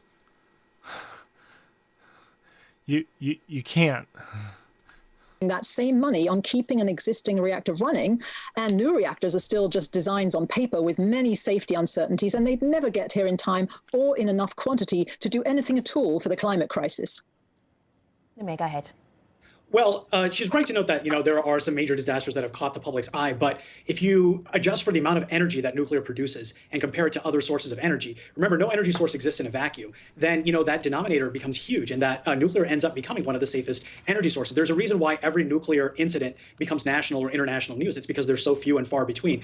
Leaks from coal ash ponds, natural gas explosions. These things happen all the time, and they kill and injure workers and cause a lot of damage to the local and regional environment. But with nuclear, and I think as Christy rightly noted, a lot of that waste is contained. Now, one point I would push back on is while that waste is contained, right now, most of that is done in temporary fashion. There's only one country in the world that has a permanent nuclear storage facility, and that's Finland. Every other country in the world is right now doing waste storage on site in these temporary facilities. And so far, yes, they've been very safe. They haven't had any leaks. But again, this is a temporary solution. Now, some people would argue that, this is a political problem, not a technical problem. But Political problems are the biggest problems that we have. And without a permanent waste storage solution, it's really hard to think about nuclear over the very long term. I've learned so much from you, Amer, Sean and Kirsty. Even though we've been having this nuclear energy conversation for many, many years, the debate is not over. It's very clear. But Amer, Sean, Kirsty, thank you so much for being part of the show today. And thank you for the excellent YouTube comments All right, and questions. everybody. I'll see you next time.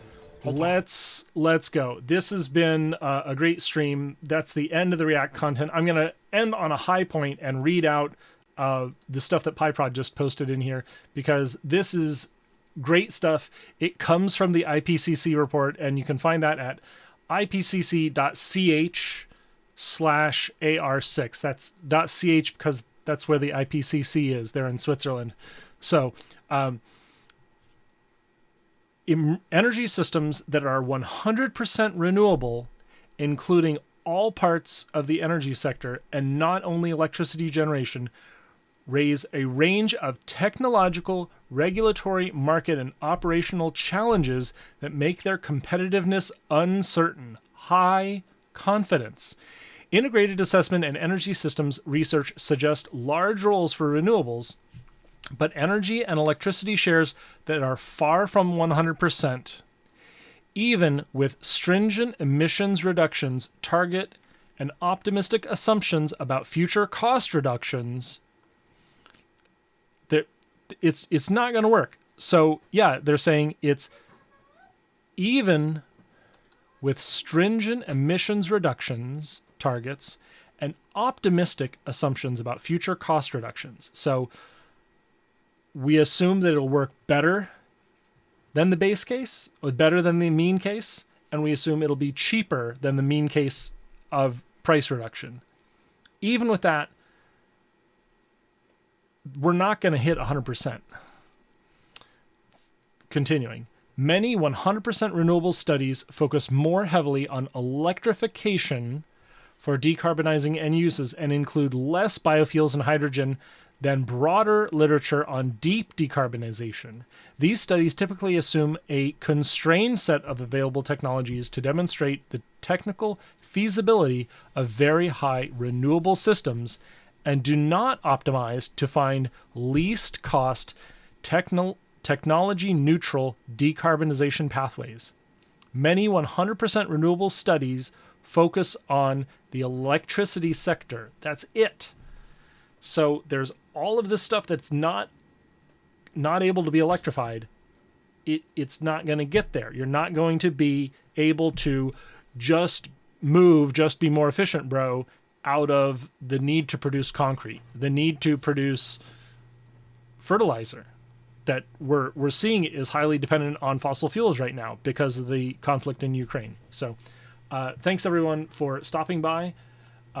We are going to go to Aiko Rules if she's still streaming.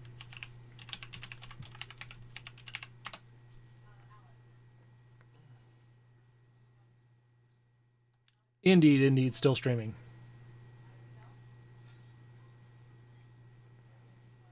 She's doing reacts. Looks like it's more drama, but that's okay, I hope.